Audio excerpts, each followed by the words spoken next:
children of the sun.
Sunday, the last day of Rocket League action before the title of World Champion is back on the line. I'm Wei Funk. I couldn't be more excited to be here in Boston. Couldn't be more excited to be here. Look at this crowd. Look at these people. Oh my goodness. We're about to do it for real. We've got four teams left here, folks, and each one with a story worth telling. We've got Karmine Corps, the reigning, defending major champions with the greatest player alive, looking to go back to back, and they're going up against the reigning world champions in BDS, trying to build momentum before they defend their title one more time, folks. We've got Vitality, the hottest team alive, with now a land-vetted rookie trying to do the impossible, the first ever perfect split. And then we've got Rule 1, folks. We've got the underdogs in the house. No one thought they'd be here, and they're still here. Top 4, looking to make it top 2, looking to make it top 1, but only one of those 4 stories is gonna come true here in Boston, folks. Boston, can you get up? Can you get loud? It's game day. Let's do first touch, folks, to kick it off on Championship Sunday. Dazzroom, take it away. Woo! Well, it is Championship Sunday here in Boston. And my goodness, do we have a good show for you today. Listen, talk is cheap at this stage. You either put up or you shut up, Bates, as we're gonna have a lot of action to cover over the course of the day. But of course, you know what it is. First Touch pre-show right here, right now. First Touch pre-show right here, right now. Again, it's Arena. Make some noise! They're locked and loaded. They're ready to go. NA might be out, but we do got MENA. Middle East, North America. That's what we're going to call it today. And we're going to see what can be done. 3 EU teams, 1 Middle East, North Africa team tomorrow. That's all that's left on Championship Sunday. That's all that's left. In case you didn't hear them, we got a graphic here for you. Let's take a look at those contenders, of course. It has been a very tough road for the rest of the world, but Europe has been standing strong, and so have the boys in MENA in Rule 1. Of course, how do we get there?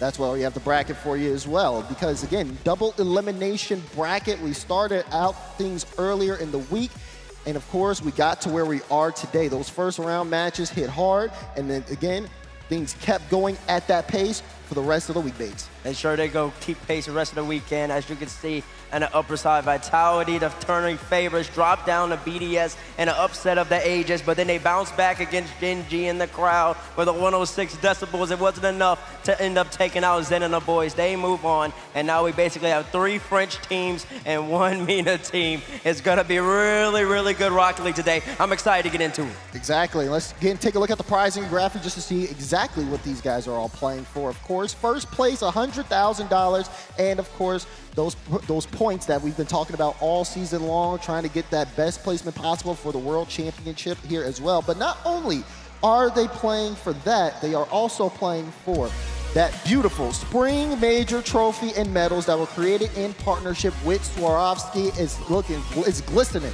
It's looking beautiful, Bates, and one of these teams gets to take it home. One of these teams does get to take it home alongside a couple medals. I do know that they wipe off that trophy every single 10 minutes or so, it feels like. So yeah. I know it's a big, important deal. So one of these teams has to bring it. But tomorrow, we got 2 empty seats here. I know, we need to fill these up. We do, we need to fill them up. You know what? I think it's time to bring in our couple guest analysts for the day. Let's bring out Arsenal and Reynolds to join on the desk. Make some noise for Arsenal and Reynolds.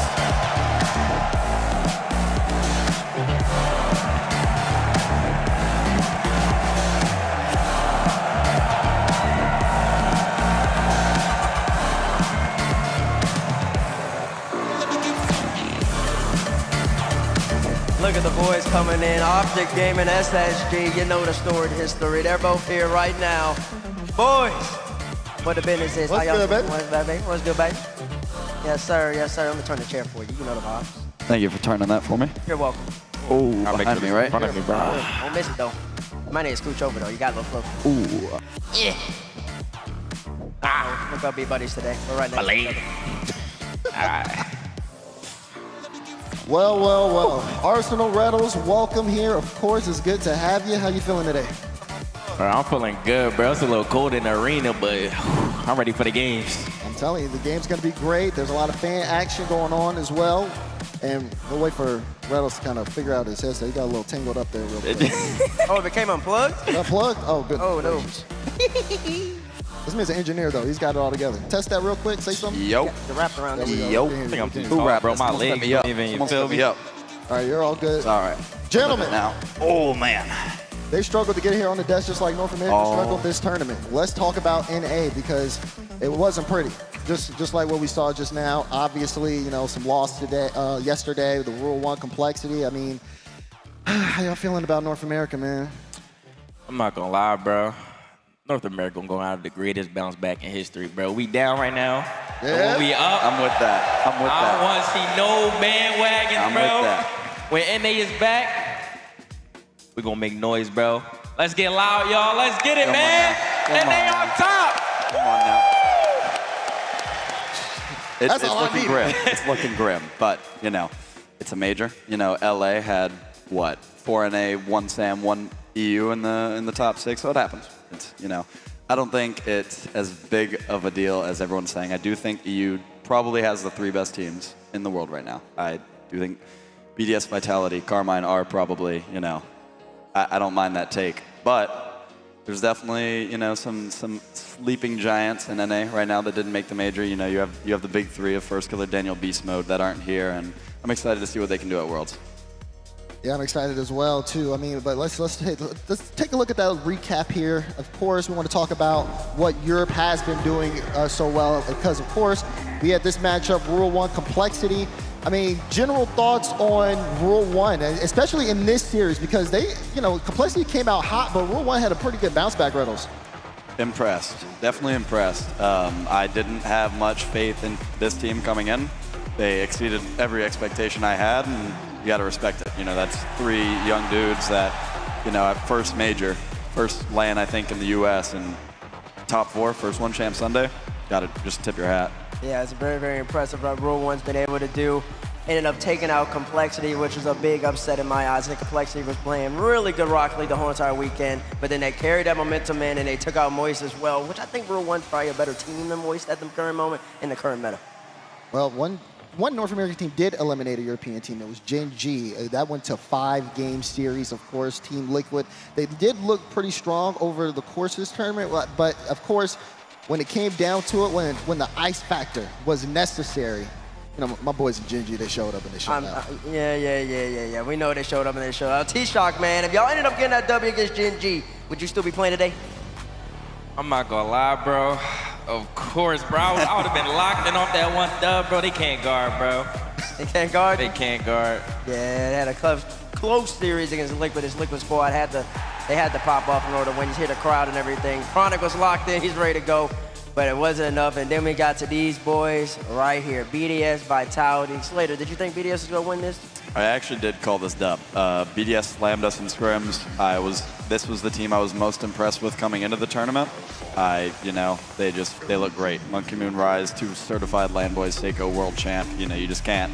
It's hard to root against this team. And, obviously the French are just superior at the moment. And that's okay, but, it's just, it is what it is. That was just a tight matchup. Tight matchup indeed. BDS ended up throwing that game, but then they would ultimately, inevitably win in the back end. It'll be interesting to see how they play today, going up against arguably the best player in the world, and Vatira and the boys from Carmine Corp. But you got Rise in the middle. Could potentially be the MVP so far. Monkey Moon talk. Oh, wow. I ain't seen Monkey Moon talking trash either. And Gen G Vitality. Did y'all think that Gen G had a chance in this series? I did. I really did. I thought Gen G was going to win it. Appjack is one of, I think, the most impressive players in the world. I thought this was going to be like a legacy series for him, and unfortunately, it didn't go that way. But I'm very confident in this team going into Worlds. Very confident in this team going to World. T-Shock, Gen G at World Championship. What are you expecting? From Gen G, I think they're going to have one of the craziest bounce backs. Like, you saw little snippets of them performing as a team, playing as a team. They were all on point, bro, and it was scary, especially playing against that, bro. Oh. I'm like, oh my God, they're composed 50 and out mid, shooting insane. It's hard to guard, bro. When they're on point, it's very hard to guard, and I think they're going to do the same thing at the World Championship. Yes, sir. All right, but we got to give you guys perspective on these EU teams, because they've been, obviously, they came in and they, secured that top 4 and everything. They got that break. What is it about them that's been working so well? Honestly, for me, bro, Europe, they just give no space, bro. Like, no matter where the ball is, no matter what's going on, someone is jumping at that ball. They could be jumping from their backboard to your backboard. Like, I'm not gonna lie, they give no space. They don't let you do what you want to do, and they just pass very well. They work very well as a team.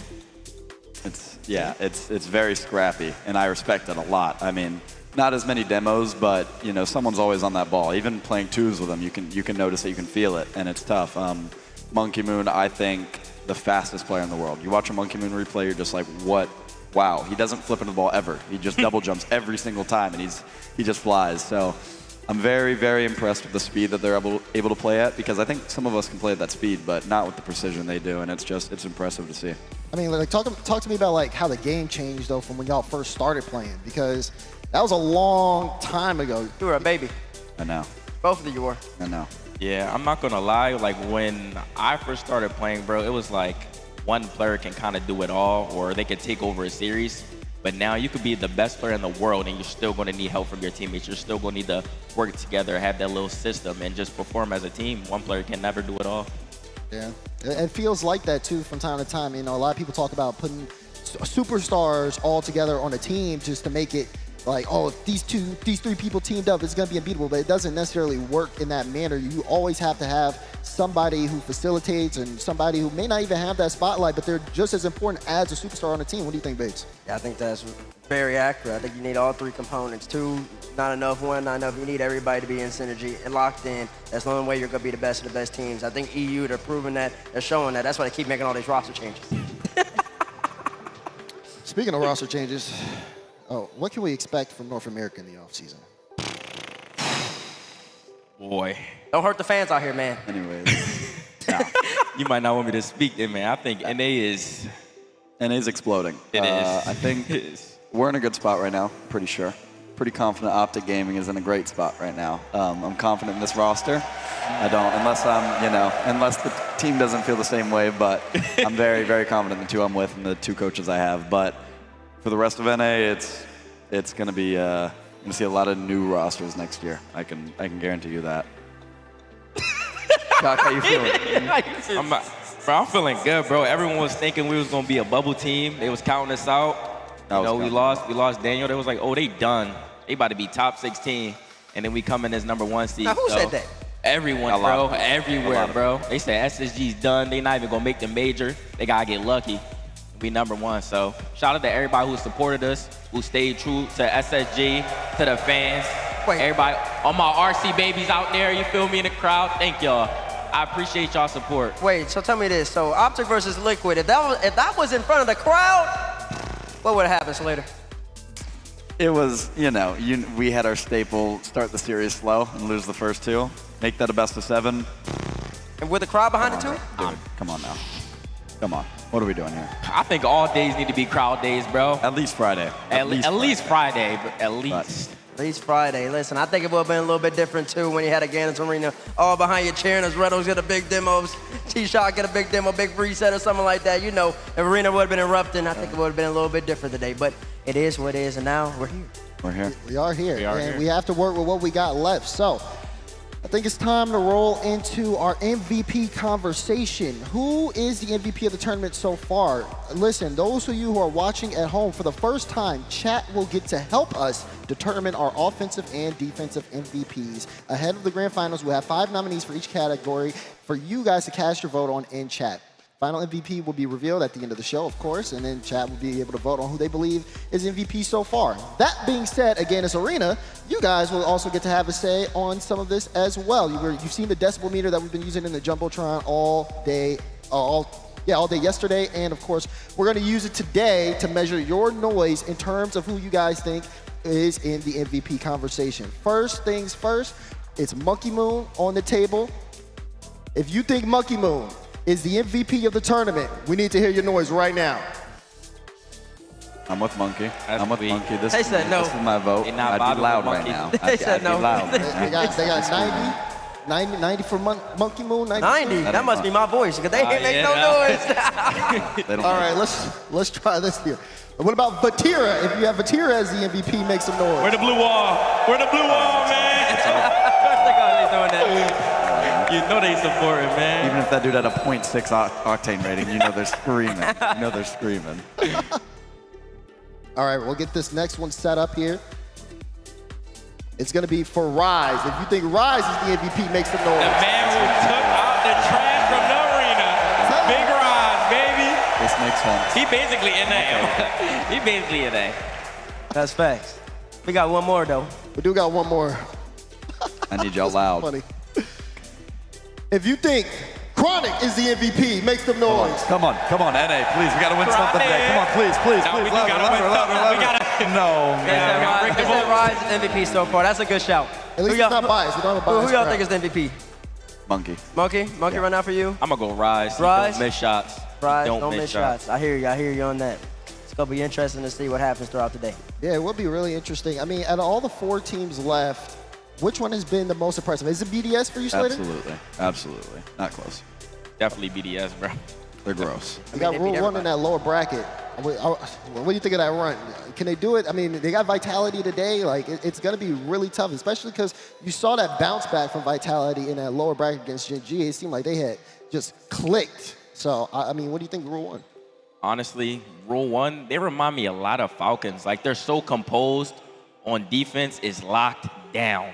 They're saving everything. And on offense, they're real creative, bro. They're able to, like, take people out like one's players for Wash. You know, he using that one's ability, boom, slide it middle for a shot. Like, they're real technical on offense. On defense, it's clamped, locked down. I think they could go far if they stay composed. I don't believe it. I love the Rule 1. I love the Rule 1 boys, Sunless Fears, in Civic. Those are the guys. But I think they had Complexity Moist, which are two teams that, as a less structured team like Rule 1 is, they can handle them. You know, you can just out-mechanic, out-pace teams that are also very reliant on mechanics and pace.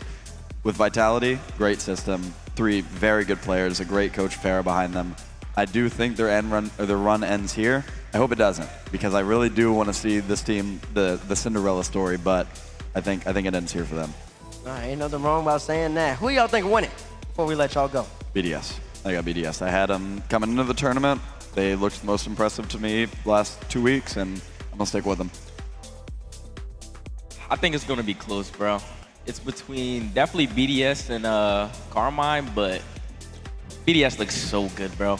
Like, they're just clicking on all cylinders on offense. They're making passing plays. Rise is shooting every shot with such precision, bro. So I'm going to have to go BDS on this one. On BDS.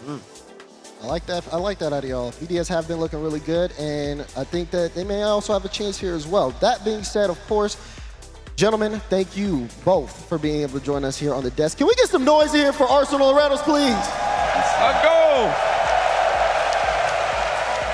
Appreciate y'all, always.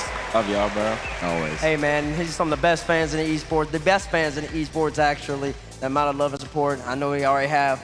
And I hope y'all enjoy the rest of y'all weekend, man. Yes, Appreciate sir. you coming on, bro. You already know the love. Yes, sir. Yes, sir. Appreciate you. All right. I mean, Reynolds have obviously one of the things we're going to bring up next here is you know, we've spoken to you a lot over this year. We even in the last major threw a pie in your face. That was fun. That did happen. Guess what? T-Bates also got pie recently in a video. Let's check it out. Yeah, we do. Couple. I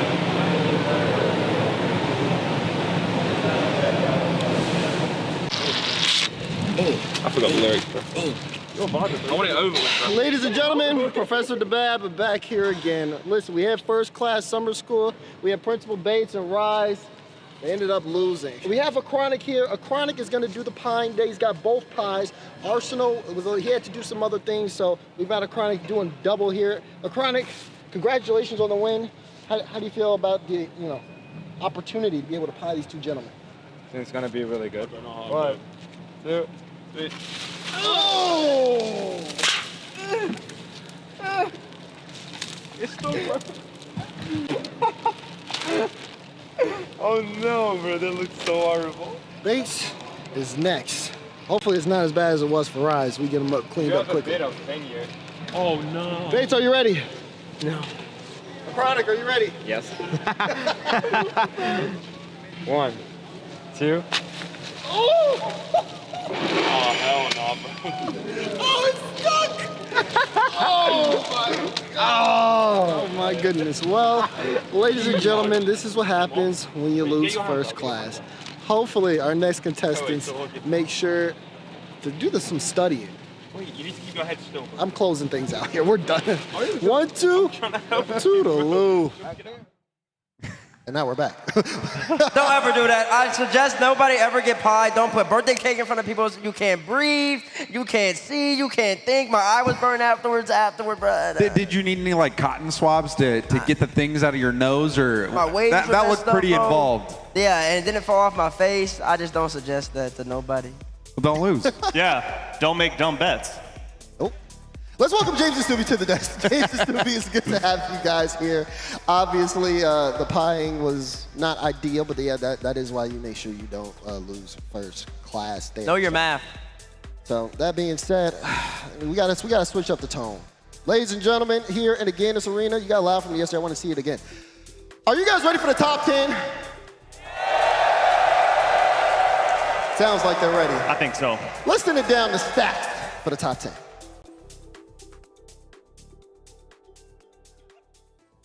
Rocket League fans, I would like to introduce to you a man who is as sharp as a marble. A man whose train of thought is still boarding at the station. A man who heard air roll left and wondered where it went. Rocket League fans, I would like to introduce to you my good friend, because someone added that to the script. Get that out of here. Ladies and gentlemen, please welcome Sean Spaceman Rogers. It's kind of weird, that came from the heart. I don't really know who put that in there, but the fun thing is all of it's true. I'm not very bright, but you know what is? The top 10's coming up, and it's the last day here at Boston. Sunday, and Championship Sunday at that, means we have one more day to go at the end of this major before Worlds. And folks, we got one more top 10. I know most of you don't care, but I do. Let's get into the top 10. Spaceman's top 10, let's get right into it. All right, Joy will start on this one off. Things are getting dicey. Very, very interesting. Oh. Moving downfield, isolating, where you going? Getting another one out in front of the box, and that is a perfect setup to get this one going. What are you doing down there? There's a little gator under the bed. What's he doing down there? Look at him get upfield, just fighting through it. Like the bully getting pushed against the locker. Give me your lunch money. Number 9, Clears. This is where this team gets absolutely ridiculous. This was a phenomenal push downfield, and I love what I'm seeing from Rule 1. The bump at the end, I mean, he's a saucy little weirdo. Look at him get up with this ball, the catch, the dribble, around one, juicy, absolutely destroyed on the goal line, and here comes number 8. It's an alpha save. It was all of Vitality, relying on that defense to get them through this series. Frame perfect. Are you kidding me? Are you kidding me, Alpha? This is why he's on this team. It's an unholy stop. It's disgusting. Objection sustained, overruled, go to jail. Number 7, here we go. From the side wall, it's Cash, and he was running into the backboard. That is gross. That goes on target, and Cash from the ceiling. He's done this like 1,000 times with the Dominus. Can we just get out of here? That's not how Rocket League works. Number 6, we got Roas. He's on your board. He's on your screen. Fennec in hand. What? Yeah, where's that going? It's on the backboard. It's so gross. It's so gross. What is happening? It is tighter than a 12-parsec Kelso run. I mean, how do you even get back there? You can't block it if you tried. And now we got into Spaceman's top 5. It's Chronic. Gen G came so close to perfection. They were so close, but this was kind of get them back in the game. Momentum was swinging, and this is how they needed to get back into it. So much bang for the 1-point buck, and my goodness, did it help. But in the end, they do fall short, but Joyo doesn't. He's very, very tall. He's like a skyscraper. Get up there, big boy. Get up there, and my God, this play is exciting. It keeps going. Joyo circling through the midfield. Burns a lot of boost on the catch. Follow up. That was a 10 out of 10. Put it away, you big tall man. Number 3, here we go. This is just a hard lesson. You have to remember, complexity or not out of it with 0 seconds. Watch this catch. Are you kidding? The first game of the day. This is how we started on Saturday. As James Bott once said, that is a hard lesson to learn. And AJG will teach it to you. I didn't say that. Here comes Rise for number 2. Oh no, I've appeared. I have slipped and stumbled and installed a mod that lets me do kickflips on an entire organization. What a day I am having. Rise is so good, but it's not number 1. It's Mawson. This was one of the best plays of the entire tournament. Get out of my way. Get out of my way. I don't want you anywhere near this goal. I want to delete you from the field. My goodness, they needed help. And here comes Mrs. Clippy. She shows up and absolutely puts a banger on that one. And my goodness, do Rule 1 look good. This is what it's all about, ladies and gentlemen. These are the top 10s. This is what it's supposed to be. This is what the top 10s do. Can we get some, for all the gamer boys, girls, and MPs in the chat, can we get some rut rows for some reason? Can we get some love for all the players currently here? Can we get some hoorahs for the boys overseas? I don't know, just get it crazy in the chat. This is the top 10, the last one of the Boston Major. And my goodness, does it look good. Rule 1 play Vitality, I'll see you there. Go back to the desk, it's over. Goodbye. You gotta clap it up for that. That was Thank you, Sean Rogers. I don't know how he had enough air for all of that. I mean, I feel like... Did he breathe? yeah, that's what I'm saying. He ran out of oxygen. Well, it's always good to see everybody in the Guinness Arena also get like loud and show that support for Spaceman and his top 10s that he do. And you know, we've had support from the community over the course, not only this year, but even on the broadcast and off. To show more about that, we have a nice little video for you. Let's check it out. How's it going, Rocket League family? I'm Wave Punk, and I'm here with Matt from Project Octane, and I'm very excited about this map because this is a real-life Octane, you and your team are building. The moment they told me that you guys were coming, I was so excited about this. Tell me about how this project came to be. When did this idea incept in your mind? A couple years out of college, I'm sitting there, I'm playing Rocket League, and I'm like, you know what? There's a lot of great content out there, but I want to do something special. It's drivable, right? Yes. This is a functional Octane. Give me a basic tour here. What parts have you ramshackled together? What parts have you made custom? So the suspension and some of the drivetrain components we salvaged off of vehicles at a scrapyard, kind of went in, you know, pulled everything off, reverse engineered it, and then put it into our models. It actually hasn't been a production shop where we've just paid someone to make this for us. It's all been, you know, people with basic experience and basic skills that have together done this. But we're really ready to get on to working on the body and expanding it to be the accurate in-game model. Yeah, you can be like, that looks like an Octane, but the shell will really be what draws it all together. You mentioned the community. How big is your team? How many people have gone into this project? It's been a lot. I mean, we've had over 120 people actually help donate to the project, help make it a reality. As far as the development side of things, about a dozen people have actually been hands-on doing different parts, either machining parts for us remotely or, you know, coming down and welding this inside of my garage. That's amazing. Rocket League is such a great community, online and offline. I want to take a time, though, we haven't gotten to see much of the shell, but you do have one cosmetic on the vehicle here. There's so many real life wheels in Rocket League. I love that you picked like a Rocket League specific wheel here. Tell me about the process of making that, and then I'm also curious what other cosmetics you're planning on putting on this car. The Christian I thought was a great starting point. It's the most recognizable wheel from Rocket League in my opinion. Yeah. But as far as some of the other cosmetics, when the full body is on there, you want to put it back to the community again and say, hey, what do we want to wrap this with? Yeah, You know? I'm so excited to see where this goes. For people that are interested in maybe being involved in some way or just following the project, where can they find you? How can they be involved? Yeah, I post updates about once a month, as the build progress goes. You can just search Project Octane on YouTube. You'll find us there. And hopefully, by the time the next North American major comes around, we'll have something that's a lot more finalized and ready to be shown off with everyone that attends. That's fantastic, Matt. I can't wait to see it. Thanks so much for giving us the tour. No, thank you very much. Let's see.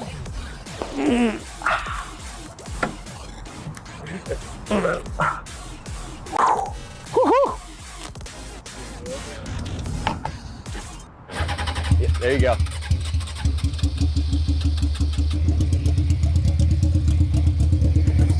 Give it a second. Let's go!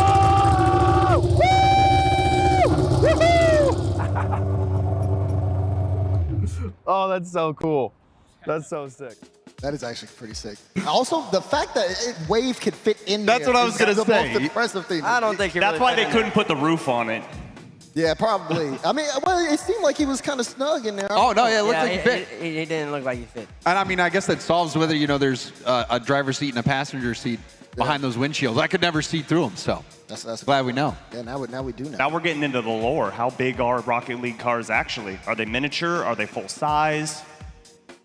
That's too big of a question for this this show. show. Let's chill out. dial back in, okay? We're here at the Spring Major Championship Sunday, okay? Let's talk about some of the teams here because there are no more mistakes here at this point. You got to be able to win your matches. I want to kind of start talking with Vitality here, of course, James, because they honestly, they're in this lower bracket. I think they expect it to kind of go all the way in the top half. They got to fight. They got to fight Rule 1, the winner or the loser of BDS Moyes. They have a run here.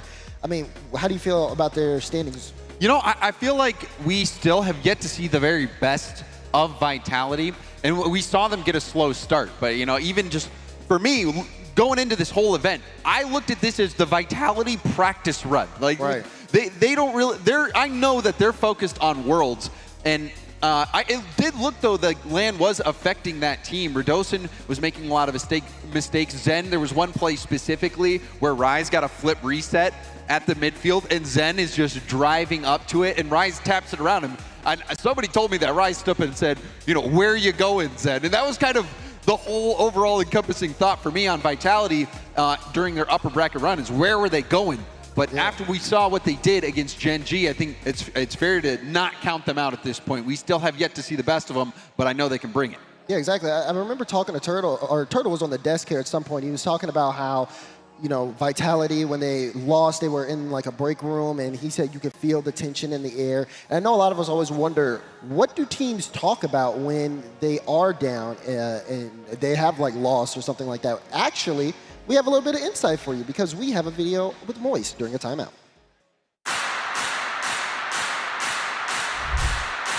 I'm taking time out. Yeah, we have to take time out. I'm taking time out. Because we're all over them, and then we just make one dumb mistake at the back. We just keep turtling up. We keep going all the way back.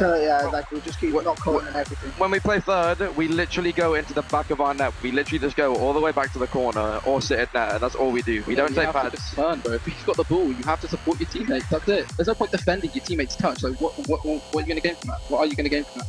If somebody's behind you, you should be worried about what is behind you. In fact, that should be the safe place. You should want the ball to go there, but you should want it to be a free ball. We're playing perfect in offense. We're making so many great chances. We're playing really well. We're confident. As soon as they get the ball and pressure, we don't support each other. We play for ourselves. We just need to go. 3 of the goals just shouldn't have happened. It just shouldn't have happened at all. That's why the comms are so important. We just need to apply what we're doing in offense and keep that same confidence when it's in our half. It's harder and there's more pressure on the situations, but it's fine. We're better than these guys. Come on, let's go. That was a very insightful, actually. I love that. I love getting to get inside players' minds, teams' minds, see what's going on behind the scenes and trying to figure out their opponents. It's just so cool that, you know, it's not just us coming out, getting into a pretend car, hitting a ball. Like, there's so much more than that. And really what I was impressed with on that timeout comms video was the comms from Joyo. You could really tell that he was the leader on that team. You know, I felt like he was really taking charge, and the confidence that he displayed. And I think it just shows, you know, his demeanor is so kind, friendly, humble on the outside, but he really is a great competitor. And I thought in that instance was saying all the right things as a leader. That is the mentality that you want to have. You want to be confident. You want to be overconfident. Emphasize, bring up the team. It's you know, a little heartbreaking that Moist is no longer here. You know, it does hurt, but I think that just shows you how well Rule 1 was playing. And I mean, it doesn't matter if you go all the way back into net, if you try to push up, whatever. Rule 1's going to find a way to demo you, but the comms were great. I love that video. Yeah, and it's really impressive too. You know, this is why these guys are so great competitors. You talk about them going down, you're losing. Instead of just kind of getting in your own head or even thinking that it's one person's fault or another, they all talk together as a team, and then they all try to come up with a game plan together. Everybody was getting involved. All the mouths were moving here. You brought up Rule 1 though, because they did end up taking the win in the series. I mean, Subi, Rule 1, the run that they have here, attempting to kind of like match the level of greatness that Falcons have established, they have to show up today. They've got to show up today, but they've showed up the entire tournament. They've been playing so well since they've fallen to the lower bracket. They realize, obviously, last life left, and we've got to give it our all. We don't know if we're going to be here again. MENA is such a hard-fought region. You've got the Falcons. You've got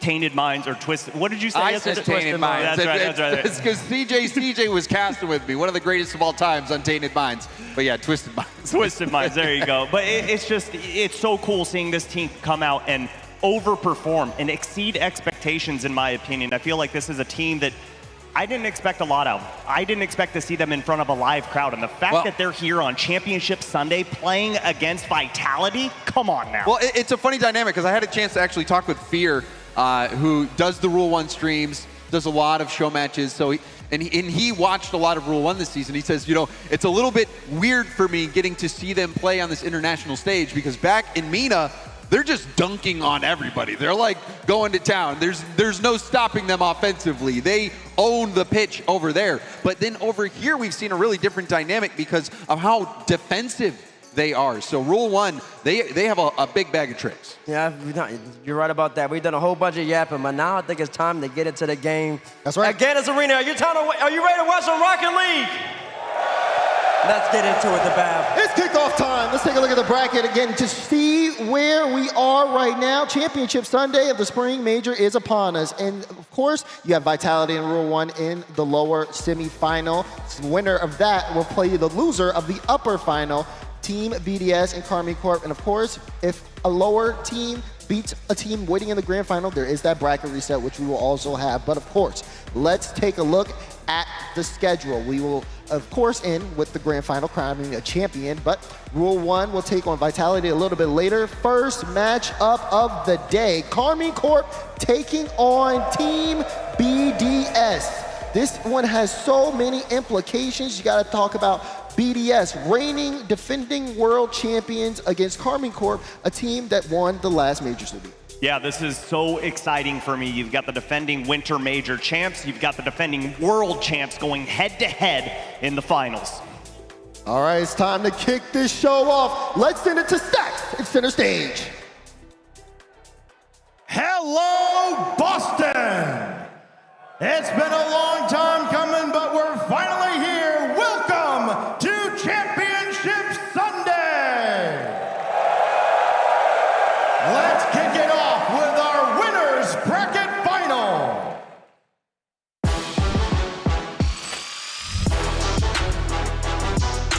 We just won like 4-1 against you, 4-1 and 3-1, so I think we're the better team.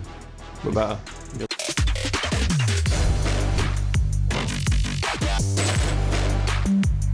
I think whoever plays well on the day will probably win. Nous, on a Vatira. Vatira likes to sit back a lot, a playstyle that just capitalizes on mistakes. Just got to be solid. Ça va juste jouer entre qui est le plus constant, et parce que c'est deux équipes équilibrées, mais ce sera juste qui sera le meilleur le jour J. May the better team win. Que la meilleure équipe gagne et bonne chance. Bonne chance pour moi. Introducing first your Winter Major champions, the Blue Wall, Carmine Corp.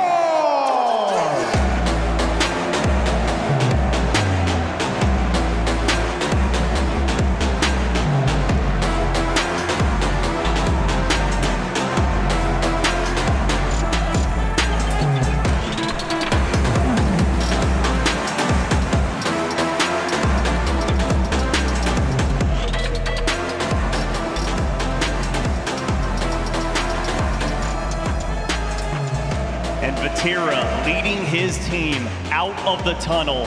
This team had a rough fall major, a fall from grace, if you will, but then Winter Major, they came out roaring, and they're looking to take another one down. Exotic giving 2 thumbs up to the camera. This team looking like they're feeling good on Championship Sunday. Oh, certainly, and you know that Vatira and Carmine want revenge specifically against Rise, who was on that Moist team that took them down in that epic in Rotterdam. But Carmine Corp have been so good. We saw Direct tweet about it, how most teams after a major win, they go on and struggle, but that has not been the case for Carmine Corp. Well, there's also been the case that there's never been a team that has won a major and then came back and defended their major crown. Carmine trying to be the first team to do that. Vatira, the best in the world in my estimation. He hasn't had his usual LAN performance. Exotic has stepped it up, has been the best player on his K-Corp team. But to beat BDS, this BDS that is in form, Vatira, he's got to be the man. And their opponents. And introducing on the orange side, your reigning Rocket League champions of the world, Team BDS!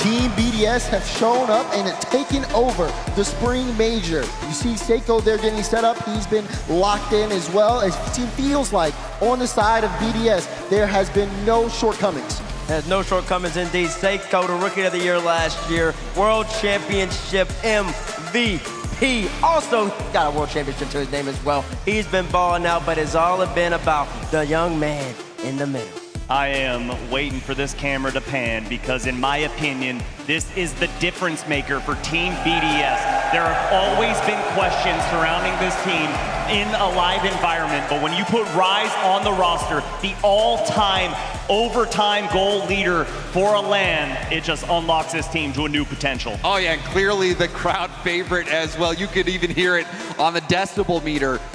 Everyone thinking that Rise is the MVP for Team BDS, but you cannot forget about the legend, Monkey Moon. He continues to put up insane numbers.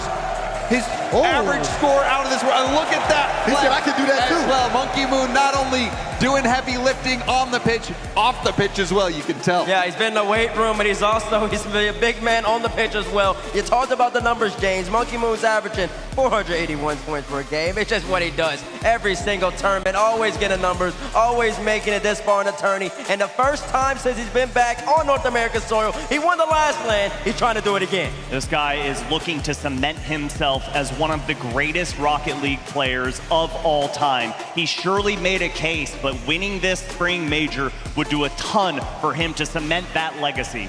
First things first, Team BDS have to get past Karmine Corp here on the other side. Karmine Corp, not a lot of people have been talking about them. They've been kind of just sneaking in under the radar, but this is going to be a tough matchup, James. Talk to me about what we can expect here playstyle-wise. It's hard to believe, Karmine Corp under the radar, but in a sense, you're right because of the Vitality shadow that eclipsed Karmine Corp. Right. But guess what? This is when it matters. The online stuff, yeah, that's important. It helps you get here, but you do that to get here. This is where you need to play and be at your best. And Exotic, T-Bates already mentioned it, Exotic has been brilliant for Karmine Corp. And even in that head-to-head with Rise, he says, may the better team win. And we saw that depth from Karmine Corp. Exotic stepping up, and we know the peak that Itachi and Vatira can both reach. And it's gonna be who is bringing the complete team game to this matchup. Monkey Moon and Rise both trying to join an elite conversation. Only Turbo Potion and K-Dot have won 3 RLCS lands. They're trying to join them. They also win 3 RLCS lands. A lot of people on the side of BDS, but we want to know what you at home think using the fan vote. Of course, if you're a Karmine Corp fan, use the hashtag KC. If you are a BDS fan, use the hashtag BDS, not Team BDS, just BDS. As we get things going here, oh boy. First matchup of the day, Championship Sunday. We'll start with Subi here on this. Yeah, Subi, what are you thinking, man? I don't know. This is a tough one because I feel like Team BDS has been the better team here at the major. I feel like they've been playing up to their true potential. They've only dropped 2 games throughout this tournament. They've had stronger opponents. But I've got to go with K-Corp. I've got to back the blue wall. You got to go with the defending Winter Major champions. I just feel like they're going to be too strong for too long. Is it my turn? It is your turn. All right, well, you know what, Stu? I was confused because you were very convincing in that first part, you. and it seems like you're just afraid to be wrong. I am. You need to be brave. I don't want to. I'll do it for you. I got Team BDS. Rise has been the difference maker. He is standing up and shouting down and calling out the opponents. He has been that missing puzzle for Team BDS this season, and it looks like Team BDS is the complete picture now. Before you go, Bates, Gibbs has sent me his pick. He's going with the blue wall. Ooh. Gibbs has picked Karmine Corp. So, with that knowledge, where you at with the pick? I think that Karmine has the best in Vatira, but of course, he used to play with this young man called Rise. I think Rise bested him in Rotterdam. I think he's gonna best him again over here in Boston. I'm rolling with the reigning world champions. Give me BDS. They're gonna take out the blue wall today. You got my back? You got my back, or am I on the island? Am I alone? He's all alone. Give me Team BDS. Come on, man. Hey, at least you got Gibbs on that island. Yeah, all right, great. That's not somebody to good with. Let's see what the fan vote is. 53% in the favor of BDS. Ooh. My goodness gracious. Everything's set up here. The stage is set. Again, it's Arena. Are you ready to start Championship Sunday?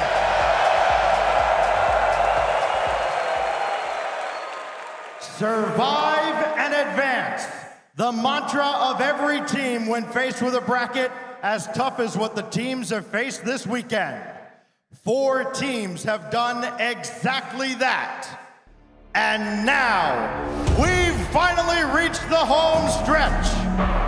It's time to put a team into the grand finals. Our story today begins with the blue wall looking to go back-to-back.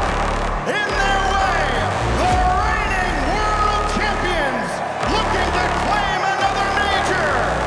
Only one team can go straight to the grand finals.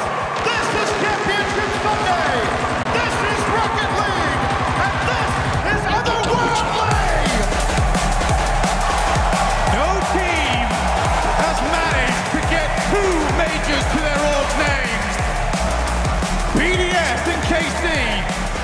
them have got a full major. No one has doubled up. And only 2 players in Rocket League history have put 3 RLCS titles on their names. But here on Monkey Moon trying to become the 3rd to do that. Of course, joining the illustrious K-Dop and Turbo Pulsar. The winner of this match is going to be heavily favored to take the whole thing. It's so difficult to win twice in a row. Through the lower bracket already, BDS. Testing Karmine Corp's goalkeeping. Karmine Corp do prevent the early goal. All of our regions, they run the same format. Run 3 different events. Only one time has a team managed to come ahead, win the bracket reset, and crown themselves regional champions. This match is so important to both teams. Best of 7, timeouts available for both squads. Vatira looking for the backboard. He's out of boost, however. Rise to try and clear away. The replacement coming in at the last moment. He took himself down in overall RLCS points when he moved away from Oxygen. Said that this was a squad for a world championship. Right now, it'd be hard to say otherwise. BDS have been impervious. Vatira, beat to the ball. You're gonna have to get ahead of him every time you can. Yeah, Vatira's looking very, very quick at the start of this match. For me, he's been the player who's been the fastest to the ball so far. Looking like the most dangerous, and BDS haven't really been too vulnerable, but I think the confidence is very clear. Vatira has been here before. He's been here more recently than BDS. The last time that they were in this position, they succeeded. It's the first time that we've seen BDS at a major since they won the World Championship. A lot of us wondering where they went. Well, they are peaking at the right time of the season. As for KC, yesterday when we got to broadcast them against Moist Esports, it was actually Itachi and Exotic that were really the standout players. Nothing they did in offense was ever going wrong, although this certainly has. And Exotic had to get the half flip perfect, otherwise that was going in. Both teams prioritizing rotations at the moment. We haven't seen too much lingering upfield for any kind of demos. That was a bit of a chance there for BDS, but multiple Karmine Corp defenders in position. Now Itachi actually fakes the redirect. Monkey Moon and Seiko just had to wait for that one to reach them. Opportunities both ways. End-to-end stuff in game 1. Rise accidentally doubles that back to the corner. Seiko is ready in the middle.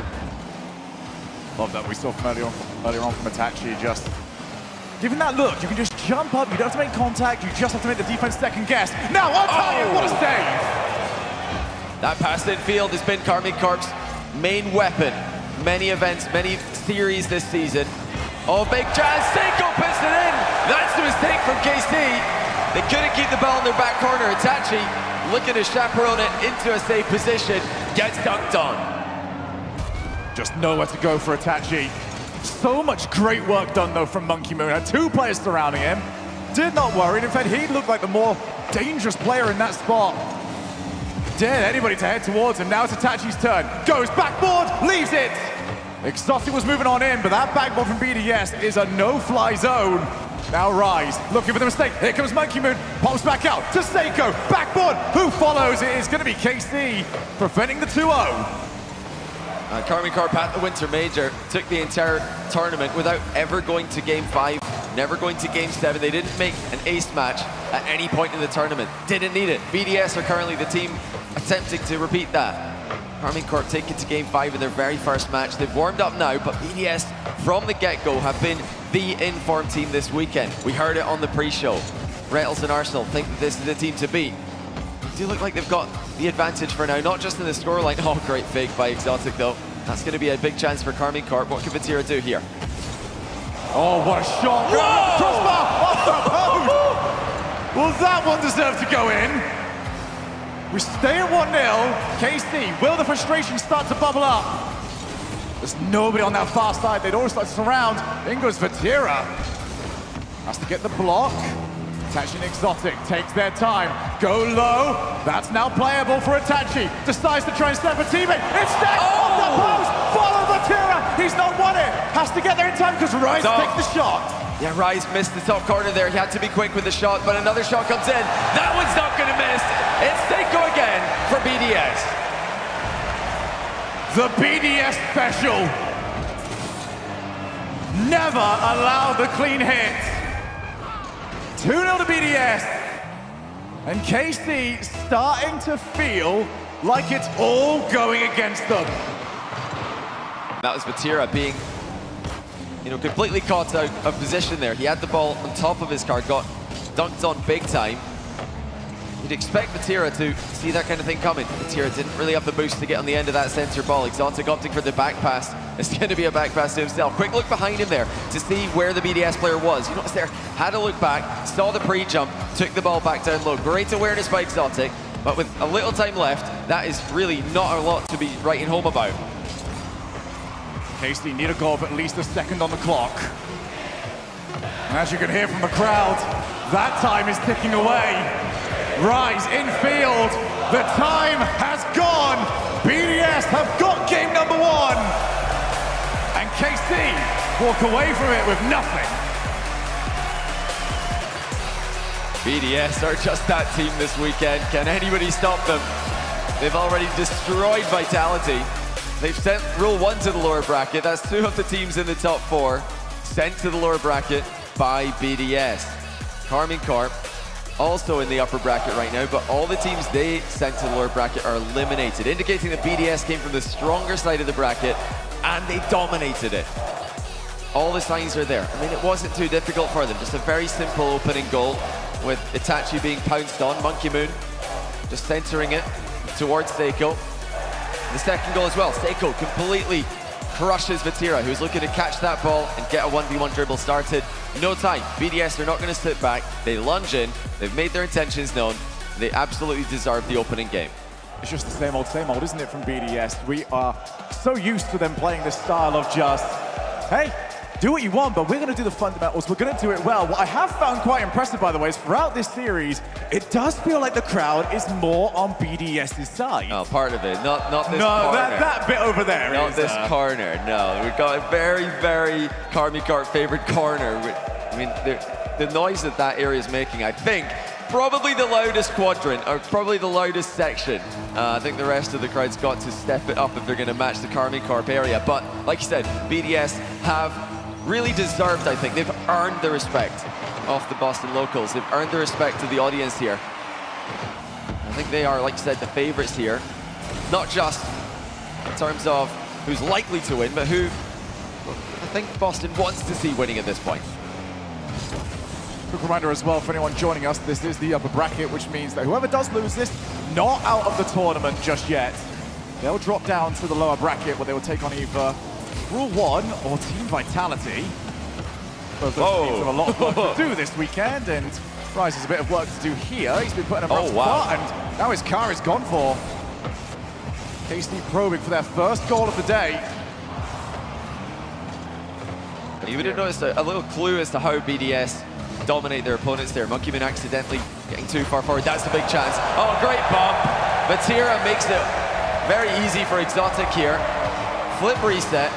Air dribble over the top of Rise, pump onto Monkey Moon. That's the sick 1v2 play. Before I can even explain BDS high defensive line, Vatira gives us a prime example of how to exploit it.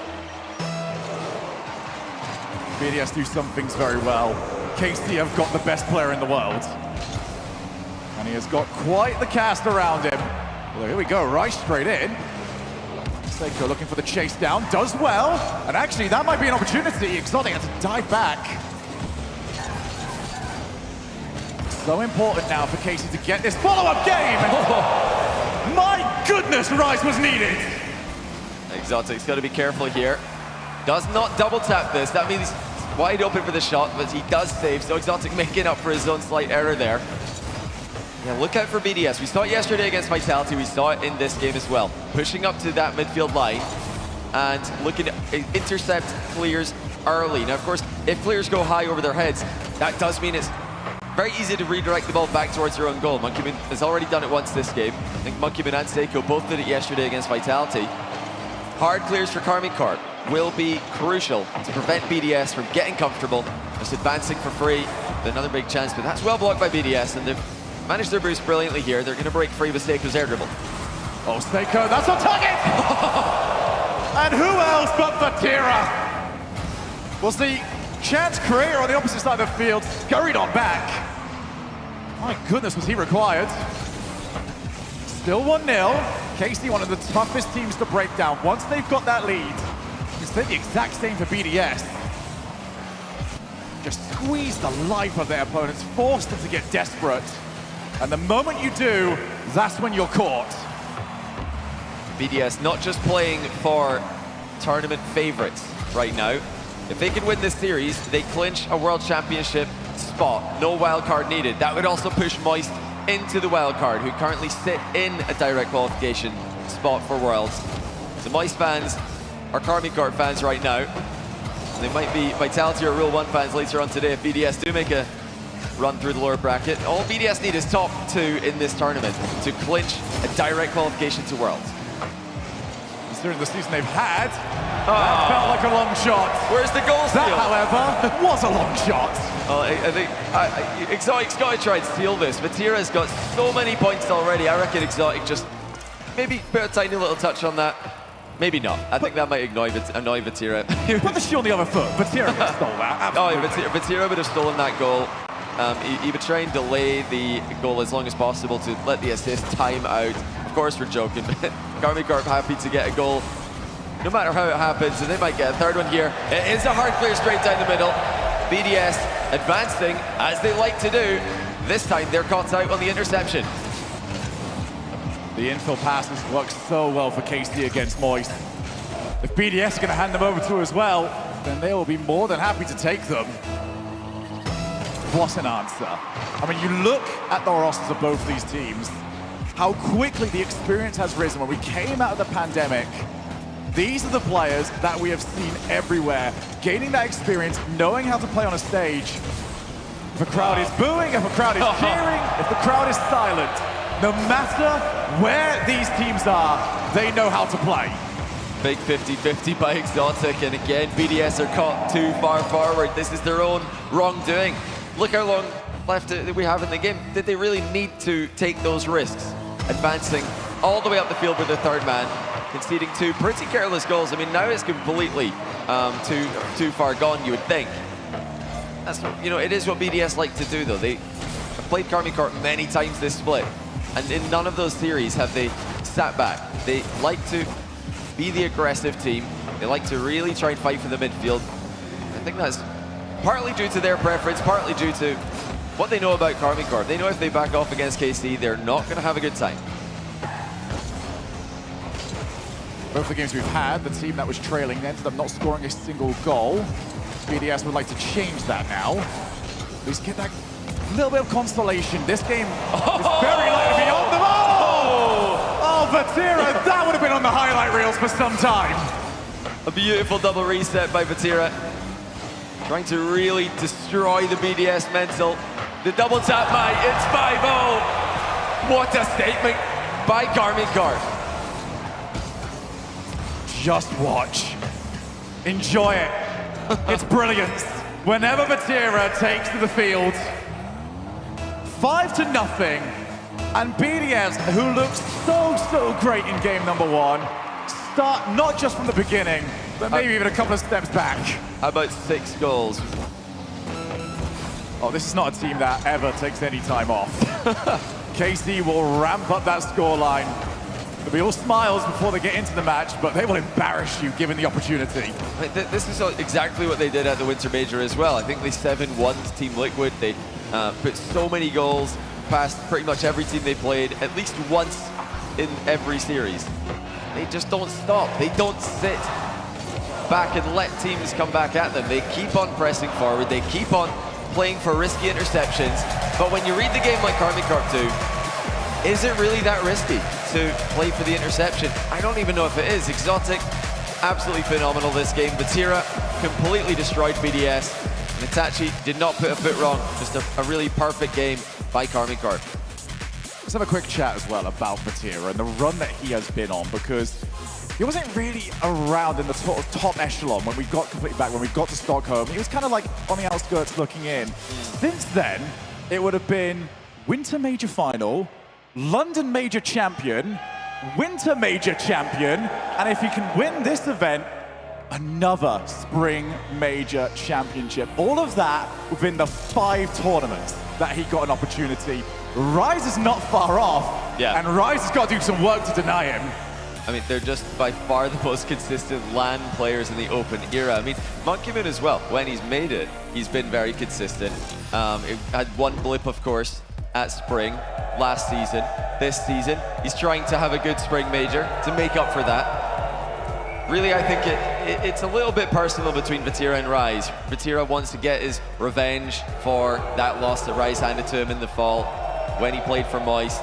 Rise, of course, wants to one-up Vatira, wants to show that joining BDS wasn't just a good idea to make the World Championship, but to win events. Rise wants to win, that's why he joined BDS. Second place, not good enough. Third place, definitely not good enough. Losing an upper final to KC, no, not on Rise's mind. It feels so similar to Season 8, doesn't it? Where we had that Dignitas roster, it split up, we had K-Dot over on Vitality, who are still in this tournament, we had Turbo on NRG, we still had Dignitas with Violent Panda, and you get little glimpses of that in this tournament.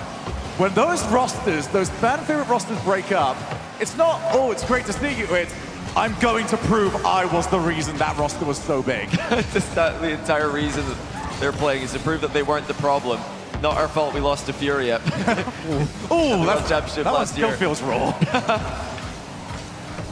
Yeah, they were all smiles as they came onto the stage earlier on, but serious faces when game one started. They know they're going to beat the other player. It's like, hey, you had your chance, mate. Nice interception there by Seiko, denying the opening goal from Karmine Corp. Vatira also stopped by Seiko. That's two great interceptions by Seiko, who's had an unbelievable return to form at the end of this season.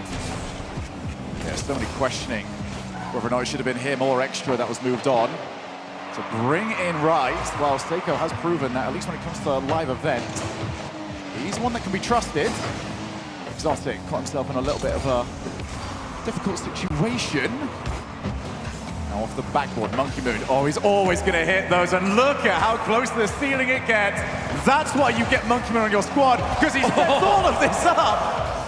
That's from one half volley. I mean, look at this by Exotic as well. Just so composed, so calm as he takes the ball from his goal line all the way around the pitch to BDS goal. I mean, he just didn't really do anything too crazy to make it happen. We mentioned it yesterday. If there's somebody you're going to try and copy to get good results in your own Rocket League games, make it Exotic.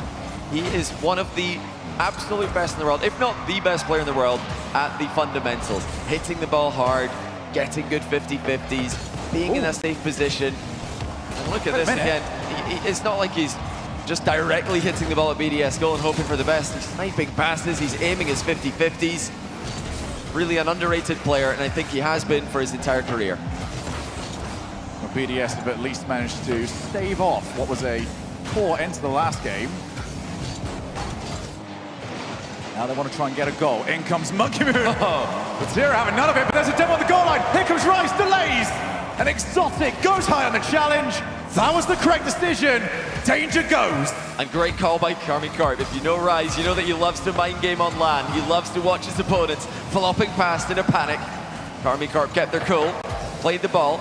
Rise denied the outplay. Pop up. Monkey Moon actually be quite happy with what he's just seen.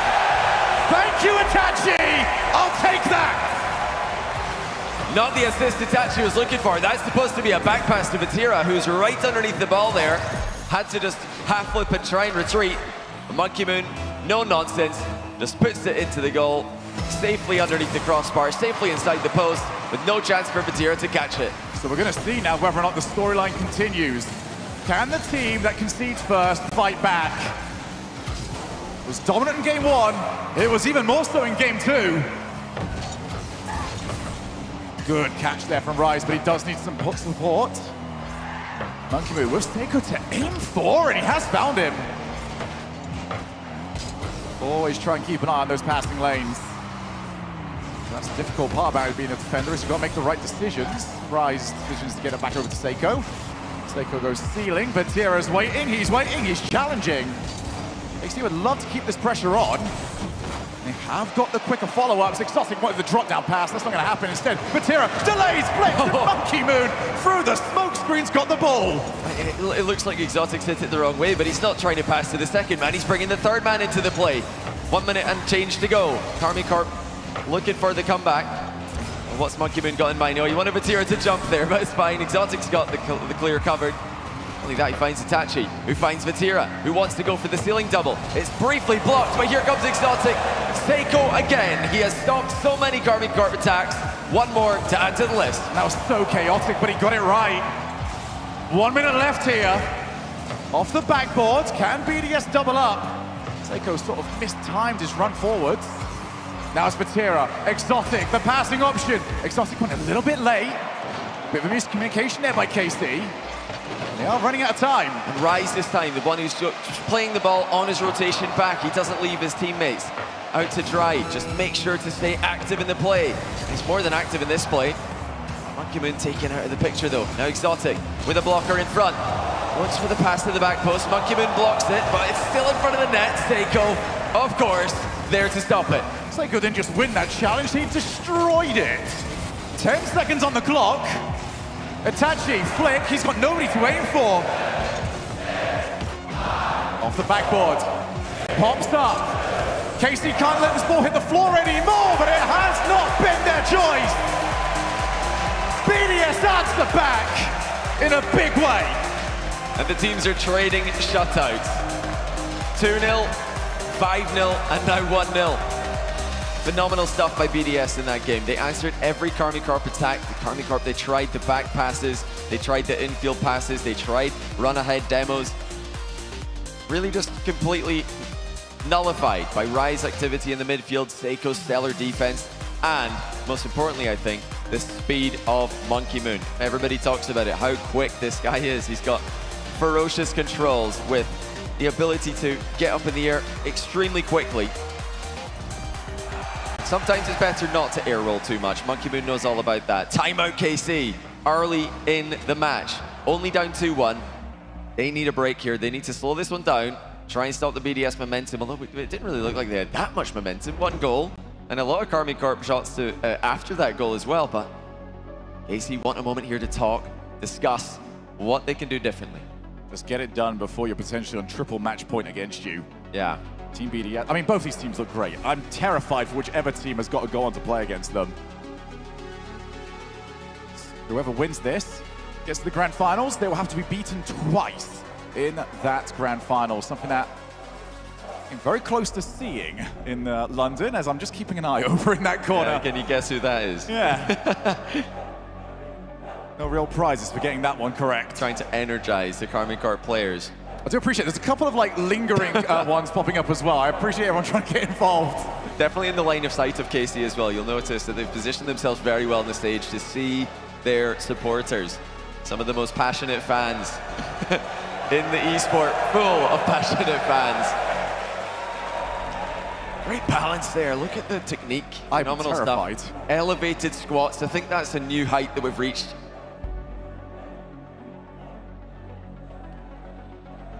BDS. It has been their part of the season to take over. For KC, it is about staying on top in what is a marathon. Started off so well. They were dominating Europe. It looked like it was just going to be all KC all season as they marched their way towards a world championship. But one Rise move over to this BDS squad, one Zen entering the RLCS picture, and suddenly Europe got so much more difficult for them. As we are seeing on the field, we go to the Coliseum. KC took the timeout. Let's see what they figured out. As Exotic take the first time shot and Seiko has to be equal to it. The Karmine Corp, like we mentioned yesterday, have some of the absolute best results after calling a timeout. So you'd expect them to do well here, but they're already in trouble. Very awkward positioning in defense left Monkey Moon uncontested. And that is a recipe for disaster. Exotic had an argument with the post. Unfortunately, the game's been out for years. The post is undefeated. BDS 1-0 up. Hurtling their way towards that grand finals. Only dropping one game against Gen G. One game against Vitality. And on track to only leaving one for Karmine Corp as well. This is ridiculous domination by BDS. Zero time to turn in the midfield. Just strikes it first time. That will force boost to be used for BDS, even though it's not likely to end up in the back of the net. BDS have cleared it well though, and now it's their turn to attack. It's infield, stopped by Vatira, and he's still going with this one all the way himself. Over to the wall, Itachi. Drop-down challenge. Exotic can play that, but Rise still recovered. Vatira just trying to find anything, and in fact, he's got his teammate. Vatira was too far ahead of the ball. Now he breaks the opposite side of the field. Vatira tries to cut across. Seiko to himself. On the reset, top corner, and Vatira not only saves, he gets a pinch away. He's got some breathing room for his team, but for how much longer can you hold off? Monkey Moon from point blank range. Rise forces the mistake. Itachi trying to stay with the ball, could not get back to it. Boost was at 0 there for Itachi, so as soon as he played the heavy touch, he knew his mistake would go punished. Just over a minute in, BDS are up to 2 goals ahead. Oh, and Rise has won the challenge to make it 3! Too easy. Rocket League World, your overlords have returned. BDS are dominating. Itachi again, that time he did have boost, but he did not get his car goal side of the ball. He was trying to just kill it dead and watch Rise bounce off of it, but Rise rolled with the ball there. An easy finish for him, and it's been 3 very easy goals for BDS here, as Karmine Corp struggled to defend. It just won't go right for them. Vatira on target. Yet again, the team that has been trailing has not scored a single time. 2-0, 5-0, 1-0, now 3-0. I don't think we've got a name for that kind of sweep when it's on both sides. Oh, big touch. Seiko again, he's just been really on point today. Anytime Karmine Corp have half a chance to create it, even just a shot and goal, Seiko's there, and again, who needs boost when you've got Seiko ready to clear the ball to the halfway line? This is really just showing the levels that Seiko has to his game. He came into the scene at the start of 2021. Oh, hold that thought. We've got a demo, we've got a goal. The assist from Exotic made this one just as easy for Vatira as all of BDS goals were. Monkey Moon jumped, Monkey Moon hoped, and Monkey Moon was wiped off the face of the field. Time to work with here for KC. They've broken that little curse that we had on this series. Now it's left for Itachi, straight into the path of Seiko. Again, Seiko just reading the play so well there. That was a convincing fake, and Seiko now with a cross, perfect save. Brickwall defense, and you know, I tried to say earlier before I was rudely interrupted by a Karmine Corp goal that Seiko started off his career as the star player on an endpoint roster where he had a breakout performance, one of the best rookie performances we've ever seen, if not the best. Since then, he's become such a utility player for BDS, showing that he doesn't need the spotlight. I think that's really what's impressed me most about these French rosters, this split.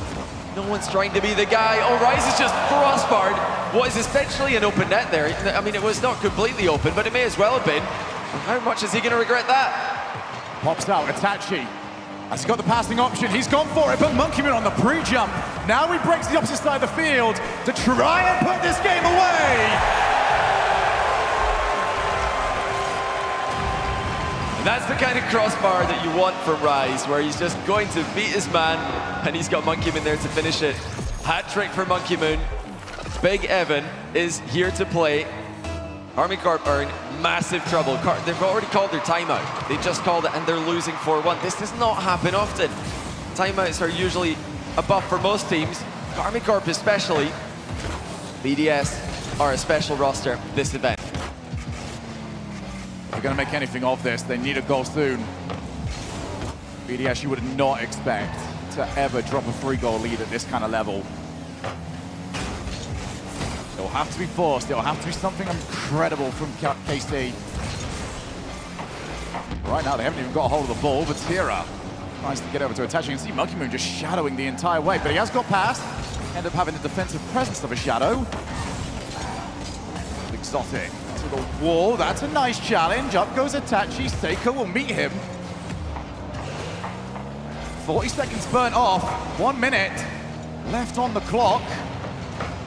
Maybe an opportunity, but just look at the layers of defensive pressure that come out from BDS. They know when to send players, and they know when it's finally time to go for the big win. I mean, you've got Monkey Moon and Rise forcing every touch as early as possible. There's no time for Karmine Corp to really set up a point-blank range shot because Monkey Moon and Rise are pressuring the midfield so much. And then you've got Seiko putting on a spectacular third-man showing. when he's given this much time to react to the ball coming towards him, he makes the right play. He's just there every single time, completely crushing the Karmine Corp's hopes and dreams. They've definitely got the ability to win 3 in a row against BDS, but they're going to need to show us a level that we haven't seen today. Itachi was very careless early in this game, allowing BDS 2 easy goals. If they keep doing that, if they keep making these small mistakes, especially early in these games, it's going to be too much to come back from. As we do see a bit of a pre-jump there from Vatira, but they're going to need a kickoff goal here. I'm sure they're going to go for one. They need a kickoff goal, and then they also need a 0-second goal. That's going to be very difficult against BDS. It has to be a direct kickoff goal as well, doesn't it? Because it takes about 2-3 seconds on the board. Dead ball. It has to be a dead ball, close cheat, and that's what they're going for. Itachi's right there, but Monkey Moon knows, and he does not allow the ball to stay in the middle of the pitch. Hits it on the side. Shows that BDS are really paying attention, even in these pretty much 99.9% win situations. They're playing for 100. They look like they are ready to advance to the grand final, but can they do it with a 4-1 score again? We've talked an awful lot about the interpersonal storylines coming into this matchup. Of course, we've got Vatira, of course, we've got Rise. Let's talk about the orgs real quick, because KC must be sick of the sight of BDS. Cast our minds all the way back to Fort Worth. KC will have the claim that they were the second best team in that top 8. They met BDS in the quarterfinals, took them to Game 7. After that, BDS went on to roll Furia, obliterate G2 in the grand finals. KC will think that that could have been their time. Oh, definitely. I mean, Nolly said it many times himself. Nolly played for KC at the World Championship last year, and he thinks that they were the team who played BDS the closest, and the scoreline would indicate that, 4-3.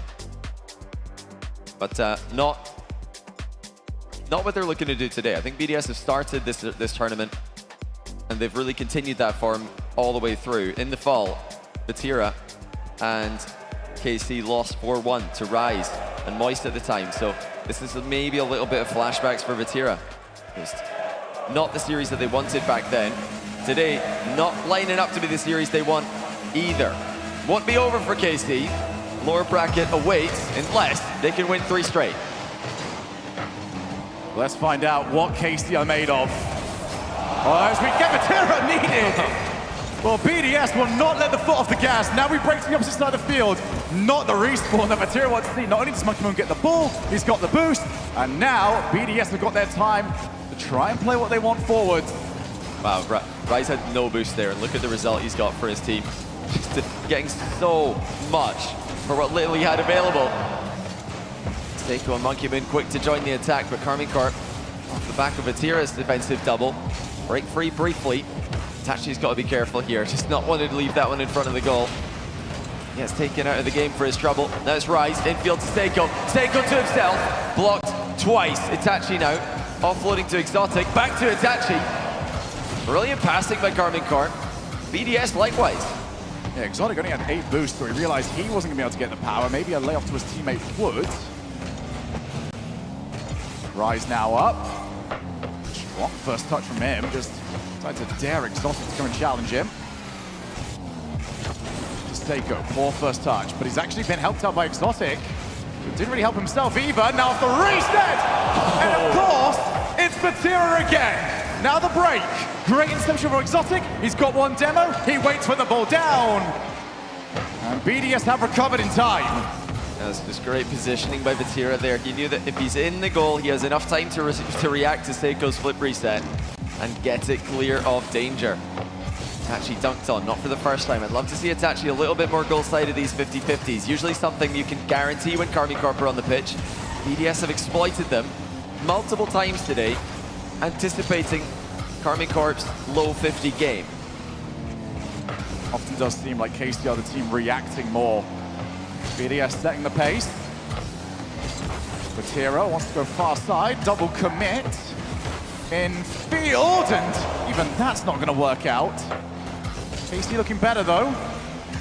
Itachi scuffs the ball over the top of Monkey Moon. In goes Itachi yet again, and he's still going. They are getting multiple player commits out, but BDS recovers so well that it just doesn't matter. Yeah, BDS are almost dry up boost though. Only Seiko has 12. Now big pad spawns for Monkey Moon. That's huge. He can challenge Exotic here. And you know, without that big pad spawning, Exotic would have been uncontested there. So perfect timing for Monkey Moon. He knew it was coming up.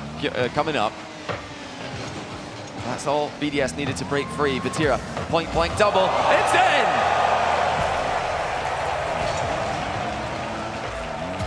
The moment requires a special player.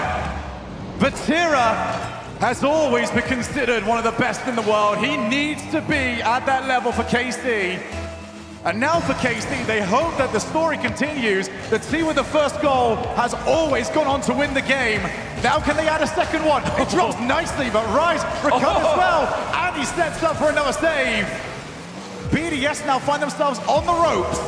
That's actually KC who have almost no boost. Seiko with a bit of time. It looks like he's bounced off the wrong side of Rise there. He wanted that one to go goalwards. 2 minutes to go. BDS on their first of 3 match points. Is a seemingly accidental team pinch. Gives Karmicorp another chance to go. BDS are defending well for the most part. They're intercepting many a pass. Got to look out for Vatira's solo play potential though. Not solo playing there, Itachi is clearing the way for him. Karmicorp again showing their play style is still what they believe in. They're not going to sit back and defend a 1-goal lead. They're going to try and add to it. Against a team like BDS though, that could be so dangerous. One clear ball, and this might turn on its head very quickly. But for now, KC doing what they need to do. Now the break. Rise with Monkey Moon in support, looks for the bump. Oh my. That could have gone anywhere. 1 minute on the clock, that's a little bit better there from BDS. They have run out of time now, and it's time to now start sending the kitchen sink. Yes, Seiko there, I think he was trying to just hit the ball straight into the ceiling. He accidentally passed it to Karmicorp. We're waiting on the back wall. Now here comes Vatira. He stopped very early again. And it's still BDS who are fighting to take control of the midfield. They're trying to build their attack. They're trying to force Karmicorp back, and there's the opportunity. Rise with a 50. It's deflected onto the goal line, and Exotic takes it clear. Keep an eye on the boost totals. Vatira's the only one with anything. Still, just in case, Exotic finally up with something, and he's gone for it. Seiko pops the ball to Rise. Exotic can cut rotation. BDS got one more shot at this, but they didn't have the ball. Out to the midfield, back pass. Keep control if you're Exotic. Don't let this get any more spice than it needs to be. There's the pass, there's the ball killed. And the tension rises a little bit. And I'm very curious if BDS will call a timeout here, because I think they know if Karmicorp can win one more, their confidence will be back, and fully back. Lots of words there from Vatira. They're still communicating well. It looks like they're very focused on the mission at hand. I've heard nothing about timeout from BDS. Saving that one, it seems, in case we go to Game 7. I am very curious. If we're looking way, way ahead, if we do get to Game 7, because there's the curiosity of, all right, where did the ice go? Who took the ice away from Moist? Was it Vatira? Was it Rise? Maybe. We're 5 minutes away from finding out. Why not both? I mean, that was ridiculous as well. Itachi did really well at the closing stages of that game to just keep the ball off the goal line. We had BDS charging in from all angles to try and slam it home for the tie game. And Rise, definitely one of the most consistent players on LAN.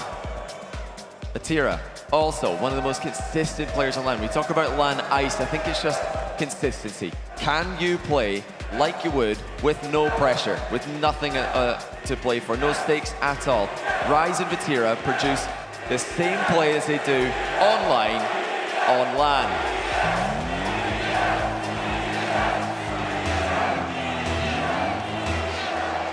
The crowd have chosen BDS. What are we going to get in Neo Tokyo? Rise off the challenge. Tira moves on in. It's a bit of a loose ball there, actually, but Seiko will claim it. Exotic to the far corner. It's a bit of a slow stop, but that's such a huge mistake! Oh Do not let it crumble like that. Oh, Rise, he had so much boost there. He wanted to get the perfect touch. He wanted to send that all the way back into Karmine Corp's half. But when you're looking for the perfect touch on a back wall half volley, timing is essential. And that time he went a bit too late. He did not flip in time. And the ball just went straight past him. An easy mistake. Was it necessary? Could he just taken control there, perhaps? Vatira out to Itachi. Rise has won the challenge. He desperately wants to try and make up for that mistake. Monkey Moon in field if he needs it. He's left the ball entirely. Vatira takes over. Seiko, we've got a couple of bumps happening around the field. It's been a bit of a slow pace to start us off, trying to test the nerves of both teams. That one's wide, and now it's Seiko all by himself. He's got to try and buy for time as his team gets back. Into the midfield. Good win from KC. Testing BDS on the challenges. Now Exotic, over to Attacking! Wow. A little bit of a tilt of Monkey Moon's chair. Don't worry, I'm sure he's fine, but they're definitely looking a little bit unsettled now. 2 extremely easy goals for Karmine Corp. Big mistake by Rise for the first one. BDS just let them through there. Exotic just arrived floating in their half, actually in reverse, collected the ball and just delivered it to Itachi for the tap-in. They need to make it more difficult than that. They've been making it more difficult than that. It's over him. Finally, BDS. That's over him. Oh, Vatira just got a piece of it. Monkey Moon's there. Exotic backing up Vatira there. Good call as well. No panic for Vati. Yeah, you're gonna have to wonder if that Fennec had a little bit of a stretch option on it just to try and reach that ball. 2-0, 3.5 minutes left to play here. And Champions Field looks awfully inviting right now. Vatira back over towards Monkey Moon. Good control from Monkey Moon. He's past 2, needs a bit of support. Instead, it's Exotic getting there first. Back out. Itachi cuts rotation. Over to Exotic. Oh. To Vatira! Unreal! Selfless, visionary team play by Karmine Corp. They're all smiles. BDS have completely lost control of this series. Its momentum swings heavily in the favor of the Winter Major defending champions. 3 minutes on the clock, and you start to consider to yourself, do BDS just want this over if it's going to keep being like this? You can make a case if BDS were the ones making mistakes and it was going against them, but yes, you can fix that. But KC are thriving in the circumstances. They were all smiles after that goal. Here's Monkey Moon. Got time. What can he do with it? 2 players are both gone, and Vatira, come as you like. 2 players tried to stop him. 2 players was not enough. Exotic now to Vati. No way. Still so dangerous across the face of goal. KC realize they do not need to send the third. They're in the driver's seat for game number 6. It's just full confidence now from Karmine Corp. Itachi started that 3-man passing play. He won't get any points credit for it, but we all saw his impact. To find his teammate waiting in the corner, who then sniped Vatira in the middle. It was perfection. The perfect 3-man passing play. Just to silence any ideas that Vatira is trying to drag this team into the grand final. There's been impact plays from all 3 players. Yes, mistakes earlier on. Otherwise, they would not have ended up 3 games down to 1. Karmine Corp very much in control now. And that's what's making this. Oh, wait a minute. Infield is Vatira. Of course, it's Vatira, just waiting on the goal line. I think that's what's made this series so captivating, Johnny, is that the range of goals we are seeing. We had that incredible passing play, but the mistakes have been incredibly prevalent as well. Such a vast range. We don't know if it's going to be the catastrophe or the brilliance. And we might find out on Champions Field which one that's going to be. You know, we did see a very big mistake from Rise to start this game, and I think that really set the tone for BDS. They're thinking, uh-oh, this is the inevitability of Karmine Corp once again. You look across the stage, you see who you're up against. There's always that looming, almost doom, as Karmine Corp show their fighting spirit from behind. 3-1 down in a series to come back. Not the first time, but this split, they've really lacked comebacks. They have taken some beatings to the hand of BDS and Vitality. Even Hogan mode. Oh, we're That's Rise. Actually, she dropped down to Monkey Moon. Well, there's one. Not much time to play with, but if any team can do it, it's the defending world champions. Exotic trying to roll with the ball there, knew that Rise was going to take him out of the picture, so he had to make a move, but BDS have to go. They don't have any more time to hold back. Double kickoff, they're going for the big win. Seiko's following it up now. Fully intentional by BDS there, trying to go for a massive kickoff win by sending 2 players with a close cheating player. I mean, that's as all in as you can get, but when you're down by 2 goals against KC, you have to take those risks.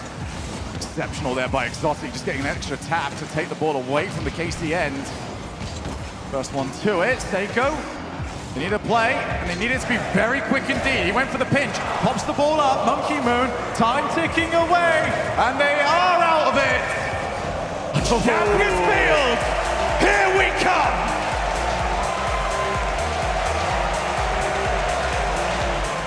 BDS do still have their time. I imagine they're going to call it, but Karmine Corp have just taken 2 games in a row.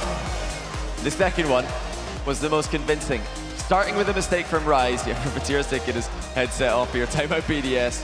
Yeah, nice stretch. I think you should all be taking notes there. Good to get up and stretch off the limbs, especially when you're sitting with the classic gamer posture, leaning forward, holding a controller. I think that's also just kind of a flex on BDS there, showing how comfortable he is on the stage as we approach Game 7, with the winner advancing to the grand final.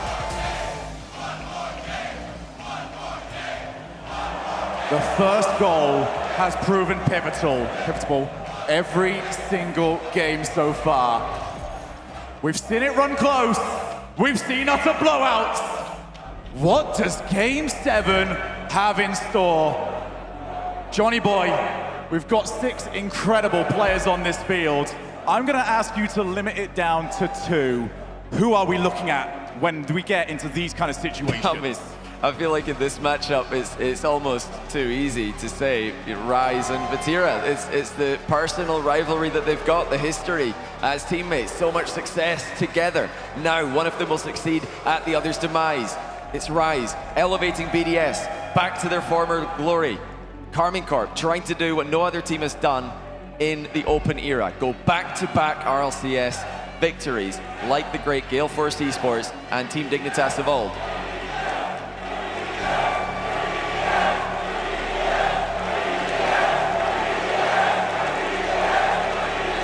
BDS are locked in. Karmine Corp are ready to go. 5 minutes in the most legendary stadium of esports. Champions Field await our warriors. And who is going to be the difference maker? Boston, are you ready for Game 7?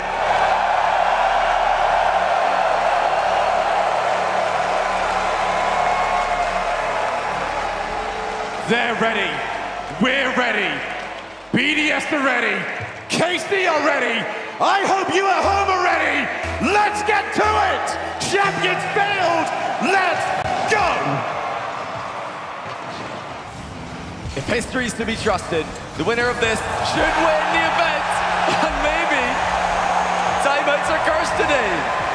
BDS immediately get the goal. Vatira was completely lost in the back corner there. And despite 3 Karmine Corps being just a meter away from the ball, none of them could get goal side of it. Already, BDS, I mean, did they talk about that one during the time? I wonder if that was the plan. I can't imagine that even they expected a goal to come that quickly, but they've got it. Well, it was Vatira and Rise that saw history go against them when they were the ones that were on the wrong side, breaking the streak of teams that went on to match point and then ended up losing from that position. Now it seems like it's Vatira that's going to carry the curse. What a pass by Seiko. Pre-flips to dust the defender, and that was all Monkey Moon needed. 2-0. BDS showing that they can come back from adversity, something they struggled with earlier in the season. And now with Rise on the roster, they're completely transformed. They're looking for a third. They've got a third. Take out the situation. situation, take out the predicament. BDS don't care. They're world champions for a reason. Monkey Moon trying to become part of that GOAT conversation. This would take him one step closer.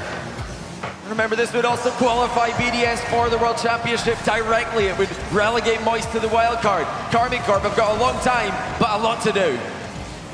And they've got to just get themselves mentally reset. They've got almost no time to do it, however. 4 minutes. All you get in Rocket League. And look at the way BDS are playing. The most comfortable we've seen them all day. Do they know where they're at right now? Do they think this is free play? This is supposed to be such a tense situation. We got excited. Oh my! Well, the tension's back. Oh, it's never going to be that easy. Rise with a very greedy play there. I can't believe he's just turned his car into a ramp. That is absolutely unnecessary. There's no other way to put it. He's put his car in the perfect position to deflect a 50-50 towards his goal. He's really just hoping that Karmine Corp will be slow to the ball. I feel like that's foolish hope, especially at a time like this. Oh, Exotic, he's left it.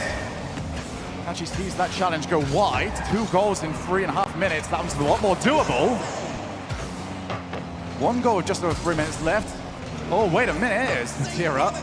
It's on the goal line. A little bit awkward here for Exotic, not where he wants to see the ball.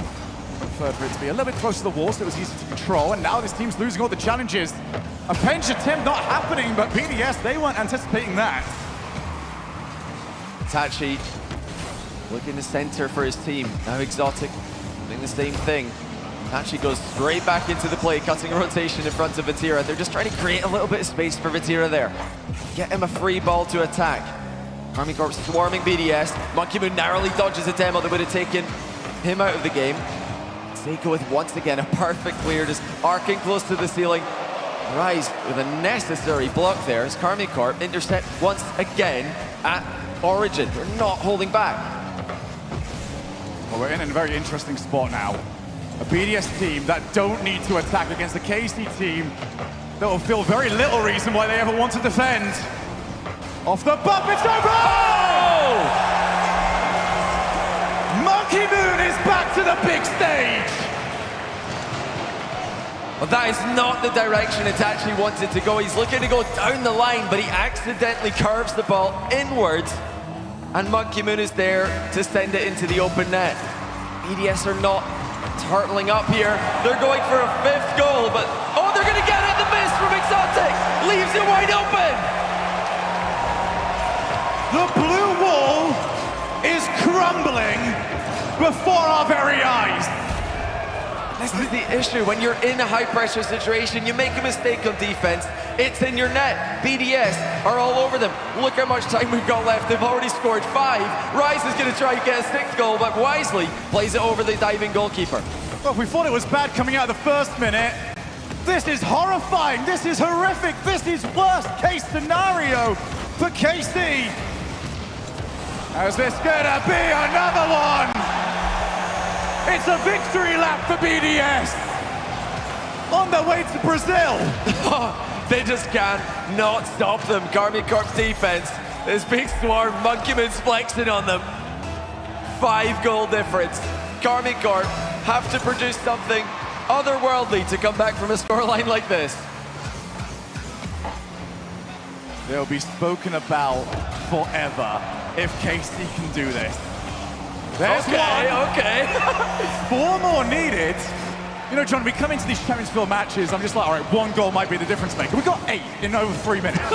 The good news is that if you are a neutral fan today, if you don't really mind who wins and you're just here to watch good Rocket League, the French and the Middle East players love to play high aggro style. You're going to see goals today. Teams are not going to sit back on small leads very often.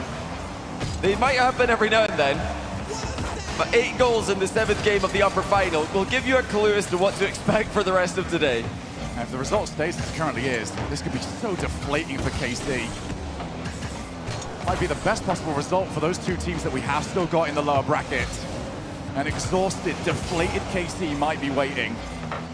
especially if plays keep going like this. Monkey Moon pops it to his teammate. Exotic will shut that down. But it really just seems like we are walking our way towards the era of BDS reopening. Rocket League, I hope you enjoyed your 8 months without them trying to win everything. Oh, they are back with a vengeance. Oh, one more chance for KC, but well blocked by Seiko. He's had so many key blocks today. Karmine Corp is stretched so thin. They're forced to overextend, and BDS put in a 7. You can't really blame KC for that one particular goal. I think they might already be mentally psyching themselves up for a lower bracket run because this looks as good as over. Good question coming in, Johnny. Who took the ice with them? I think we have an answer to that question now. I mean, both teams had spectacular comebacks in this series. 3-1 down. Karmine Corp going into game 5. They win 2 in a row. BDS against the momentum of Karmine Corp. And really like looking like the doubt was about to set in. They settled themselves down. Oh, nicely done. What a goal by Itachi. Not a lot of celebration for that one. A little bit of a smile because he's done well there, not just to score a triple tap with a reset thrown in, but also to shrug off his team bump. I think Exotic wanted a piece of that one as well. And if this one is done, it's also about sending a message that, hey, we'll see you guys in a couple of hours, and we'll not only beat you, we'll beat you twice in that upper bracket. BDS, what a return to form. A team that looked like they were going to give up their world championship with a whimper are now back. So many people were questioning if Extra deserved his opportunity. He ends up not having it. Instead, they brought in Rise, and they have brought the fight to Karmine Corp. The blue wall met the sledgehammer. BDS move on in the upper bracket. Just too good. They started better, they finished better. And with an impressive game 7 to say the least, they slammed their rivals into the lower bracket. Karmine Corp will face the winner of Vitality against Rule 1 later on today. BDS will await the victors. And now the road is set for our 2 lower bracket teams.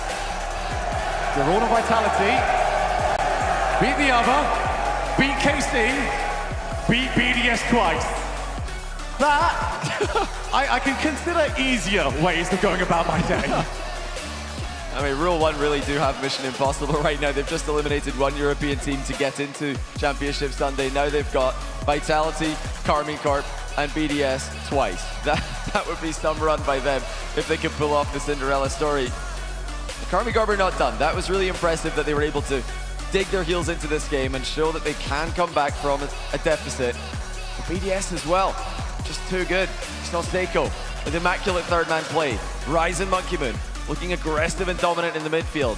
And when it came to it, they were the team who were willing to throw everything at their opponents and take the Game 7 victory. I want to give a shout to this crowd as well, by the way. So many were wondering if this was going to be loud. You guys were fantastic during that. And you've got a day of brilliant Rocket League ahead of you. KC will have time to talk about this, but they've only got about over an hour before they find out who they will be playing in that lower bracket.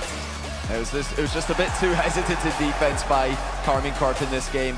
Beat into the ball for the second goal. Missed on the challenge for the first goal. Exotic again dunked on the goal line. You can't start a series like that and hope to come back. Can't start a game like that and hope to come back against BDS easily. Both teams had small mistakes, mostly forced ones. BDS come out victorious. So our day starts off with Champions Field. What a great way to start it. Got a whole host of amazing Rocket League coming your way, and Subi is with Seiko. It is official, Boston. The defending world champs are back, and in more ways than one. They qualify for Worlds. It was a long road, but I want a live reaction from Seiko on what it's like to make World Championships yet again. Alors, c'est officiel. Team BDS sont de retour de plusieurs des manières et vous allez réussir à vous qualifier ici pour les Worlds. Quelle a été ta réaction quand vous avez réussi à vous qualifier pour Düsseldorf? En fait, pour nous, on savait que ce match-là, c'était un peu un match décisif parce que si on le perdait, en fait, il fallait qu'on fasse top 2 pour être au main event des Worlds. Et du coup, on était super content de le jouer et de gagner, c'est encore mieux. Comme ça, on va directement au main event et voilà. So yeah, I mean, we were really happy, to be able to qualify for Worlds here. We were able to do that on the first day, and so I mean, we are really, really happy and glad to do that here. Again, congratulations, Seiko and Team BDS. But I've always wondered, and I've got to ask, what is preparation like for a championship Sunday? Take me through last night, this morning, all the way to coming up on this stage. Alors, qu'est-ce que ça fait de se préparer pour un dimanche de finale? Comment est-ce que ça s'est passé pour vous de la préparation hier soir, ce matin, jusqu'au moment où vous êtes monté sur scène? Bon, moi, ce matin, je me suis juste levé tranquille et je pense en fait, faut juste pas se mettre de pression. Et pour moi, tous les dimanches, toutes les équipes peuvent gagner. Faut juste être la meilleure sur le jour et c'est pareil partout pour les Worlds, tout ça, c'est exactement pareil, je pense. So like it doesn't matter if it's championship Sunday or not. We are really preparing the same way each and every game, and so I think it's a bit the same for every single team here. So it doesn't matter if it's championship Sunday or not. Gosh, that is a scary thing if you're preparing every single match like it's a championship match. But we all know that Rocket League is a game that you have to play mistake-free. Are those mistakes amplified against a team like Carmine Corp? On sait que Rocket League, c'est un jeu où on ne doit absolument pas faire de fautes. Et est-ce que tu trouves que finalement, jouer contre Carmine Corp, ces fautes, elles sont encore plus punies ou pas? Ouais, bah, je pense que ça s'est vu sur les games où on gagnait 3-1, ils sont remontés à 3-3. Je pense qu'on s'est un peu mis la pression de gagner et tout ça. Et je pense qu'on a su bien se rattraper en game 7. Et ouais, forcément, quand tu joues une bonne équipe, tu te fais punir plus rapidement si tu fais des erreurs. So yeah, I mean, to play against a really good team, of course, the mistakes are going to be amplified. And also, because we were like up 3-1, we had a lot of pressure on our shoulder. And I think we were a bit scared to win. And so that's the reason why they came back. But I mean, yeah, to play against a really good team, your mistakes are going to be punished. Now I've got to ask, Seiko, what about this Team BDS makes your team a fan favorite all the way here in North America? Qu'est-ce que ça fait du coup pour toi que Team BDS, vous avez réussi à battre tous les favoris et d'être ici finalement en finale? Qu'est-ce que ça fait d'être ici, être en finale et d'avoir battu tous les favoris du tournoi? Je sais pas, je pense ça peut être En fait, faut juste pas prendre la pression du public, je pense. Comme au World, nous, on n'avait pas le public, je pense que peut-être ça nous a aidé finalement, parce qu'on voulait leur faire fermer des bouches, et peut-être qu'avoir le public, faut juste pas prendre la pression.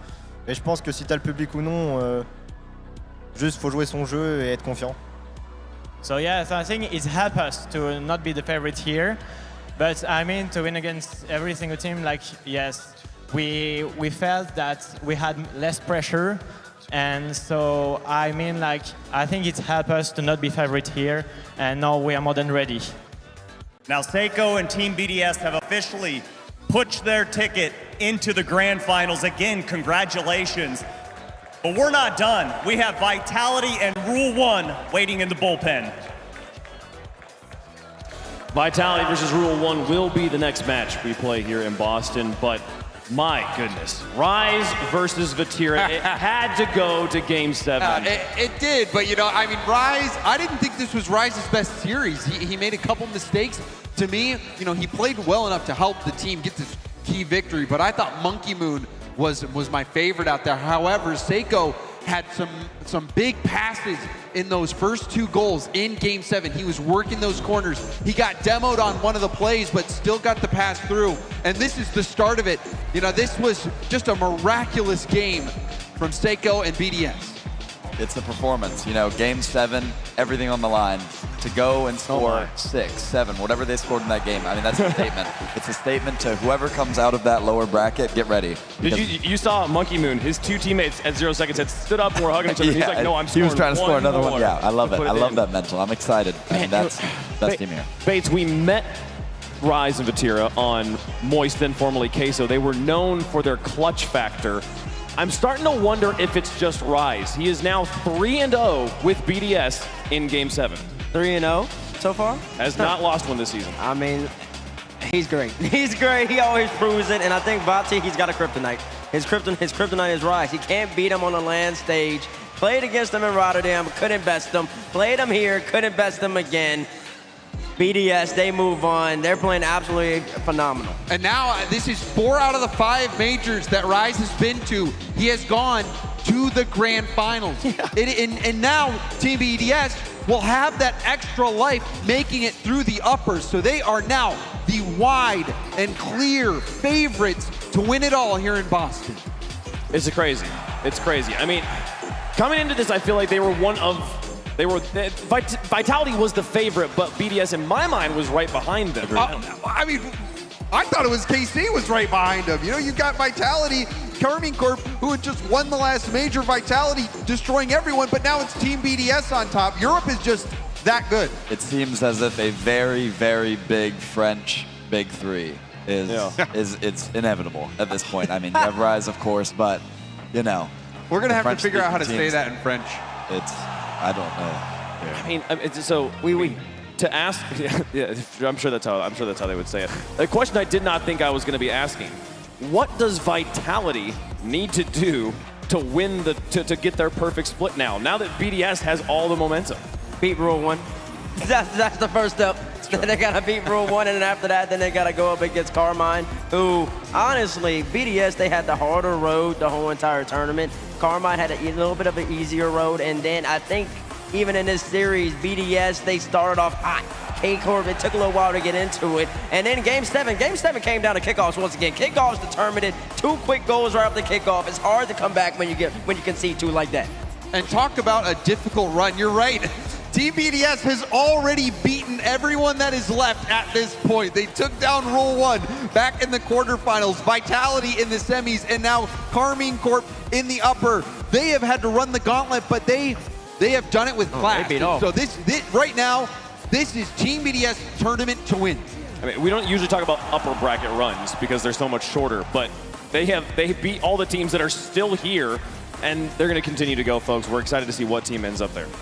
I mean, you know, you say they've beaten all the teams left, and their first round, BDS, Gen G, are major champions in fall. I mean, you can't get a stronger run than that, and to have 2 lives in a best of 7 with this crowd somewhat behind you with no NA teams left, I don't see a world where, you know, they don't do it. Suddenly the tables turn. BDS has everything to lose. It's their tournament. If they can just hold on, folks, you'll see them now. Finally, one of our teams through to the grand finals. BDS waits for the resolution of the lower bracket.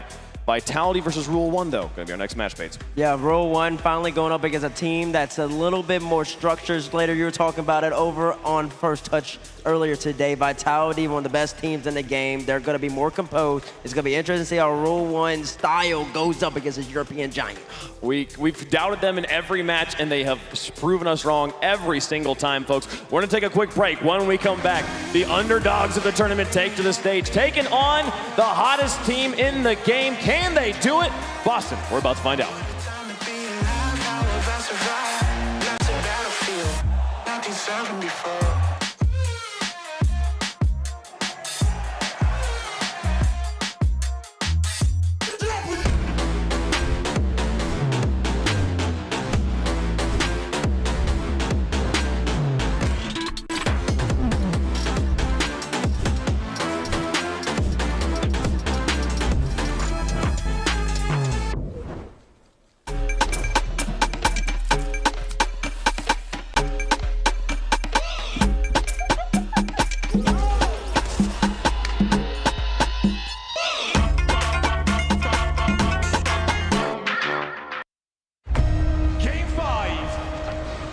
Double match point on the line. Furia and Moist 5 minutes away from discovering who will have all of that on their side.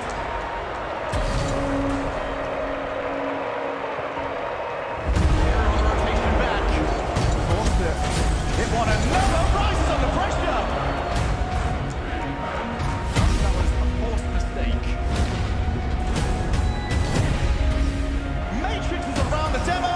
Gets the ball. He's now taking steps to the side of the field. On the reset. Can he outplay everybody? That was otherworldly.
team to keep an eye on for the rest of the major is Karmine Corp, the Blue Wall, your reigning major champions. I want to see if they can avoid the complacency that so many other teams before them have felt after winning an RLCS LAN.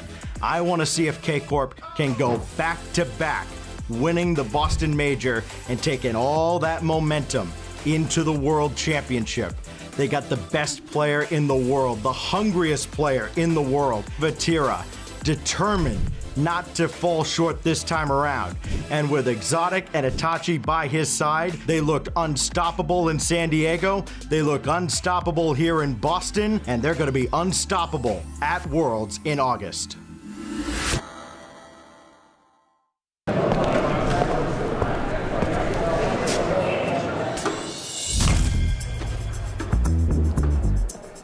Bates, this is going to be a great major. North America, only North American casters. Yeah, I mean, you saw what happened in San Diego. We didn't need him there. I'm not trying to hear about Zen the whole entire weekend. Zen this, Zen that, Zen maybe breakfast. We know it's coming, but no, we don't need to hear that. Best of the game, never lost, 7 for 7 in tournament. You gotta be kidding me.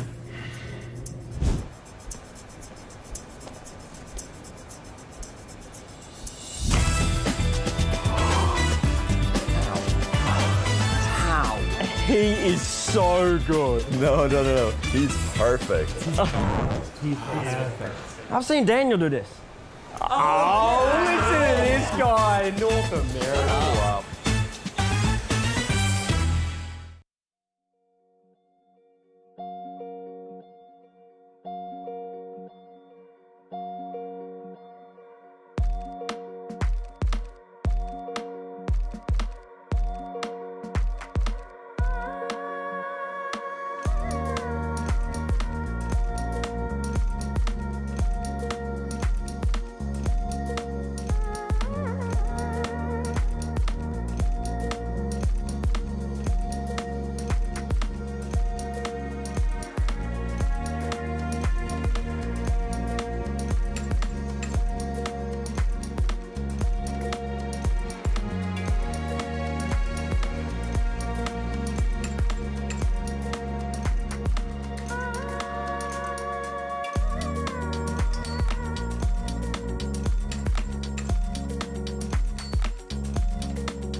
Suits. I've seen it take a toll and be harmful. I've seen what it can do when I got both of my arms full, but still continue to pile more on my back though. I learned at a young age, if you want to do something impactful, then you gotta be willing to sacrifice and really go after it with everything that you have, cause if you don't, it ain't never gonna happen. Listen, gotta prevail, gotta excel. Think I hit my peak? No, I just started climbing the hill. Kill or be killed. Well, if that's the way that you fail, I hope you know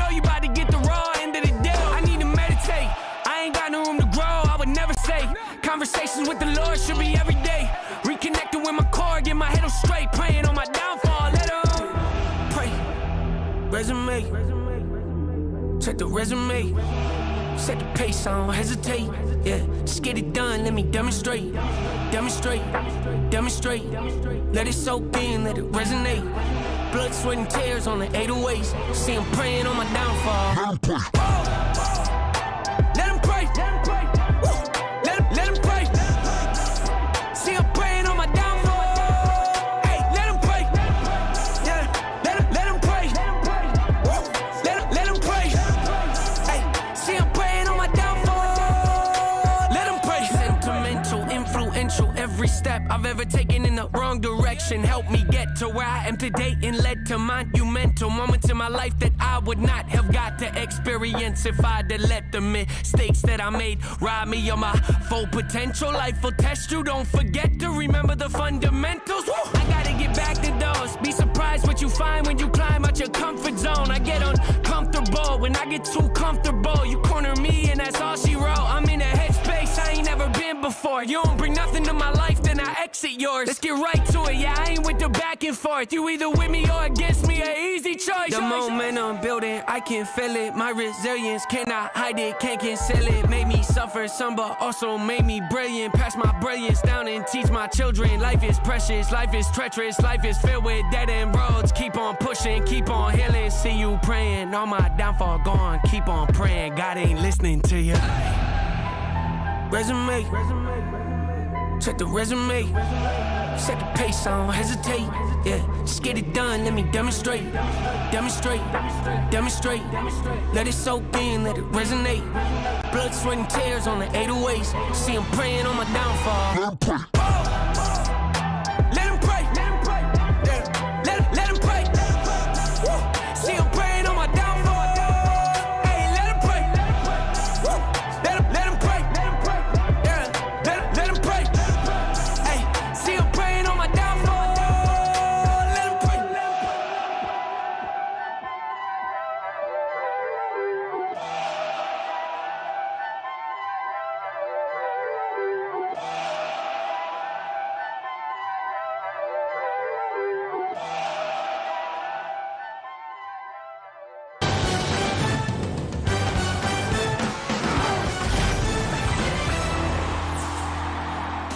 Let 'em Pray, the official Rocket League Esports Spring Major Anthem by NF, is now available in the featured shop. Also grab the Hope by NF player anthem from the featured shop. Rule 1 taking on Vitality. The big versus the small. Can they do it, folks? Can Vitality stay strong after the small stumble they had yesterday that dropped them to the lower bracket? Welcome back to Boston. It's Championship Sunday. We got 3 more matches to play before the day is out. We're joined by a special guest. Mo, before we talk about the teams, how has this been for you, man? They're in the top 4. Emotionally, it was really stressful. Actually, watching the boys play, of course, I have a faith in them to perform, but you have to always watch it match by match. I'm psyched to be here. It's amazing to watch such a newbie team performing in front of such a great crowd here in the biggest stage for RLCS. So it's the highest of honors and the highest of proud, yeah. Oh, we're so happy to have him here. I mean, Bates, the crowd has been rallying around Rule 1. America loves their underdog stories. They do. And they are making that story true right now. We sure do. In Rule 1, they've defied all the odds. First ever land, already in the top 4 of RLCS land. That's incredible. There's so many players, so many teams that have been playing for ages and have never made it this far, and they've done it in their first.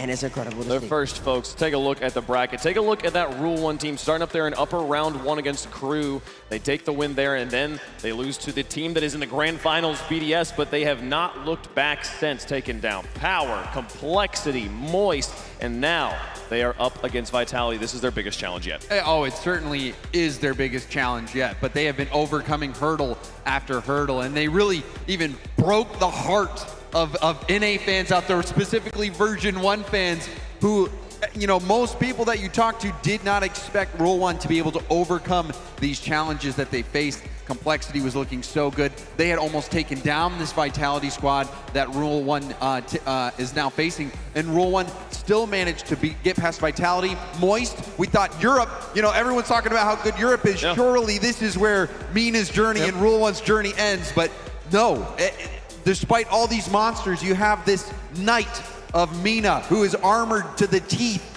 And they're slaying beast after beast. Exactly, and they're still hungry, to be honest. You talk to them, you see the confidence. They did not come here to leave without having their battle in the grand finals. So I'm excited to see them going against Vitality. You were telling me that yesterday, before their match, they had restocked their fridge in their practice room because we're going to be here tomorrow. Oh, we're going to stay for long. They were that confident in themselves. I mean, it stood out to me, I remember, in the little interview video we did with them at the very beginning of the tournament. They said, this is our first event, so we need to win. Which teams, just, when it's their first event, they're like, we just want to have a good showing. Like, top 4 would be amazing, right? And they're like, no, we have a standard, and that's grand finals. Exactly, and the thing is here, Rule 1 is making an example that Mina is not just one team. They are, of course, the beacon Falcon rules for them. It's the motivation. They made it to the second place, and they want to beat that record. They want to make it to the grand final and taking the trophy back home. So let's see if they can do it. We'll see. But man, how do you? Let's talk about Vitality for a second here, Mace. It's like, what do you think about this team? We watched them against BDS yesterday. It was abysmal, and then they dropped the lower bracket against Gen G, and we're like, oh, they're back. They're great. Are they back? Was it just which one was the fluke here? Are you working? I sure am working. I'm thinking. The cogs are turning. My cogs are turning. Which one was the fluke? I guess them playing that bad against BDS was the fluke. I guess BDS been playing really great, so it's interesting to see. I wouldn't call either of them a fluke necessarily. I think them playing Gen G, they were confident, and I believe they felt as if they were the better team. On paper, they are the better team, and Gen G really needed that game, number one. I think a lot of people were expecting Gen G to come out, hit him with the World Championship, a little punch, knock him out a little bit, stumble him, and then game 2 on, Gen G would at least be one game up with the crowd behind them. Vitality, they snuffed that up, snuffed that flame out, and then Gen G, they couldn't recover. So I think Vitality's been good. Wildly, though, you think about these two teams and their run. Sure, Rule 1's had more matches to do this, but I would say Rule 1's been the more consistent team, James. Well, you know, yes and no. They've been consistent since that Game 3 Power Series where they had to reverse sweep. Before that, they were a little shaky. Yeah, they didn't look comfortable They were really at all. shaky. They didn't look comfortable at all. And there's a reason for it. It's their first RLCS major. They're playing basically in a new environment for them. And when you put them against the ropes, they came out swinging, and they beat big names in the scene. So I would say they are as comfortable as goes right now. They are against the ropes. They have their back support. And they will definitely do some damage for Vitality. And talk about swinging. We've seen Kalirs land punch after punch after punch. Rawas as well. You know, most people were expecting Rawas just because of him being in the spotlight with all of his 1v1 presence there. And also ending Zen's 1v1 spree, if you remember the show match spree. That was Rawas that ended it. So how fitting would it be if they match up here at the RLCS Spring Major in Boston and Rawas ends their streak here? Wow. This is the biggest. I mean, this is the biggest, definitely. A lot of people are doubting Rule 1 making it to the grand final. I would say if they take down Vitality, everything is possible. Everything is on the table for all the fans. I'm so excited to see. If they manage to win this, the way the fan votes are going to be for the next few matches is just going to be wild because no one's going to know what's going on, folks. Let's get the players on the stage. It's time for Rule 1 on one side, Vitality with Zen, the powerhouse on the other. There is a clear favorite if you look at it on paper, but we don't play Rocket League on paper, folks. It's time for the underdogs, the David versus Goliath. What you know about?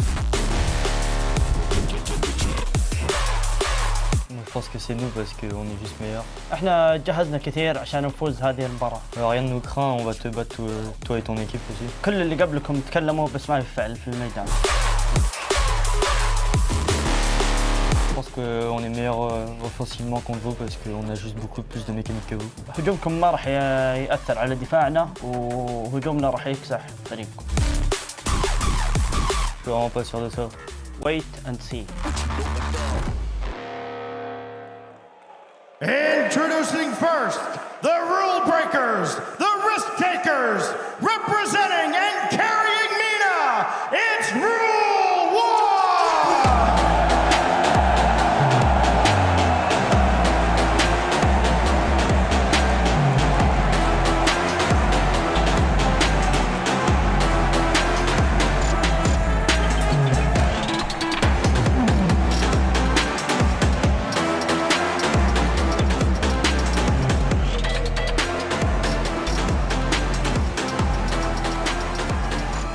Everyone has thought that none of them have been effective, is what he said. He said, and there's nothing you can say to us right now that will shake our confidence. It's just talking. Exactly. Everything that happened so far from the rest of the teams is just talking, and nothing on the field. Rule 1 been the team with the confidence to do the least mistakes in each of the matches they had. And every time they made a mistake in a round, they come back in the next and then just like redeem it. So I would say that team, the confidence is the key for them to stay consistent. And you talk about confidence, that response, wait and see. Yep. Wait and see. And they have been showing us exactly over and over. And it's fitting that their name is Rule 1 because on the field, they are enforcers. The air dribble bumps, air dribble demos, their offense truly will bulldoze you. The defensive stalwart right here. He's made a name for himself in the 1v1 scene. Y'all talked about a Zen versus Moraz. When Moraz beat him, he said, GG Zen, but I'm not like the other ones. And his defense speaks for itself. It certainly does. Man, you mentioned they've made the fewest mistakes. Yep. That might be all that it takes to take down the other side of things here. And their opponent, featuring the new face of Rocket League's Youth Revolution, please welcome Team Vitality!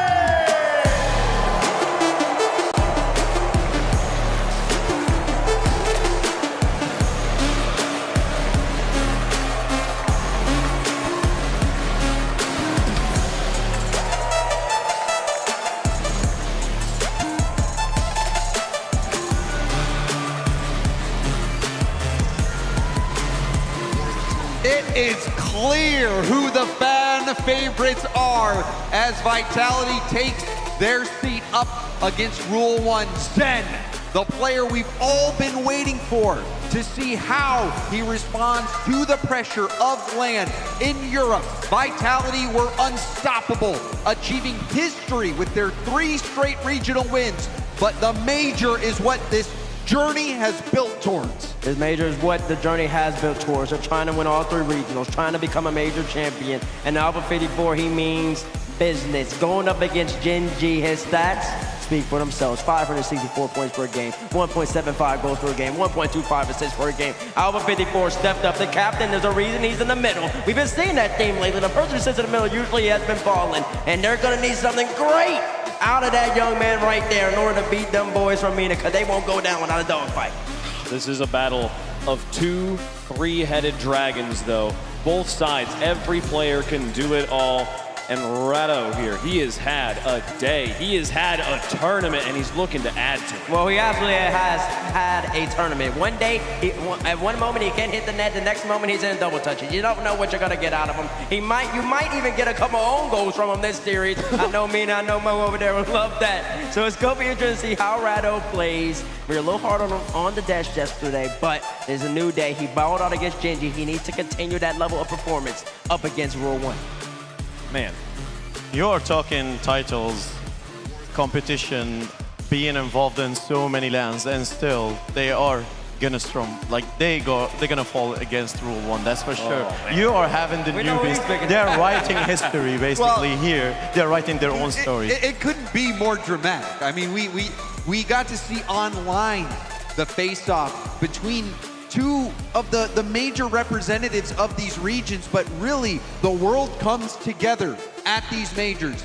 Metaphorically, physically, we are all here. All the eyes around the world are watching, Rocket League fans watching to see how this story unfolds.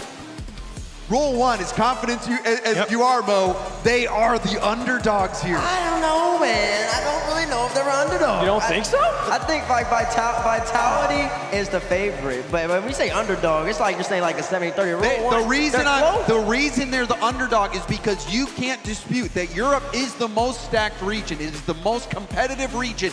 Vitality dominated. They dominated. There was no one who could knock them off. I mean, 8 months. That's their history in the pro scene and Rocket League esports. 8 months. That's what you see on the sticker. The rest of them, everybody have like years and years of experiencing in the scene. And still, you have 8 months of an experience they're crushing on the stage. And that comes because of their dreams. I saw them in Rotterdam when they were like with the fans. You see it in their eyes. They are hungry to actually attack on that stage in a play, and now they have the chance that they are not going to win. I mean, what's crazy, we've been talking about like Zen the whole time, like how's he going to handle it LAN? How's he going to handle it on the main stage? How's he going to handle it in front of a crowd? We kept raising and pushing the bar a little bit further.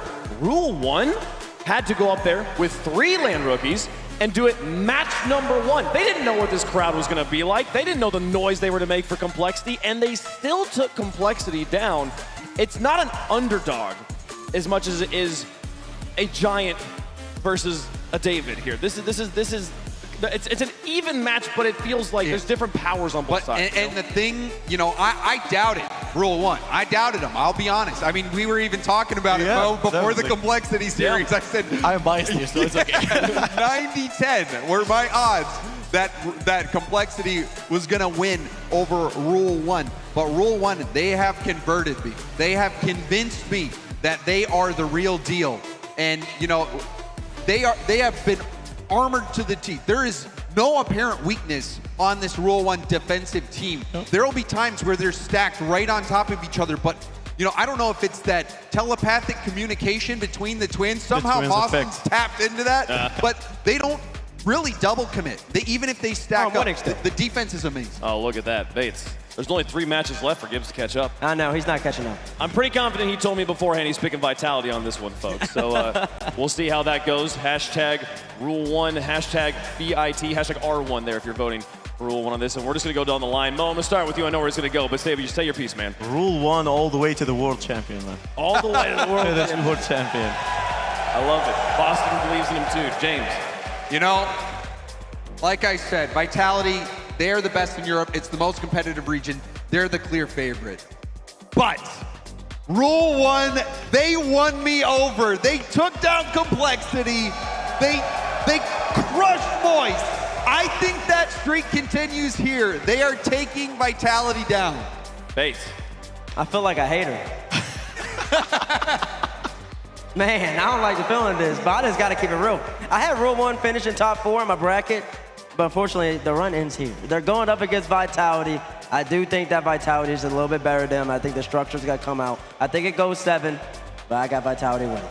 Bates, I got to roll with you.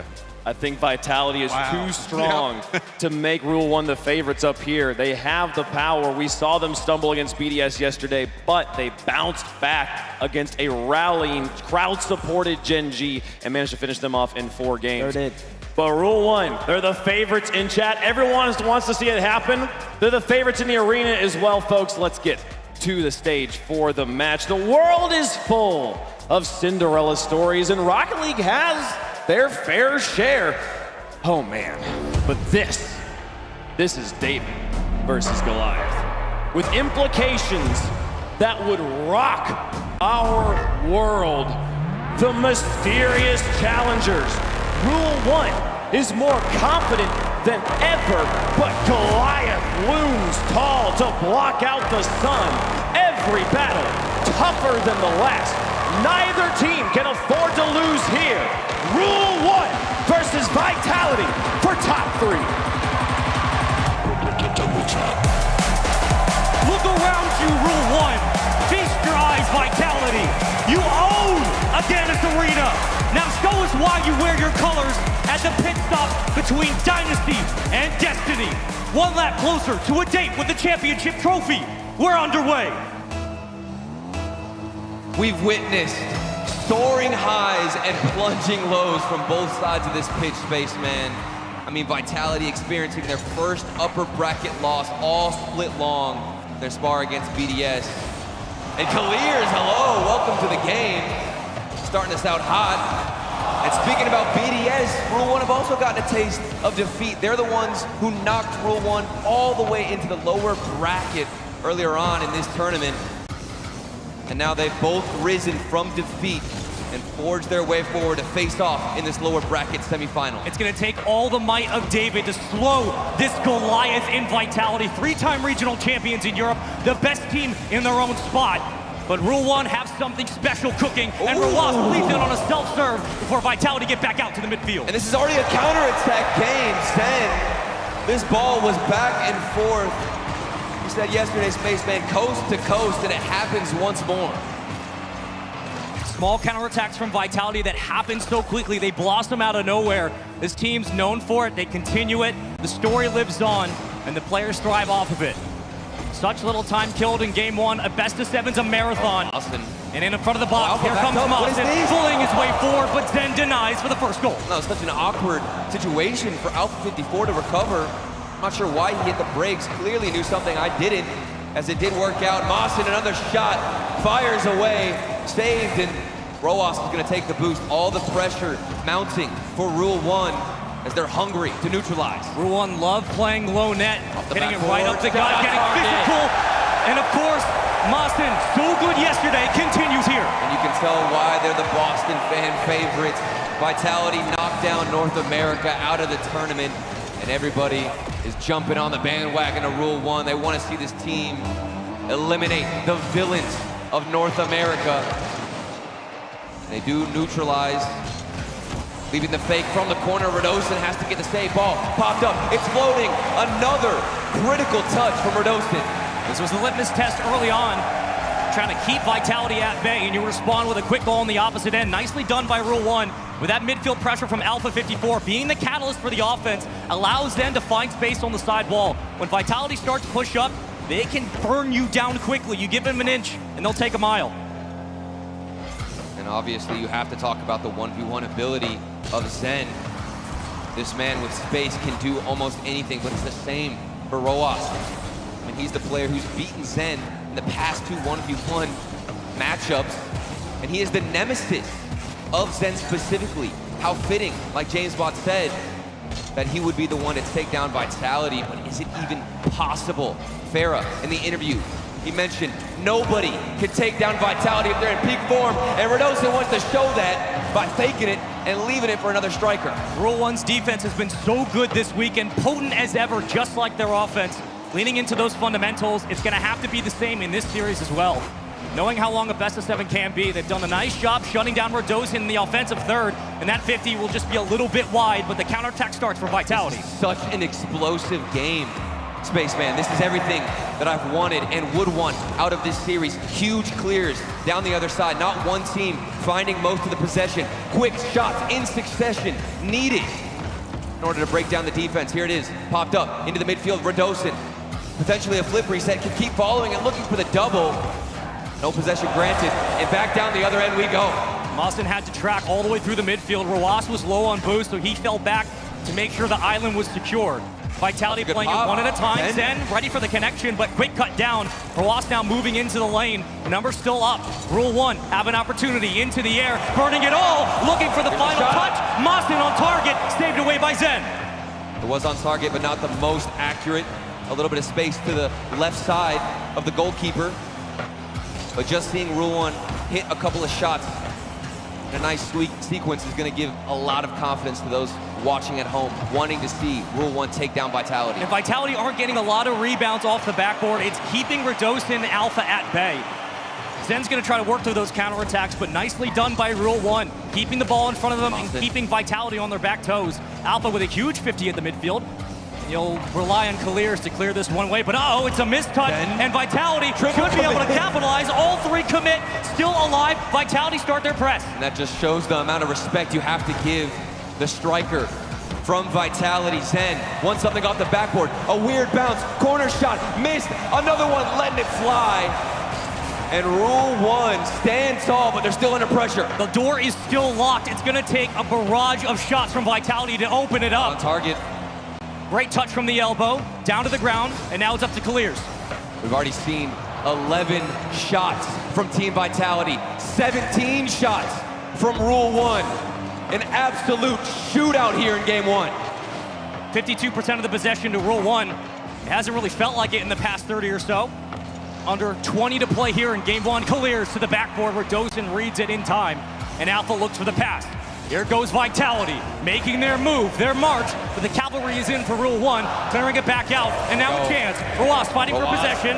Underneath, Radosin looking for the clear, and Zen gives it towards his teammate. Here we go. Radosin in the midfield. You need the defense to stand up, and they do. Into OT for game 1. Roas, huge demo. If that pass outlet was there, who knows what the offender would have done. Roas, though, this is looking good off the backboard. Read well by Zen. Back and forth between orange and blue. Both teams reading each other so quickly. Radosin gonna play it high off the backboard. This will be a clear out to the midfield. Clears will begin to track. Into the back lane, through the corners, the pressure continues, but Rule 1 always have a number up. Ready and waiting for the touch from Vitality. And yet again, they'll get back out to midfield. Good demo from Clears. 2 players out of Vitality, bunched up.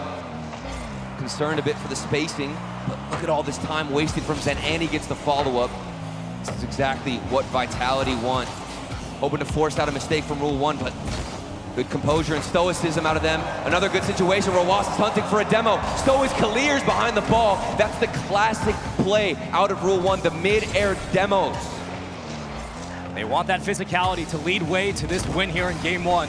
And what a way to do it. 1 minute gone. Vitality still have numbers up. Working through the back line, it's Roas. The 50 won't connect. One demo leads way. Power play, downfield, slow touch. Radosin stares directly at Rule 1 and closes it out. With how fast-paced this match was, of course it's going to be a slow roller that goes in. Clears, early dodge, diving across the net, hoping to get a touch. But that ball, with no pace behind it, is enough to slip in. I mean, defensive jabs left and right from Rule 1 Vitality. So back and forth early on, and it shows in the stats. 19 shots for Rule 1, 16 shots for Vitality. This is going to be a ridiculous series if it keeps up. You don't often see 35 shots in the start of a best-of-7 we do not. at this stage of a tournament with this much pressure. I think that says a lot about Rule 1. The stats, I could go on, Spaceman. We barely get to see this type of offense and defense both in a match. This is truly one of the most delicious, I'd say, entrees you could get in Rocket League. I mean, you're getting everything right now. The sides, the French fries, it's all perfect. I wonder what the main course is going to look like for this series. If that's how game 1 was. What's the dessert? Is it going to be an OT? I hope so. We better be getting to game 7 out of these 2 teams, how they've been playing this weekend. But my goodness, Vitality trying to make the run, continue to cement their legacy that they've had very quickly. Welcome back. That's me, that's him. And my goodness, our Rule 1 on a roll, even in a close game 1, they still look like they have so much to give. They are on a roll, but at the end of the day, you felt the edge shift to Vitality, the quality of shots as the game progressed. I felt like we were shifting more and more, like I said, to possession on the orange side. They were starting to get comfortable. Rule 1 looked for those demo plays, but Vitality have done their homework. They've done their research. They know what they're up against, and it's not going to be as simple as a mid-air demo. You've got to do more. Let's see if game 2 changes. Off the opening kickoff. Begin the proceedings with a Vitality possession. Ball stuck in traffic for the moment. Eventually it will jet out. Mawson on the slow, and he'll play through the corner. Rule 1 trying to continue that pressure they've had upfield into the orange half. But here comes Zen, and it's going to take a diving save from Rule 1 to keep it out. And we're not seeing the same level of panic out of Vitality. Their defense has been spaced out. They already caused the double commit. And Alpha 54 will get the first one again for Vitality. It's one thing to keep Alpha at bay. It's another to have to worry about Radosin at midfield. That immediate challenge up to set up Zen. This team is a full 3-headed Hydra every single possession. And how about Radosin, man? There were so many fingers pointed at him after they got obliterated by BDS. People asking for his head. I mean, thinking he's the issue, he's the problem. After just one series, and for him to shoulder all of that blame and come out truly firing, it feels like he's fine-tuned his engines and he's prepared. And I'm just impressed with that recovery. Vitality want to extend this lead now, make it 2-0. Vitality getting so much more comfortable on the other side, winning a lot of those 50s to keep Alpha pushed up and allow for the rebounds set out on the center. Slow on the approach, clears.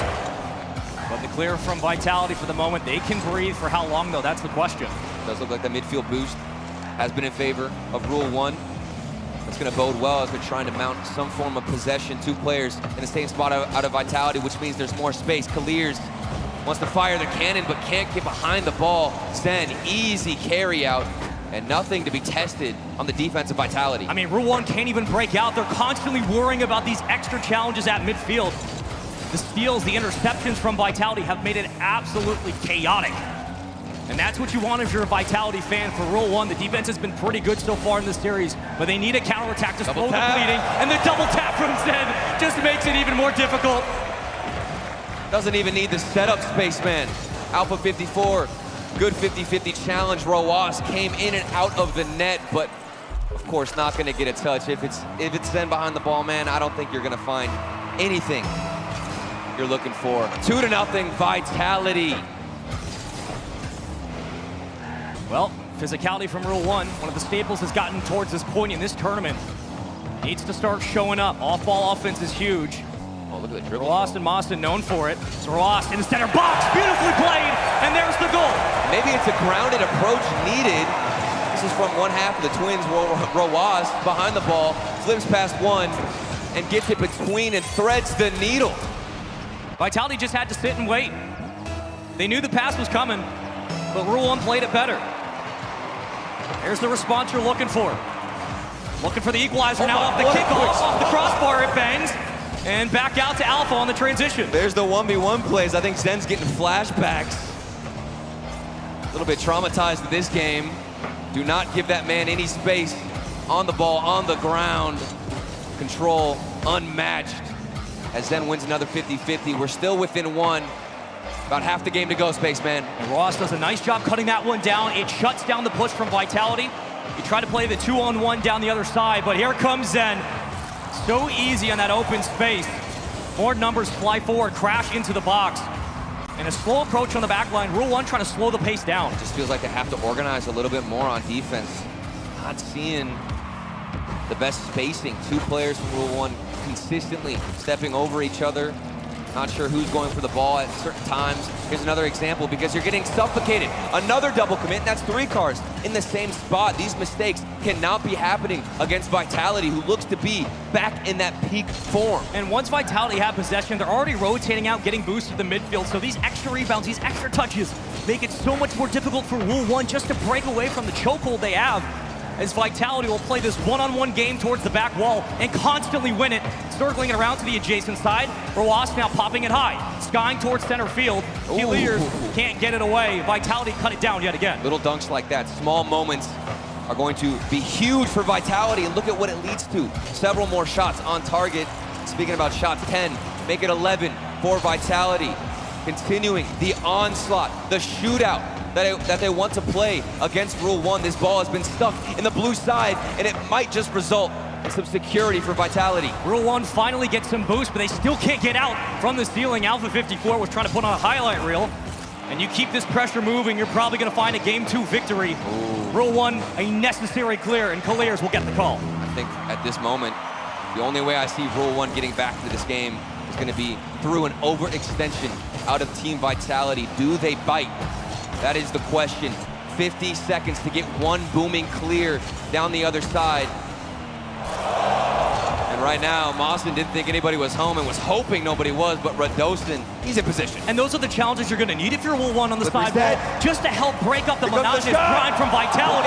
Huge 50 and stop from Radosin. Jumps in front of the play. Center box still there. Clears. Top shot. Slot. They got the bump. They paved the way. Roas, 2 taken out. Mawson can turn quickly. And we're back to square one. This team gets counted out every single game, and they always find an answer. But Vitality are 3-time regional champions, and it's because of that man in the air. Zen, Radosin stepping up individually, and Alpha looking for the double. A dagger right into the back of Rule 1, but the defense denies. wanting to set up the fake, was Alpha. 10 seconds left. Rule 1, could they do it? Clears! He had the double tap the shot. Not on target either. It's a high floater, and Vitality could do the exact same thing Rule 1 almost did to them. Back-to-back overtimes. Rule 1 need this one. Momentum for Vitality. Patience from Rule 1. And off the kickoff, one of the most storied organizations in Rocket League history will have possession. Alpha holding the reset, skirts it around, front block shot, and it's denied. Redosin can't clear. So many close 50-50s on the goal line. Rule 1, how much longer can they hold on to this defensive approach? They've got to absorb so many shots from Team Vitality, and this is a fast-paced ball off the backboard. Redosin, look at the speed on that clear. It's the bread and butter for Vitality. Those long clears and the cut downs at the midfield. You have to keep pace, continue to skate alongside them. Redosin playing it low. Good 50. Huge challenge from Kalir's. Numbers are up.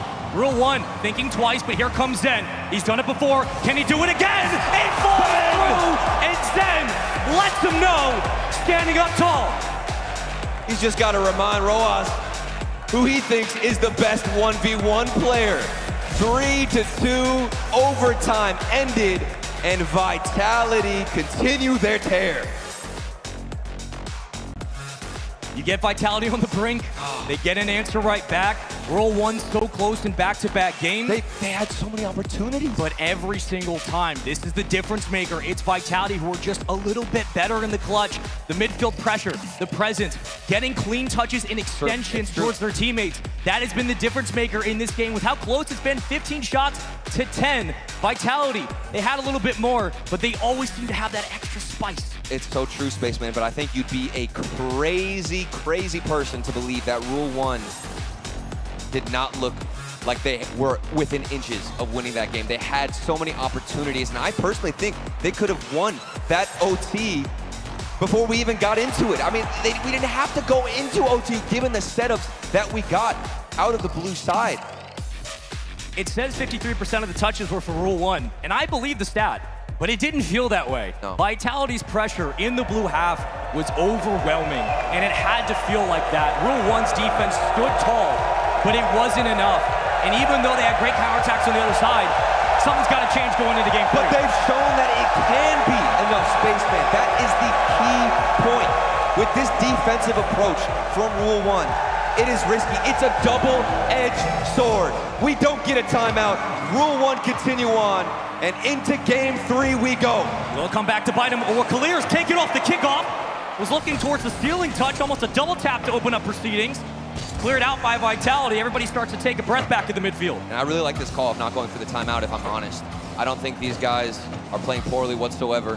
A couple of double commits here and there, the defense panicking, but it's almost impossible not to against Vitality, given the mechanics on that side. Just take a look at this. A flip reset.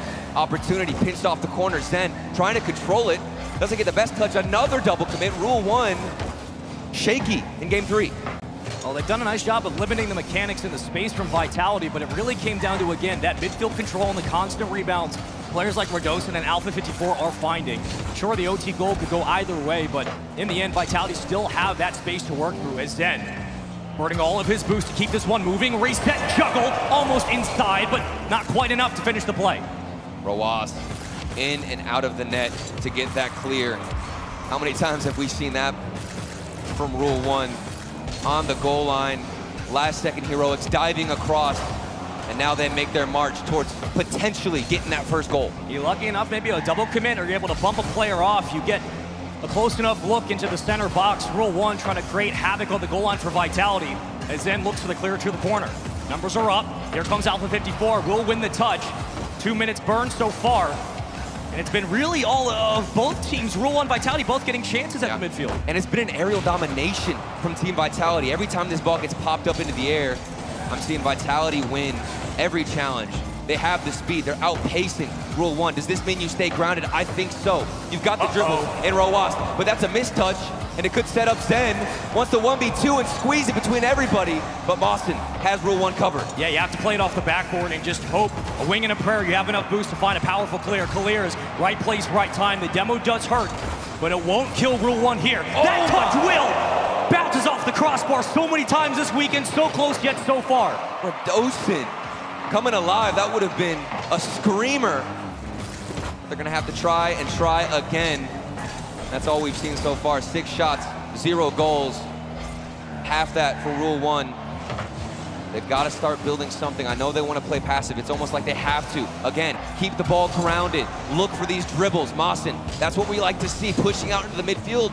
But look at how good Vitality are getting this ball up quick in the air. And Rule 1 already took out some of the rotating players of Vitality, getting off their lane and causing congestion, making it more difficult to get in front for a 50, to take away possession. That's what they like to do, keeping it on the ground. As Alpha couldn't hold on to the dribble, and Roas through the corner. We'll try to play a 1 game against Zen. We've seen a couple of times. Boston can't find the center. And on the other side of the field, it's Zen and Clears fighting on a one-on-one.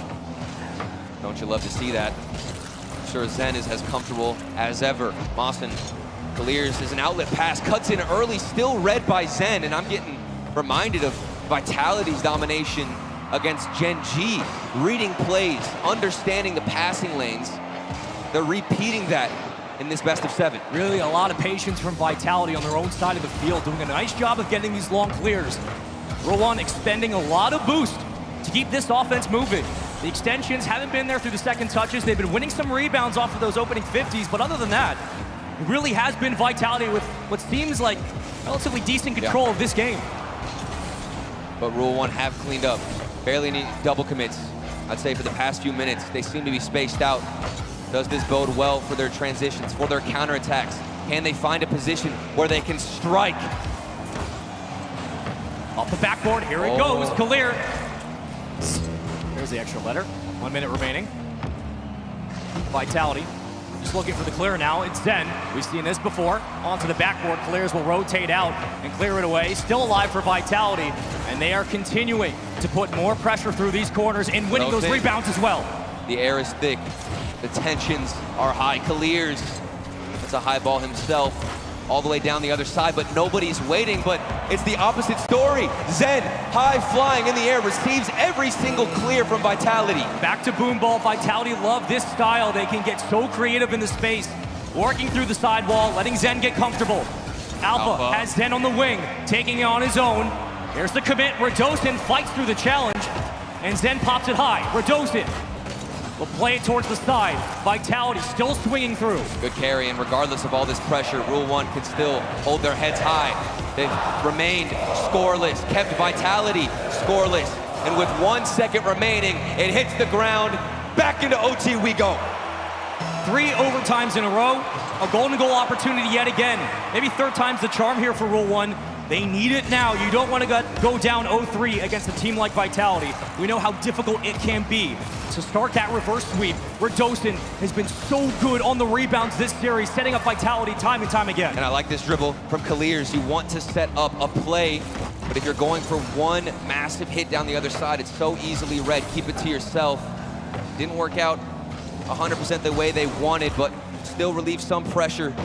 And as I say that, Vitality mounting, and Roas, good 50-50. This could lead to something. How long has it been since we saw Rule 1 have a good offensive stride? And every time they throw it off the backboard, Vitality make the read and just clear it away so quickly, just like here. Radosin trying to cheat behind the back line and get in front of the defense.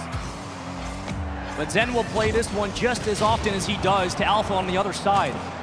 And we're stealing boost. If you're Vitality, Rule 1 aren't going to have a lot to fall back on. Another booming clear. Clears doesn't hold on to it. And you don't blame them. There's barely any boost to go around. That's a good 50-50 though. Radosin, first save in quite some time. Heating up is the blue side. Alpha 54 though. Flip reset off the backboard. Clears turns in. And this looks scary. And they're 3 stacking on their rotations. It's going to be more easy for Vitality to pick them apart in rotation. If they're not able to turn in time, cutting into the lane. This should be a chance for Rule 1 to fight for Zen, or fight against Zen on that possession. But yet again, it seems like Vitality are so quick to get back out to the midfield. Not a lot of contests that they're fighting on their own line. Golden goal. 1 mistake. 1 opportunity. Rule 1 might be facing a Vitality on match point if they lose this. This feels like a must win. Or else everything is stacked against you, and that could end it. Mawson, not on target, crossbar and out. And the last thing you want to do here if you're Rule 1 is leave off the play. Here comes Roas. Zen will find the denial. And Mawson fighting for his life against this Vitality defense that has been so strong in this overtime. Can Rule 1 hold on to the ball? That's got to build some kind of confidence for Rule 1, knowing that they can hold it down on defense. Vitality unable to penetrate the armor, and Rule 1 have sharpened their blade. Almost 3 minutes gone, and Alpha with nothing but a Another bomb. Two hanging back, Vitality don't want to overcommit.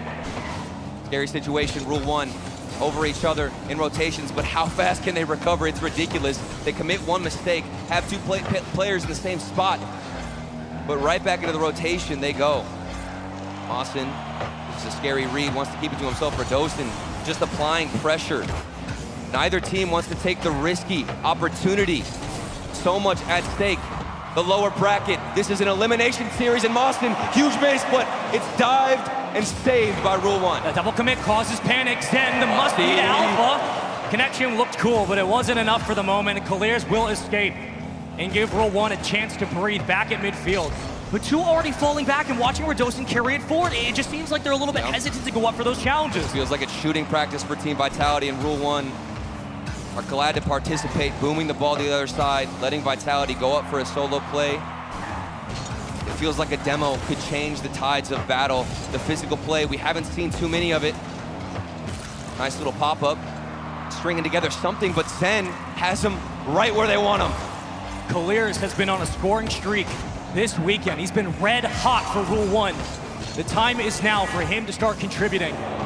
Roas carrying, looking for Colliers, the backflip to the midfield, and they'll try to hold on to possession here, but it gives it right back to Alpha. He's got Radosin in center box. Wow, what a Mawson read. has to jump up and make that read. It does look like Rule 1 are adapting, understanding where Vitality wants to go with this ball. It's another pre-jump from Colliers, and he is going to get a touch on that. Huge indication as to where Rule 1 stand. Alpha bumped out the way again. No matter who you're sending forward, it doesn't look like they can break through on Vitality. It feels like we haven't seen a bump or a demo in years at this point. Vitality always having numbers up. They don't want to spend it. They don't want to risk it, Spaceman. Rule 1 just have to find a way to break out. Vitality has had shot after shot. 16 for Vitality, 12 for Rule 1. It feels like it, and Mosby will have that easily saved. And that's a double commit from Team Vitality. The first time we're seeing them stuck on defense, getting starved out. And another one, slowly dwindling away. Team Vitality, when they're stuck on defense, it doesn't look good. But thankfully, if you're a fan of them, they've quickly buried themselves out. Zen closing in on 800 points for this match. Radosin leaving it in front for the young prodigy. Back pass Radosin, both committing. And Alpha will win the rebound yet again before Roas cuts it down. Interception to the midfield. Colliers following through, gets a bump. Numbers fall back. It feels like it's just these one-on-one challenges for Rule 1. They don't have two up at a time, and maybe they need it. It's gonna take courage from any player on the field. That's a good pass up to Roas, but Zen has it read. Not the best bounce. Free shot saved by Alpha. 5.5 minutes, a whole extra game of Rocket League, and they didn't even take a timeout. They're feeling it, but so is Radosin. Zen, 6 shots, no goals, 7 saves to his name, keeping Vitality in this still no goal score. This is such an important game, Spaceman. An extra game of Rocket League you've played. To lose this would be a dagger to the heart. You want to keep emotions high. Rule 1 have survived, but for how long? A little easy on the read. Colliers trying to get it over Alpha. He might have. Huge win. Playing it through the corner. Roas looking to slow it down and will do so. Gets it around 1, around 2. But yet again, Vitality jump in front of the lane and cut it down.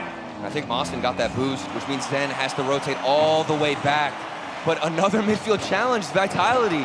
This feels like a game where they should have gotten a goal years ago. But Rule 1, this defense, it's not made out of brick, it's just absolute titanium. Caught in a gridlock between these two teams. 18 saves for Rule 1. Roas, no bump on the goal line. Alpha in a 1v1. Has space for days, has the bump, and rolls forward, but another huge save, and Rule 1 stands strong. Boston sitting on the edges of their seats. It's a fake off the post, and there was a touch from Vitality.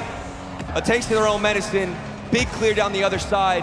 Each defense has been tested. And there's the demo we were looking for at the midfield, where Dosen's gonna fall quickly back down to reality.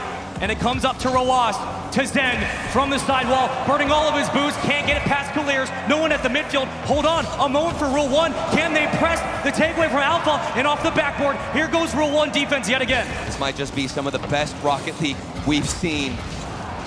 Look at the defense, the 1v1 opportunities.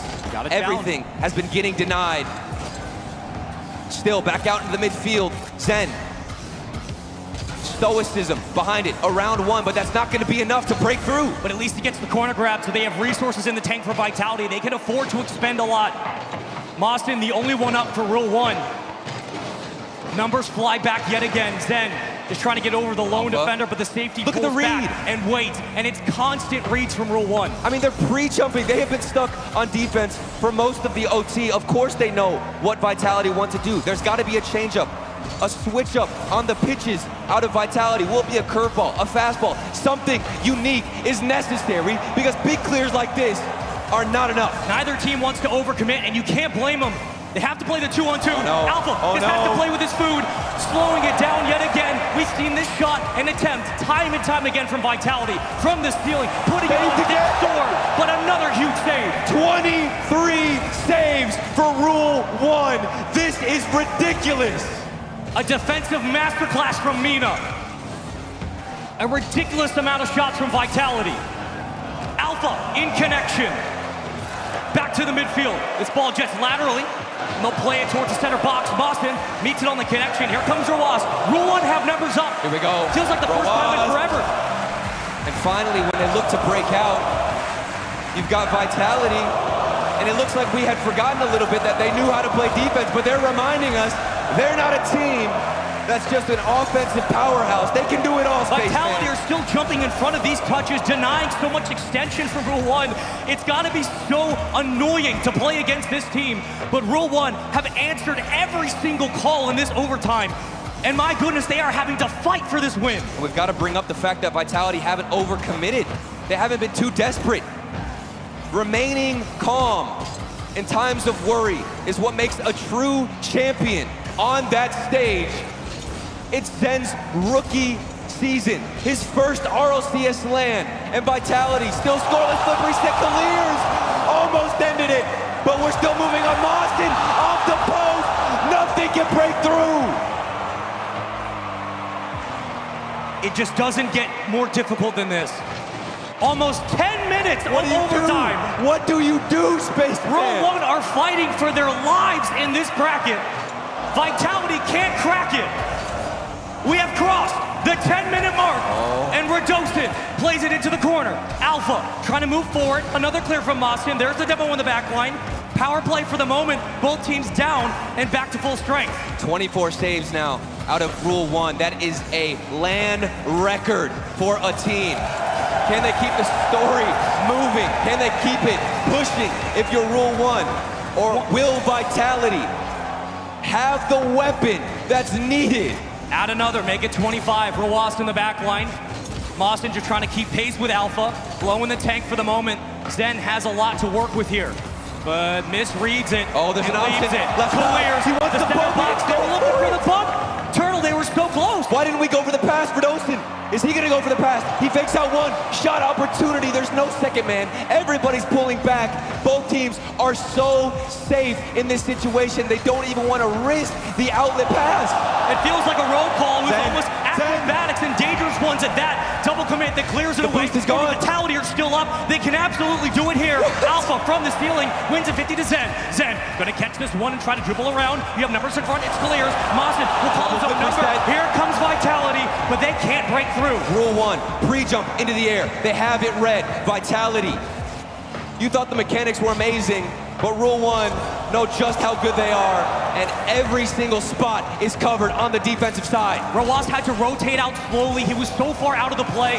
Over to Roas. Maybe it does pay off. That's too Hold on. It's a breakaway chance. One Through shot. the corner. One opportunity. Off the backboard. Here comes Roas, but Alpha yet again an easy read. Vitality on the beat. Are you kidding? Towards the backboard. We play on. Let's keep it going.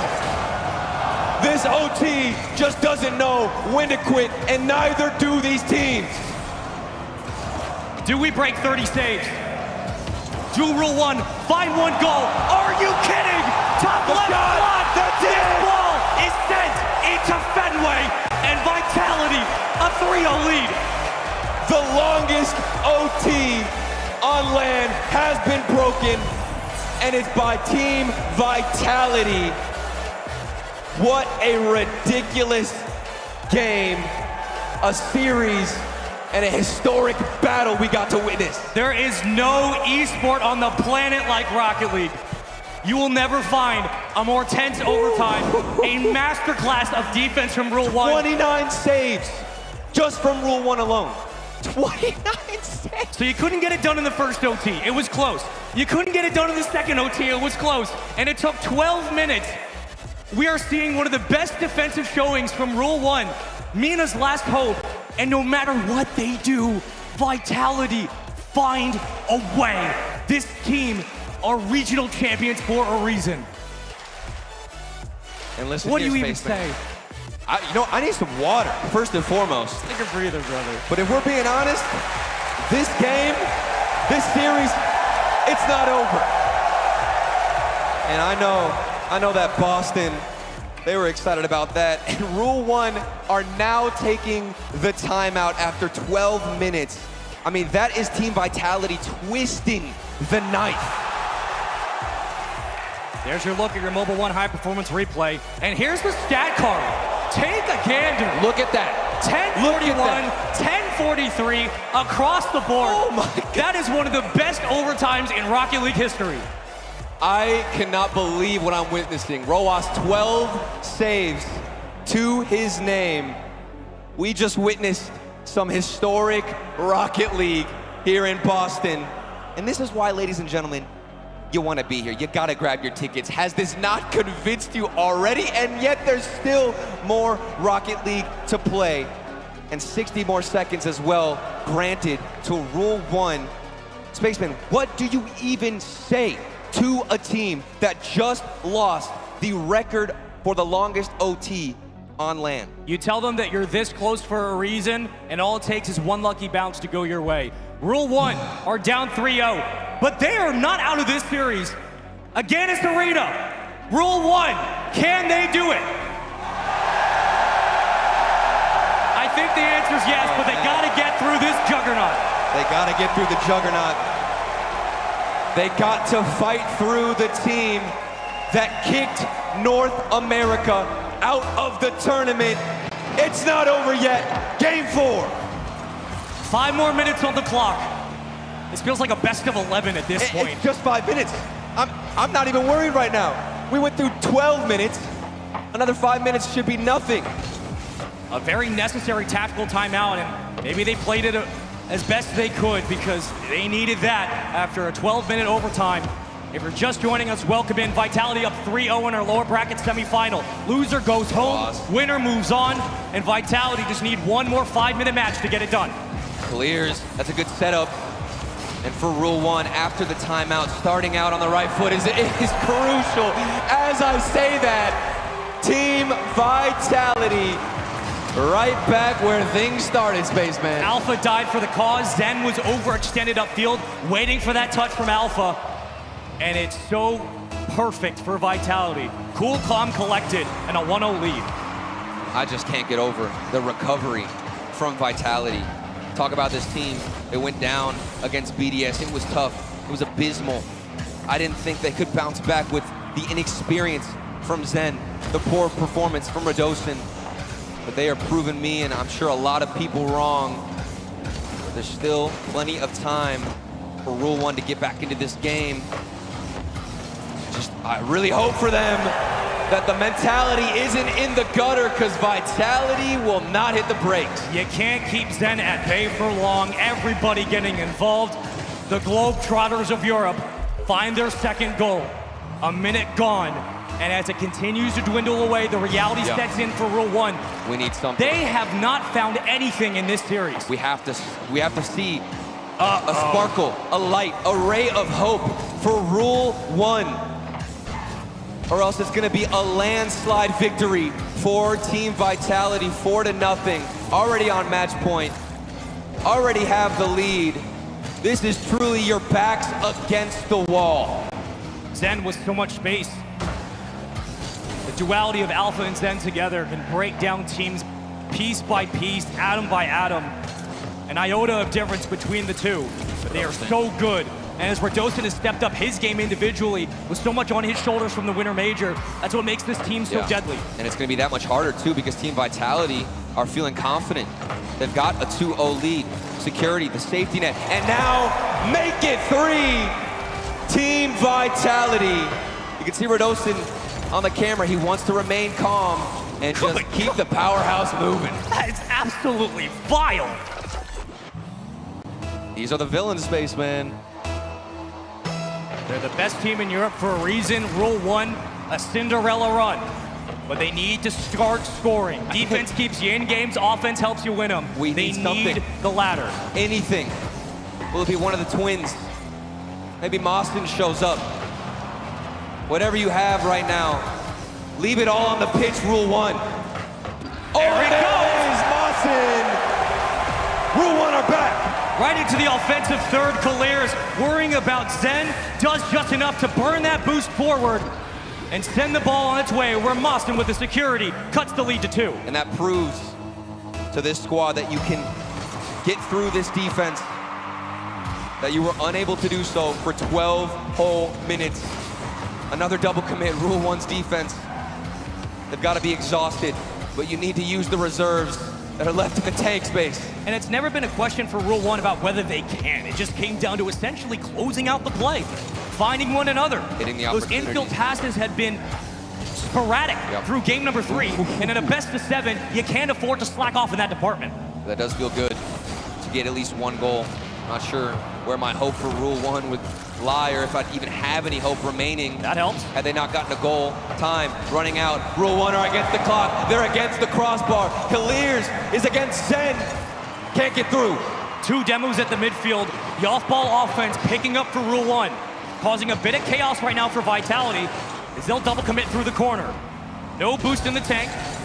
Mostyn just trying to find a way to keep Rule 1 involved upfield. Back into play to Zen. On the pinch down low. Vitality were looking for the press and they found it. The comms look picturesque for Team Vitality. 2 players in the same spot. One fakes it, leaves it for the other.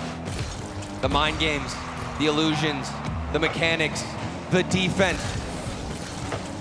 Everything connected, fine-tuned for Team Vitality. And Radosin stole boost, so it just creates so much more panic at midfield. Oh no, the first double commit though. Every time you think you have possession for Rule 1, you're just getting challenged by Vitality. They're also getting bumped out the way. That's just toxic from Alpha 54 and toxic from Zen to go up for a solo play and thinking he can break through Rule 1. Continuing to kill time and burn this clock down. Fennec in hand for Radosin. Through the corner, wins another big challenge, but Roas on the interception to Kaliers. We trade it back into the same lane. Center box, Mostyn, quick shot, Zen slows it and gets it out. Backboard Roas has to find a teammate. He will. Kaliers, far post. Here comes Mostyn, still in front, but Vitality survived. That was it. That felt like the goal necessary, needed for Rule 1. 41 seconds remaining. Facing elimination. Mina might just get knocked out of the tournament. Patience from Vitality. Pressure on Rule 1. Half a minute to play. The lifeline for Rule 1 is here and now.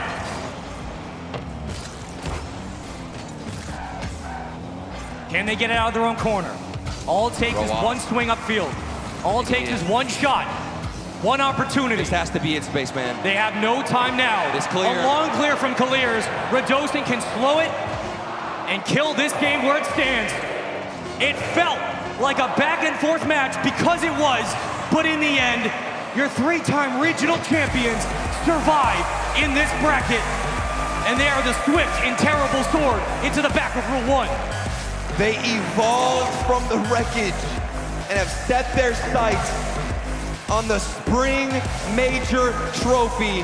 One step closer to making history. They won every regional event. And now they're looking to take the major. They had to work for that 4-0. That is one of the hardest 4-0s to get you will ever find in an international land. And look, it's got to be heartbreaking for Rule 1 knowing you were that close every single time. But that's also a positive. How they're able to walk away from this tournament knowing they went against the best of the best. It almost did it. And I can't help but wonder what would have happened. What could we have made of this series had Rule 1 scored first in that OT? If they were the ones to walk away with game number 3, I think we'd be looking at a completely different series and might even move on to take it, because the momentum, the confidence, the relief you get from winning something like that, even a minute into OT, even 5 seconds, just going into overtime alone is terrifying for any player on that stage. But we have to give credit and give thanks to Rule 1. What a performance. What a showing. They did Mina proud. They got them an extra spot at Worlds. And yet, it's Vitality who walk away with the series win. This could have very easily been a 3-0 series lead for Rule 1 through the OTs back to back to back. Vitality are just too darn good. Too darn often. They always, always, always have everybody performing at their best. And even when they don't, they make the small adjustments off stage. We see them in the hallway. They're never smiling. They're always locked in. They are focused. And they just know how to get it done. But in your Mobile 1 high-performance replay, it was a volley of shots from Vitality. Only 6 in the game to Rule 1's 9, but 6 is all it took. And that just shows the ability of Vitality and how they're able to shapeshift. In the middle of a series, they can change up what they're going for, slow things down. Even Radosin, I was mentioning it, his camera, he told everybody to relax, calm down. Alpha 54, the Season X champion. It was all working out for Vitality. And I do believe we have the Gigabrain Farah on the stage to be taken away. Aganis Arena, give it up one more time for Rule 1. They represented Mina and the world so well here. Such a hard-fought victory. And I'm joined by Farah from Team Vitality. And Farah, that had to be one of the best defensive series I've ever seen in Rocket League in recent memory. Talk to me about what it was like with your team between those games, so many overtimes. We'll get to the long one after this, but just talk to me about the defense that was going on. Yeah, so many crazy saves, but we knew that, you know, like Ruas especially is like one of the best defensive players in the world, and I feel like Rule 1 as a whole is extremely solid, like defensively. So yeah, we knew it was going to be tough, but we can play defense too, and yeah, I think like right now, like we really popped off in defense, and yeah, things worked out well. Yeah, they worked out well. You guys got the victory in that one. And I think one of the most surprising things for me this entire split was seeing how well Zen was at defense. But we had what was history in this building made today. The longest overtime on a LAN in Rocket League history, and all of you lovely people got to witness it.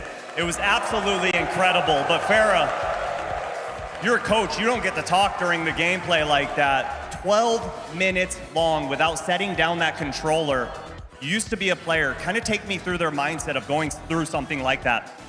And I think like with overtimes, usually I think you get nervous like early on, and then when you realize it's going to be a really long one, it's just like, well, whatever happens, happens. And I think the nerves, you know, cool down quickly. And I think you saw that, like the plays, like, they slowed down a little bit. Each time they would take more time, because they were feeling more and more confident.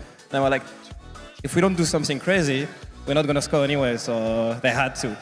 And whatever happens, happens anyway. So. Well, thankfully for you guys, the ball went on the opposite side of the pitch. You were able to win that series. But speaking of this series, do you think that a series like this with a ton of overtimes benefits you now moving towards those lower finals against K-Corp? I don't know. They had time to rest. We're gonna need a little bit of time anyway. But we come with full confidence. I feel like, yeah, we're on point. So yeah, we can definitely make the run. Well, speaking of rest, why don't you go get yourself some, because you have the lower finals up against K-Corp next. It felt like it was an inevitability that we were heading towards eventually, but it is finally a reality. Europe is the only region left in Boston. Wow, it's crazy. And Vitality, you have to give them credit. They've had one bad match this entire split. They've won 8 games in a row after that bad match. They have bounced back so far, and it's great to see. Long overtime, and Radosin's the one that puts it home. That is huge for the confidence of Vitality going forward. Oh, certainly. I think we're really starting to see the best that Vitality has to offer. The 3 straight overtimes were a great test of your nerves. I thought Zen was spectacular. Oh, yeah. The overtime goal, I think he scored the overtime goal in game 1. And just 3 straight overtimes to win them all against a Rule 1 team who is so good defensively. But at the same time, I did think Rule 1 had some chances in that 12-minute overtime to close it out. That could have been the swinging moment for Rule 1. They sure did. Vitality, at some point it's overtime, they started throwing everything at them. But Rule 1, they weren't capitalizing on the air dribble bumps. They weren't capitalizing on the 1v1 counterattack goals that they were so good at yesterday. They needed those here. They need them now. They had to go down. Vitality's buzzing Killer Bee offense came out and prevailed this time around, but you got to give it up to Rule 1 and Mina, though. It felt like I was watching Rocky or something. Just kept on taking more and more blows. They just couldn't end up on top. No team has hung with Vitality for 12 minutes like that before. No team in the history of the game. They didn't get the win in the end, but you saw how much it meant to Vitality when they got the win there. They had to fight for that. And Rule 1, the next time we'll see him, main event. That's going to be fun. They're in the group stage already. Hey, and Mo wanted me to let the world know. Now, we just saw one Mina team here. At the World Championship, there's going to be 3. There's going to be 3. 3 teams from Mina. We're excited to see how they do when they get there. Folks, we can take a look at the bracket we have here in Boston. This is the last bracket we're going to play before the title of World Champion is back on the line. And there's only 2 more events to occur here. The lower finals between Karmine Corp and Vitality, and the grand finals between the winner of that match and BDS. Man, we just have champs everywhere. Winter Major Champions, K-Corp, Vitality going for the perfect split, and obviously BDS. Your reigning world champions. If we go a full year and it's just BDS all over again. That'd be hilarious. It would, I don't know. When I saw Rise joining BDS, it felt to me like we genuinely might have back-to-back. We have never had Gibbs back-to-back teams win a World Championship back-to-back on the same organization. It's been the same 3 players, but the same org never has held 2 titles. And he's so calm too. Like after they won their match, he was just hanging out with us in the talent lounge. He was just like, yeah, I'm just chilling. I'll play a little bit ranked maybe or something before finals, but he seems so confident. So we saw last night, he was pieing people in the face or picking up garbage as well, Bates, like cleaning up. Like everything, like he's just here, not worried. He's comfortable, he's calm, but at the same time, momentum on LAN is a real thing, so BDS has to be ready. Oh, they do, but at the same time, they have that extra life, which is, that is such a buff. It's a huge buff. And not only do they have the extra life, they've already beat all the opponents left. But they beat like the entire top 4. So they will be the champion. If they win that, they will be the champions undisputably. It's funny because they have that extra life, the momentum that is being built up in the lower bracket.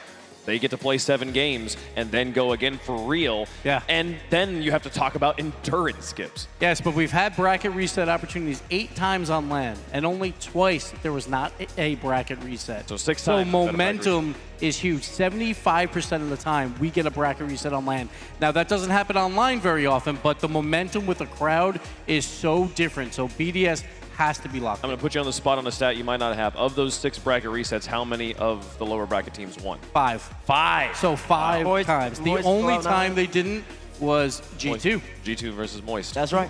Versus Queso. Queso, excuse me, yes, in LA back almost over a year ago. My goodness. So lower bracket teams, yes, it's a bad spot, but they come out on top more often than not.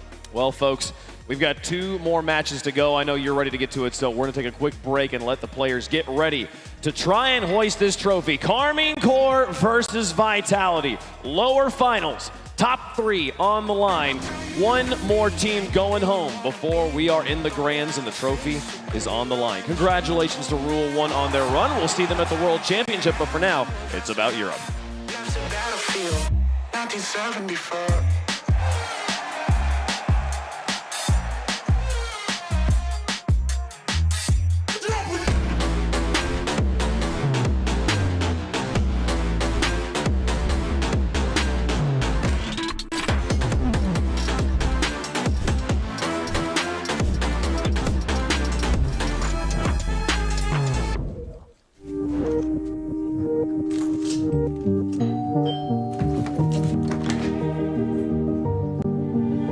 save an average of 2 times more with our smart savings tools. For everything we want, we're all better off with an ally.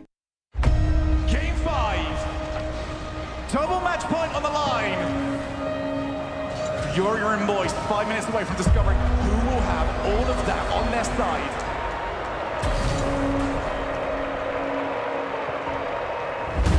Rotation back. Forced it. It won another. Rises under pressure. That was a forced mistake. Matrix is around the demo. Gets the ball. He's now taking his opposite side of the field. On the reset. Can he outplay everybody?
Here's one for you. When could spectators finally see how much boost a player has?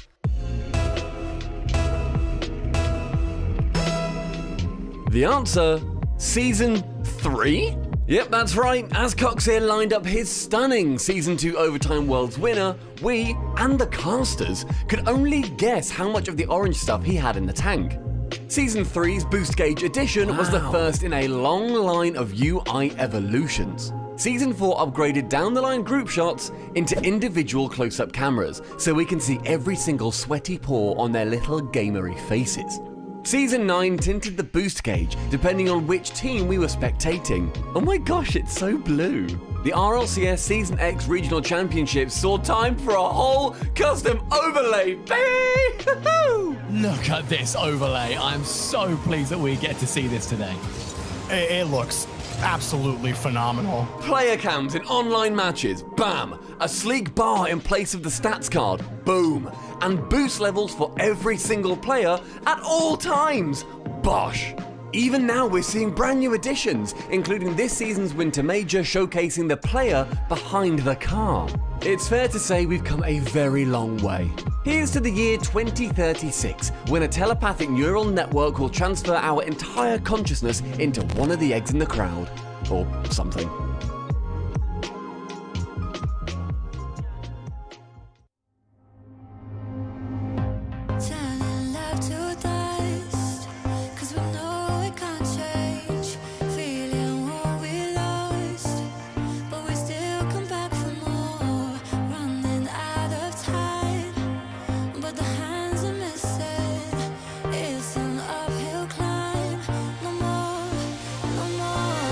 I see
We on the top and we ain't gonna fall. It's an obsession, a habit you call. We hitting automatic, never stall. Only got one tactic, do it all. I'm from the bottom, I hate what I saw. I couldn't walk, so I learned how to crawl. They wanna talk when you're back to the wall. So I say let 'em, I ain't moving small.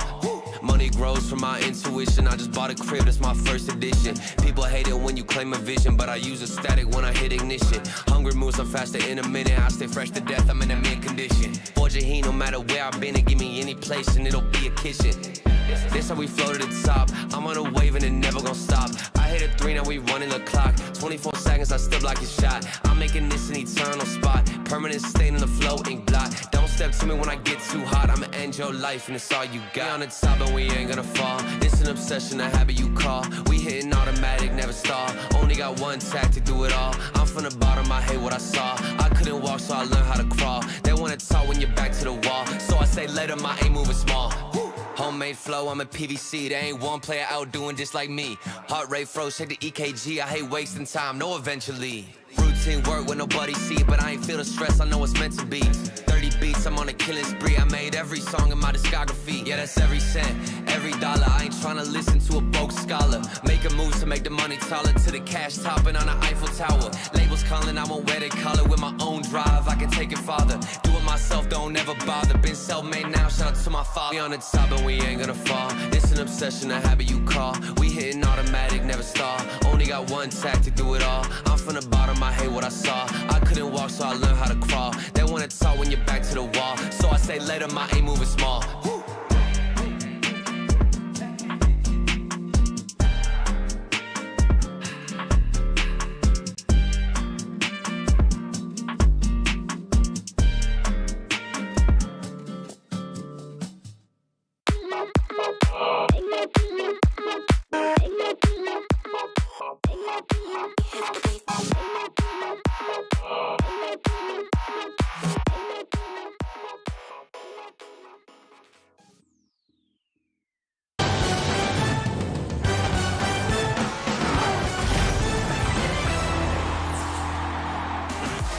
We've got 3 teams left, and one of them goes home here. 2 French squads. Only one will play in the finals. Vitality versus Carmine Corps in the lower finals. Welcome back to Boston. It's been a great day. Every match has had something special so far, and we've only got 2 more to go before we have a team hoisting the trophy presented by Swarovski. I'm Wave Park. We got a wonderful desk. CJ, it's good to see you. How you been? It's good to be here on the desk. I've only been on here once. I don't know what's happening. I just want to hang out with the boys. Well, now you're getting too talented. Now you got to cast as well. No, we're back. We've got the A team back. That's right. That's right. So, and just in time for the EU regional wrap up. You know, That's here true. we go. No, it's not the EU regional. It's the French regional. It is. We do have the A team. Gibbs or Bates. I think you're leading the A team right now. Prediction battle wise. Oh yeah, of course I am. Of course I'm in the A team. Was there ever any doubt that Bates would not be winning this prediction contest? I don't know if people at home can see it. Oh yeah, you can't see it. It's 20-18 in favor of Bates for good reason. Because hashtag Bates never wrong every single time, baby. All right, Bates, I'm going to present one last challenge. Come on, present it to me. He's moving the goalpost on you. 2. There's 3 matches left if there's a bracket reset. I'm going to tell you right now, I'm going Vitality to win this entire tournament. That's great. Do you accept to go against me on all 3? I'll gladly go against you. All right. So we'll know. There'll be a winner. No ties here, no nothing. So all my hopes on Vitality, which is not bad, honestly, Zen. So I guess if Carmine Corps wins it's here, over as well. then it just doesn't matter. Doesn't even matter. Doesn't matter. Okay. So K-Corp, grow, please. Who do you For think? my sake. I feel like this should be a double or nothing, considering you've already given out your votes and things. So if K-Corp do win this, is it 2? Calm down, Okay. CJ, all right? I already lost one. Actually, I like the double enough. Put him in his misery at that point. He's too far We'll save it for Worlds. We'll save it for Worlds. Oh, now we're saving it for Worlds. Remember when you challenged Hey, me, I won't said you fall. could I beat won't me. fall if you win Sprain, but it's not over yet. Vitality has a very good shot here, so Well, folks, I'm not too worried. Folks, I know none of you care at all about any of that. So let's take a look at the bracket here. 2 of us do. We've got 3 teams left. BDS has been waiting, playing ranked and eating popcorn apparently, waiting for the grand finals, waiting for the results of the next match we have here, and the teams are going to get on the stage. Carmine Corps taking on Vitality, 2 French squads, both with massive fan bases to prove right here. Only one of them is going to be able to do that. Only one's gonna be able to do that indeed. We finally get to see Vatira going up against Zen. The story, everybody wants to see it. Has Zen passed Avati? We'll find out now. Stacks taken away. Introducing first, looking to force a rematch of the upper finals earlier today. It's Kameto's Cavalry, Carmine Core!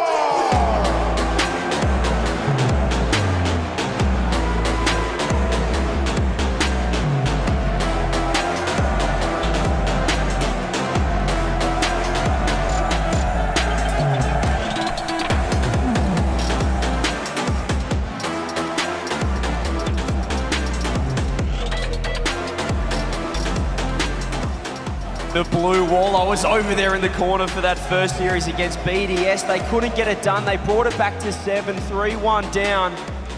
They'll be thinking about that one. They have to reset now against the Vitality that, well, how impressive was that 4-0 against Rule 1, putting up a fight.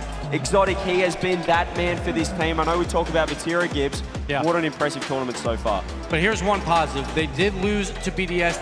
That Game 7 just kind of got out of the way, right? It was a lot of kickoff goals, and they were down early, but they were smiling. That normally doesn't happen with K-Corp. They're normally very upset about every loss, but I think because it was a blowout, that might actually help them here because they were hugging it out with BDS. They were probably saying, we'll see you in the finals. They weren't too worried.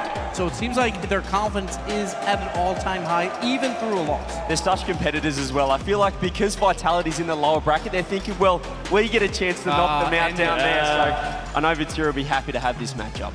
Yeah, he should be happy. He elevated his game going up against BDS. He started off a little slow, but he kept on going. The kickoffs got back to him in the end, though. It'll be interesting to see what they can do going up against the Vitality Bees. Man, they are clearly, though, not the favorites here in the house. There's a corner of Carmine Core fans. I feel like the rest of Agganis Arena is going the other way. And their opponents, Europe's Killer Bees, seeking a perfect spring. Welcome back, Team Vitality!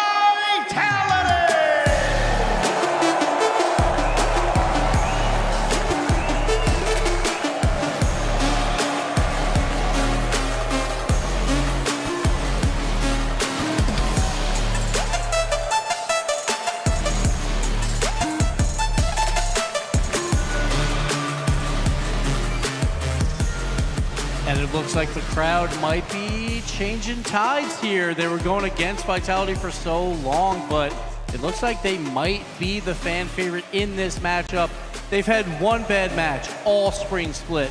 And what do? They win 8 games in a row afterwards. Zen averaging 750-odd score per game that last year. So I know the OT went to 10 minutes, but 750, yeah. 750. I think if you average it out for 5 minutes, it was still 460. It was still a phenomenal series. This man is just, even Cookster tweeted, he's like a young Messi, this man in the Rocket League scene. So a lot of respect from Cooks as well, T-Bates. A lot of respect indeed. When a legend like that is talking you up, you gotta give it some credence. Zen, he isn't Zen, balled out last series. Alpha, he was absolutely phenomenal too. He was the one person on the team though who didn't have 1,000 points in the 12-minute overtime. I heard some people, they might want Sizen on the team now because he couldn't get it done. But Alpha, he's been great all split. And he's been here through everything. RLCS X champions. They built a brand new team around him and it has paid off. And then Radosin, that match we saw like in the upper bracket was not great from him. But every match after that, he's been on fire. 12-minute overtime, he puts in that goal. That's absolutely huge. I mean, he's always got a smile on his face as well. He's so expressive on stage. He's having fun out there. As you said, it doesn't feel like that's worried him too much, that previous series. That was a really impressive performance against Rule 1. Scoring that overtime winner as well, putting that away. So, I mean, they'll be looking forward to playing their brothers in K-Corp. Yeah, they'll be playing our brothers indeed. And for those of y'all who don't know, these 3 French teams, majority French teams, they've been hanging out at the hotel every night. They're always having fun with each other. They're so tight. It's just a brotherhood for them. And this is an even matchup. We have a K-Corp, the number 4 offense versus Vitality. Number 5, 0.03 difference. Then we got Vitality, the number 1 defense versus K-Corp. number 3, 0.02 difference. So it's so incredibly tight between these two teams. I did realize we were talking on day one about how one thing that made Boston special was this was the first time Brazil had the majority player representation. They had 9 players more than anyone else. They were 1 ahead of France at 8. Yeah. All 8 French players are still here. We have 6 on the stage right now. We got 2 in the grand finals, right? Well, we have Juicy, who's Juicy was one of them, unfortunately was out. We've got 7 of 8 French players still alive. Obviously got Itachi as well. We've got the Moroccan. And then we've got Rise hanging out as well. He's the French imposter, I think, hanging out there on BDS. But as you said, it is the French domination. And, I mean, we just have to accept that these are our new overlords, Gibbs. Absolutely, and I can't wait to see this match. I can't wait to see it again when we get to Worlds. You know what's going to happen again, but right now it's round 1. This is round 1, folks. Itachi and company versus Vitality and the boys here. Can Zen do it? Who do you think is going to win at home? Let us know in the chat. Hashtag KC, hashtag VIT. I know I got a whole army of KC votes over here. And we already know kind of how this Vitality all the way, baby. We got Vitality for Gibbs. CJ, who you got? Oh, wow. I mean, this is hard. Look, it's a tough one. I was over there in the blue wall and they're staring at me now because this is... You're about to betray them, aren't you? But I've got to betray them because Vitality are going to be taking this one out. I just think that 4-0 was so impressive. Zen is on another planet right now. And speaking of Rise, after that BDS K-Corp series, he wasn't too impressed with how K-Corp are playing. So I think that this might not be the informed K-Corp that we need, particularly against Vitality. I think they're just going to run with this momentum. I mean, what a series they just played against Rule 1. That was the best 4-0, the toughest 4-0 I've ever seen. Oh my I'll goodness. take a lot from that. Toughest 4-0 I've ever seen. I think that's very mentally tasking on a Vitality squad. They're going to have to bounce back. Rise is saying that he wasn't impressed, but he got pushed all the way to Game 7. So I think if he wasn't impressed, I think it means that there's plenty of improvement that K-Corp has. I'm rolling with the blue wall. I'm rolling with Vati. I got Carmine in the final in a rematch against the reigning world champion. I think Carmine Core is looking excellent right now, but there's something special about this Vitality roster. Zen is getting more and more comfortable with every match. Farah is in peak form right now. I gotta roll with Vitality here. I think that they can pull this one through. Carmine Core gonna be the underdogs on the desk. Man, like this is a 50-50 though, I feel. K-Corp just went to 7 games, but Vitality just had to play a 12-minute overtime, so both are gonna be tired no matter what, but at the end of the day, this is a big moment for both these teams. Sure, it's round 1, and the real one is the World Championship, but Chat knows what's up. They want to win every single time. We know Vatira versus Zen. Vatira, best in the world, but between me and Bates, but a lot of people are starting to say Zen is number 1 in the world, and this could decide it going into the World Championship. Imagine the moments. That's all I want to see is Zen versus Vatira in a 1v1 for a game-winning goal. Can it happen, folks? Man, we're in the lower bracket. They're down but not out. 2 teams who have sustained wounds must go on. This is a fight of mental endurance, but these forces are greater than the sum of their parts. Baby, brick by brick. The blue wall is stronger with each cheer, each flag. The swarm protects itself.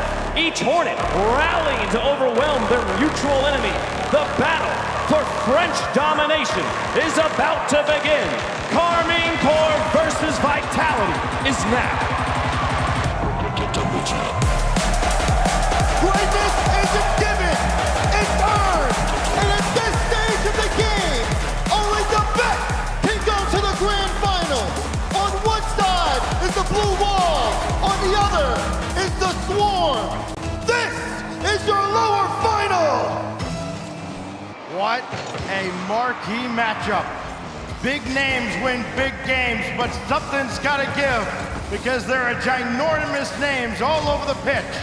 It's Itachi to start it off, given right to Alpha, and very quickly up there Vatira to meet him, and this is cleared out furthermore, but brought back in by Zen, maybe the last person K-Corp wants to see on the ball. I start looking at K-Corp too as well. We know Vitality's aggression can break down defenses. I mean, even in the matchup against Rule 1, as much of a defensive performance as they put on, they could not stop Vitality when they got going. Neither could they stop that man right there. The ball's in! He gets it right through. First goal to Vitality. He just snaps his fingers and the ball ends up in the net. Everybody got thrown off here. I mean, Itachi, what can he do? He had nothing in the tank. And after the initial miss, it's an impossible situation. So Vitality get kind of a fluky first goal. What can they do to capitalize on it though? It's across there and Redosin denied.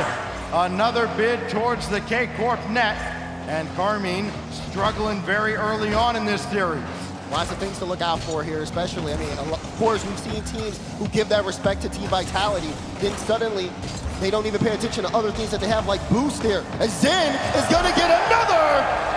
Zen's starting to heat up, he's got two! I mean, so often you look at, all right, how hard is a shot as it goes in? Now sometimes you can just bounce it in. Nobody home, and Zen's got a pair very early on here in our lower final.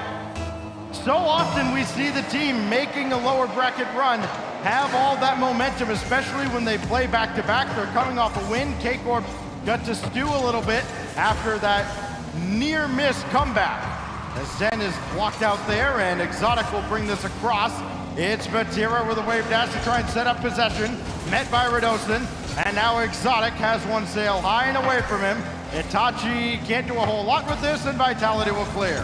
So far, the opener has not gone good for Carmine Corp. They've been stuck in their own half. Finally, we saw a little bit of space from them, but it's a very uncharacteristic misses early. Still needing time to get settled, but we're starting to see some life here. That being said, everybody got beat on that play from K-Corp. This one could be open for Alpha, who forces it into the back of the net. Well, so far, the last two games we've seen from K-Corp, they have been run off the field. And Vitality keeps it going here. Alpha getting in on the act. 3-0 to a squad that's looking to go 4 for 4 on events in the spring. K-Corp got to get things together here at this stage. Itachi trying to see if he can lead the charge. A little bit of room they're given, but Vitality have been all over the ball. It's been something that's been so tough for a lot of teams in order to play past and just knowing. I mean, as I say that, we're dosing. Such an aggressive challenge there to get past. Finally, some room. Can Exotic get to the ball? Gets that one right off the ceiling, but there's Redosin again. Making sure to make that contact, making it so much tougher for K-Corp to really make offense in the upper third. And it's so much tougher for either of these teams to score on each other because of all the familiarity. Nobody's going to break out something from their sleeve that the other side hasn't seen from them before. As Vatira got the win there, but it's swept away by Alpha. Itachi's there to try and disrupt the clearance, but downfield it goes. Exotic will try and bring it back in. Had that there for Vatira, and that leaves Itachi all alone at the back. Managed to grab the corner boost. Managed to get through two. Needs someone else to come in. Vatira could not, so Itachi back to work. Going to the far side and saved away. That was the first shot Carmine Corp have registered this game. It's been all Vitality in terms of the control. We're starting again. Alpha trying to see if he get the 50. That's a dangerous spot. We're dosing off the crossbar. Follow up by Zen. No, it doesn't make contact. Now Vitality have to scramble to keep this one in the blue half. Zen already has a couple of goals and nearly added a third at a nearly impossible angle. Itachi didn't have anything to work with. Neither does Exotic. It's only Vatira with boost. And all he could do is use some of it to threaten a challenge. Exotic with the clear. And Vitality. Oh, Zen came oh so close to putting another brilliant shot on. Here goes Itachi with less than a minute and a half. Blocked by Zen, and yet again Vitality weather the storm. They're just so in front of the ball. Zen leaves that one. Alpha tries to get the shot past. Redosin also went for a demo. They got a little jumbled there in the corner. Now space here for Itachi, but quickly taken away. As soon as he was in the air, Zen was on him. Say storm, at times it's kind of felt just like a light mist over on the orange half of the field. Carmine Corp have not threatened often. This goes central. Itachi sky it up there for Exotic. Vatira lurking, and Zen saw him the whole way. He got involved in the play. Alpha will have this with Vatira lurking in behind. And now Zen going back to work here with 15 in the tank, 40 on the clock, and Itachi coming back to at least give K-Corp something to hold on to here. They've got to score sooner rather than later to give themselves a chance at a couple of quick goals to turn this game around. Still so quiet, only 30 seconds remaining. Even the physicality, no demos here either. Itachi will sneak one in, and Carmine Corp have won, but not a lot of time here in the clock. Not a lot of time left at all, 20 seconds, but good to see one go in, and a kickoff here could make things real interesting, but it's got to be quick. You're looking at, I mean, sure, you can do it with 1 second on the clock, but you'd like to score maybe 6 or 7 seconds to give yourself a chance to get downfield. Here's Itachi, kick it out to Mazira, and what a save by Alpha. Follow-up is stopped by the yellow wall, and Zen blocks Itachi here. Exotic gave him a chance with 4 on the clock. There is some time here. They make it work late. Look at that from Itachi. He ends up pulling out all 3, giving Exotic an open lane to roll that one in. Now we keep eyes here on the kickoff. Would have liked a few more seconds with the initial shot going in. Kickoff rolling towards K-Corp, and Exotic will sky it up. Looking to add to the tally. That kicks off the wall, and does... Oh, he got it. Does this have a chance? Oh my goodness. Zen gotta bring it to ground. He can't, but that will happen, and Vitality hangs on. But boy, that was a lot closer than they would have liked at the end. Yeah, I mean, Vitality just started off carrying that momentum of the last series into this one. And you can see how shaky K-Corp was in the beginning. I mean, again, so much space being given to Vitality. K-Corp had a tough time getting out, and then when they did get out, it wasn't as if they had really too much offensive presence. Now, towards the end of the game, they had such a late surge and really started to show that they could compete, at least in this series, which kind of gives you a little bit more hope here for the future, but they cannot afford to have such late starts against a team like Vitality at all. What a difference an hour makes, too, because going into everything today so far, Vitality has definitely been the lesser supported of the teams on stage, but when they came out, it was to a different tune here for this series as Vitality looks to go 4 for 4 in the spring. Nobody's ever done it, winning all 3 regionals, and then the major that accompanies that. K-Corp gave it a run in the final 12 seconds to at least make it interesting in game 1, but Vitality hangs on. And so now we go on to game 2, and K-Corp fans looking for something to cheer about maybe in the first 4 minutes of a game rather than the last minute. Yeah, I mean, the biggest thing to cheer about is, again, just those signs of life when you saw them in that offensive front, being able to take out 3 players on Vitality, setting up open lanes in the net, and also beating them to the ball. Can they continue to make those adjustments? Here we go with game 2. So back to the grind. Vitality defending as Vatira's shot came dangerously close. And Alpha will leave this one for Zen. We've seen Vitality do that a few times where they'll send a guy up, he'll change his mind, leave it for the man behind him. As Radosin, no trick here, just throw it down the middle, hope something good happens, and it does! Vitality strike first again! This one just rolls in. Straight down to Radosin. You saw Itachi, he grabbed the boost, it just wasn't enough. There was so much pace on that ball. Radosin sniping the back of the net. He was supersonic the whole time, nothing he could do. 21 seconds in. Promising off the kickoff though, here's Itachi, gets deep into Vitality territory, and Exotic answers right back! Quick response here from Karmine Corp. Off the kickoff, Itachi takes control, gets the beat on Alpha, and Exotic is there in time, and that's the biggest thing, just getting there and being faster than Vitality. K-Corp equalized.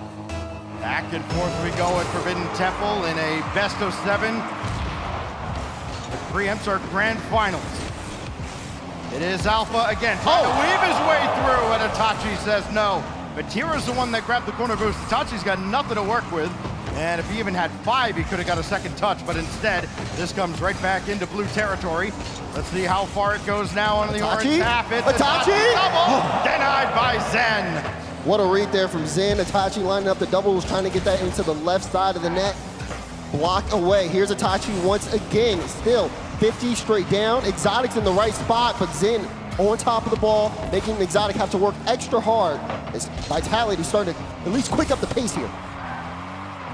You often favor a team that's had to play through the lower bracket to at least get to the grand final, but then once they get there, it's a completely different animal because the mental fatigue starts to set in, and that could happen a little bit sooner for Vitality, given that excruciatingly long overtime they played earlier. That shot goes by the wayside, as Radosin will try and turn on this, and he only got it as far as Exotic as it's dished out to the side.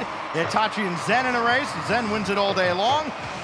forced through. Alpha keeping it alive, but Exotic should have this. Got a piece of it, and that's all he needed. Now Radosin trying to run interference. It's dangerous, but nobody home, and Exotic can clear it away.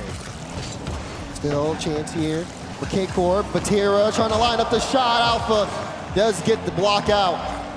Finally seeing K-Corp here on the orange half, but Zen leading the charge, who's been very prolific, by the way, all over the ball, all the time, and has just been able to play it past a lot of the Karmine Corp defense to set up some opportunities. Shot-wise right now, though, it's been only one for Vitality. It was the one that went in from Radosin. They haven't had too many more. Karmine Corp has definitely kept the possession on that orange half.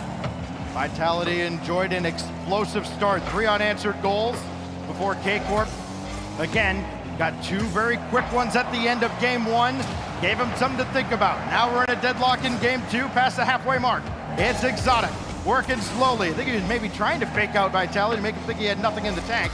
He had plenty, and now Itachi will roll it to him, and he's still got plenty.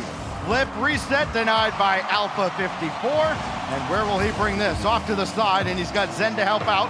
He's got Radosin in the middle. Alpha's up, but so too is the defense of Vatira and K-Corp. And back into Vitality territory. Back and forth they go. Nobody blinking. Every time Karmine Corp try to be creative, there goes Vitality. This time, pass down to Vatira. Vatira puts it in open space, but Itachi doesn't have the boost. He has to go back. Vatira's sitting at 12 here as well. This is a prime opportunity for Vitality if they can get it past Exotic, who is sitting there boosted up. He's on the back wall as Zen goes up. Does he get a flip? Does get it, but Exotic gets a beat. Vatira gets a demo, and Radosin will have to keep this play alive all by himself. Radosin got this central, but it's off of Vatira with control. Hoping the boost spawns for him. It does not. And then Zen comes in from behind. That works as a back pass to Alpha. That's over Radosin's head. And a chance now for Exotic. Bouncer denied by Zen. Zen has been brilliant on both halves, but that one goes off the inner post. Follow up here, Vitality working with very minimal boost, and they got real lucky that K-Corp did not take advantage. Final minute now. Exotic trying to stay with the play. He does, as he dunks past Zen. There's Itachi. There's Vatira. Gotta be real careful here. It's Vatira to bring it central off of Radosin. Oh, the bump there, but Itachi didn't think it was coming through, and that's a missed opportunity for K-Corp. Now they gotta play things here on defense. Radosin, you see him trying to run interference. Zen, no boost. Here's Itachi. Radosin up. 50 in favor of K-Corp. This ball goes off the back wall. Exotic trying to interrupt Alpha, but instead, ball will go in possession of Vitality, and here they come. The Swarm is trying to push their way through on the goal line. No! Radosin, you blocked your teammate's shot, and now they've got to race back. Oh my goodness. Alpha had a bit of a grin on his face. I think he was able to laugh it off, but it would be no laughing matter if K-Corp managed to take this game. Radosin got to let this go to ground. He does, and what could have been, we go to overtime. I need to see a screenshot of just where that ball was, because it looked like it was almost all the way in the net, yeah. Uh-oh, here goes Exotic. Only one to beat, but he pushed it wide. Radosin over to the corner. Add Alpha as an option, took it himself. Here's Vatira lining up the double tap, and that's denied as well. And oh, great touch to get downfield. This is actually the boost. Just barely get to it. Oh, what a save. High drama at Forbidden Temple. So close has Karmine Corp been to losing this game. That's been twice now, but they're still in it. The blue wall standing tall here as the Vitality Swarm has tried to take over in Forbidden Temple. Still, overtime continues on, but there's a breakaway in the play. Radosin just has to get this center to Alpha. Can't get it in time, a scramble, and now Vitality trying to keep this play alive. Well, Itachi, not a whole lot to work with, but he's got a big win over Zen. He's out of the play. There's Exotic, shot denied by Alpha. Race to the corner boost, it's not there. And now Alpha back the other way. He's got Radosin in behind him, called into action. He's got to let it go. And Zen forced to come up as well. Radosin got the corner boost, and he'll play this very slowly, trying to get around Exotic. Itachi, quick read, but Zen just a little bit quicker, and that's been the case all weekend here in Boston. Zen has been so fast. There's Radosin, redirect, and not in. Oh, with the ultimate redemption arc almost complete, but now here comes K-Corp. Itachi just has to get this across. You see Exotic, he went to line it up for Vatira. Verdosen diving. Neither team afraid to send the house here, but they have to be careful. Again, Karmine Corp's only goal was given up just because too far forward, extended, and got punished from just a pinch all the way downfield. Chance here is there's a little bit of chaos. Itachi is trying to turn on that. Zen and Verdosen bumped each other on the back wall, but again, unable to capitalize. That's kind of been the name of the game here, because both teams have had strong opportunities. Vatira was going head hunting, just narrowly missed. And now Verdosen very quickly out, but it went right to Vati. Here he goes again. And Zen with the save. It was high, just a little bit over the bar, but Zen had to make sure of it. Now he's nudged off the play, so Exotic will bring it back in, leave it down for Itachi. No central pass though, that goes towards the wing, but it's easily cleared out by Alpha, only as far as Vatira. He's left it for Exotic. Anybody else coming up? It's Itachi for the win!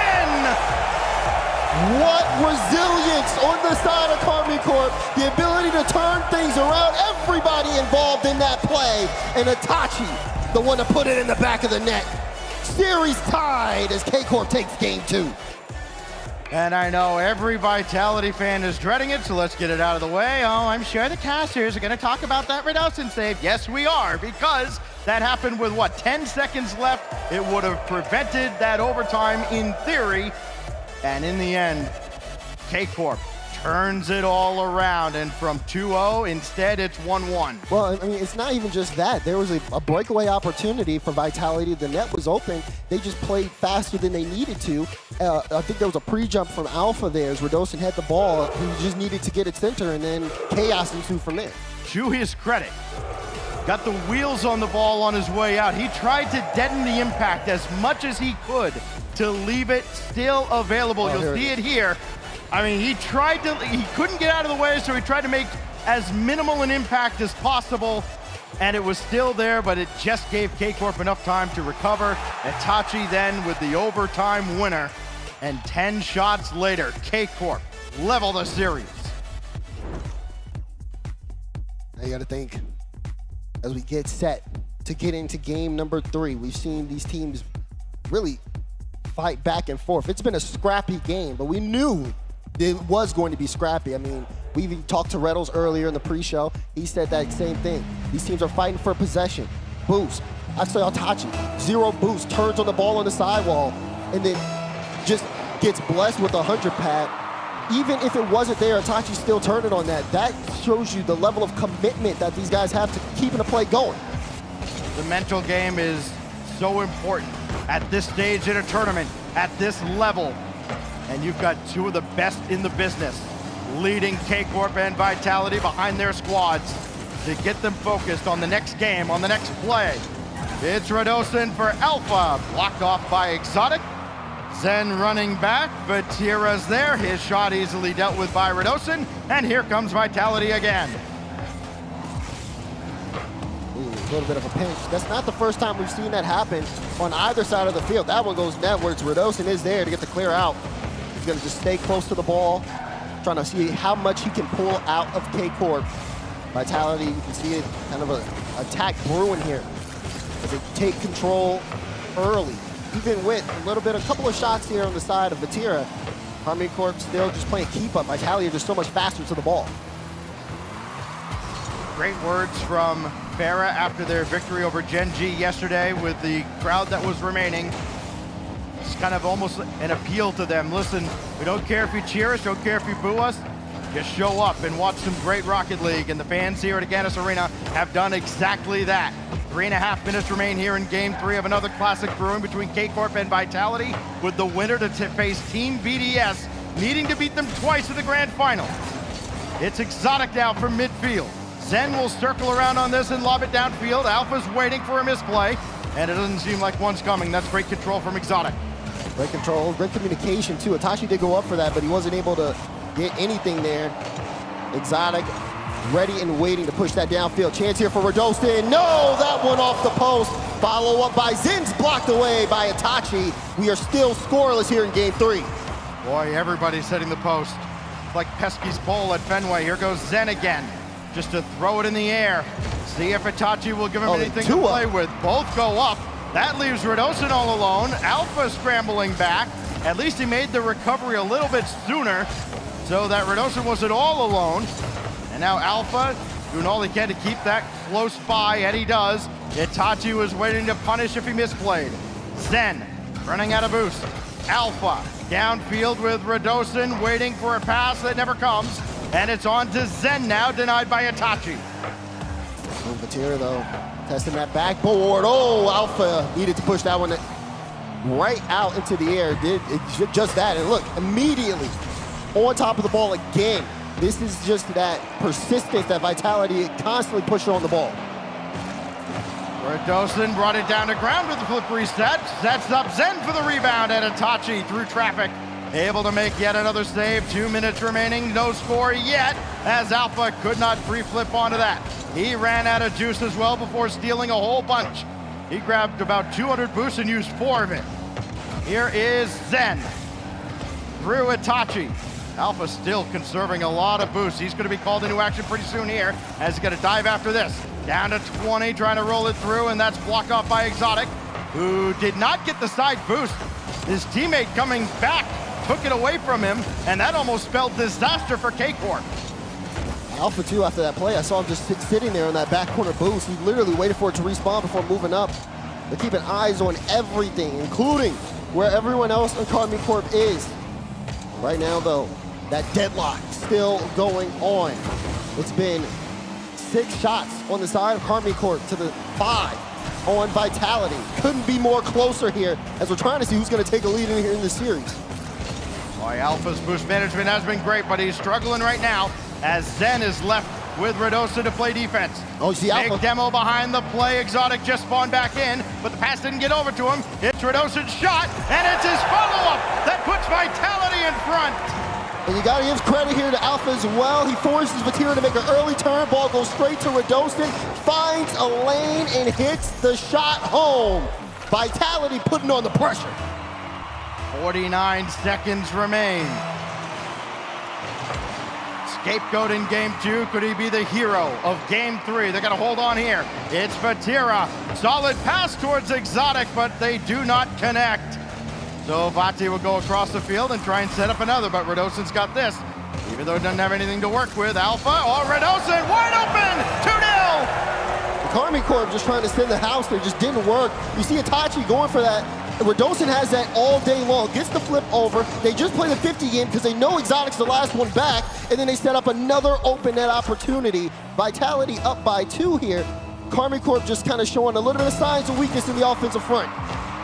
This is a high-pressure match, but all throughout the highs and lows, Alpha has had the biggest grin on his face. He is loving everything about this. It just seems like he thrives more than anybody else under pressure as that's swatted away. Vatira tries to bring it to ground. He has it taken by Zen. Chain dashing along. Now Radosin. Dump it into the corner, and it looks like K-Corp's gonna run out of time. Vati's got to score with at least a second left. He cannot, as Zen clears out, and Vitality are back on top. They strike late, and then they keep the momentum going. This series is gonna be a very tight-knit one. You gotta think about it. Numbers advantages up and down the field. If someone whips the ball, they're taking themselves out the play. We've seen these guys, again, get very physical and aggressive, even with their first goal. Alpha getting in the field. Not only did he go for, I believe, Vatira, he also went for whoever respawned on the side of K-Corp, again, forcing them out to play as well, making that as wide open as possible. Vitality have a read on the situation. Karmine Corp has to be up to snuff if they want to compete here.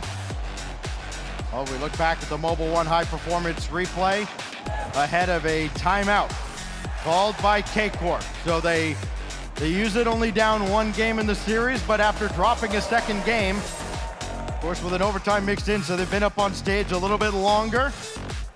So the timeout coming after game 3 for K-Corp.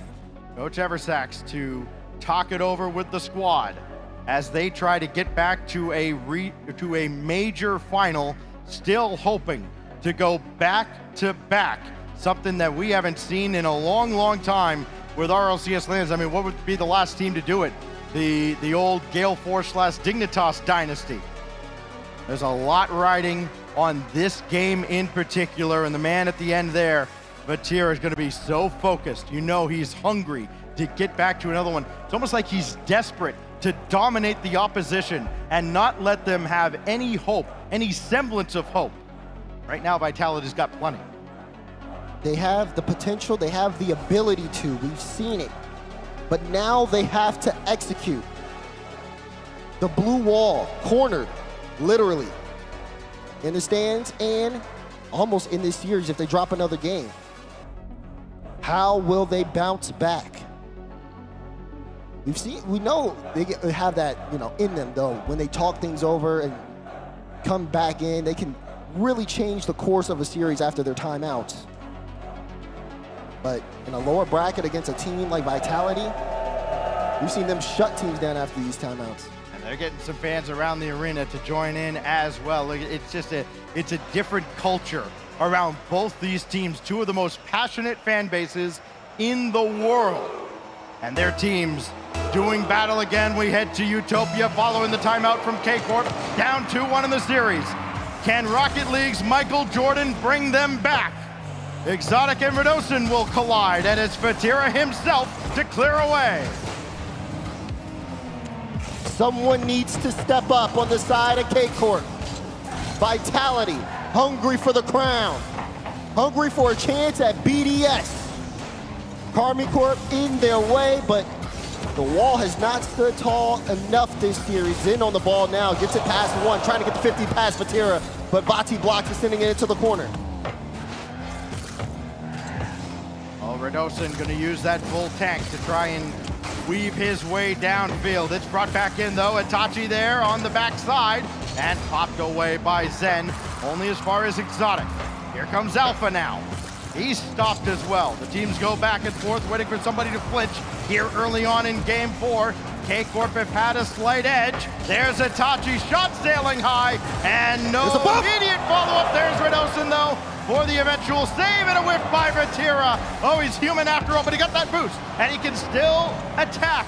Left it back there, and nobody came up to bite on that. Here's Itachi. What is going on? Gave Vitality just enough time to recover, and it looks like they're gonna weather this massive salvo. This is unbelievable. They've been using that backboard for free. Someone put it in! There you go, Itachi! Out of 3 shots, one finally goes into the back of the net, but it felt like they sent a salvo in order to get that. I mean, it looked like that entire time Vitality had less than a full tank of boost combined, and they finally concede a goal, but it took 40, 50 seconds of constant pressure, it felt like, before K-Corp finally broke through, but they have the lead. How can they add to it?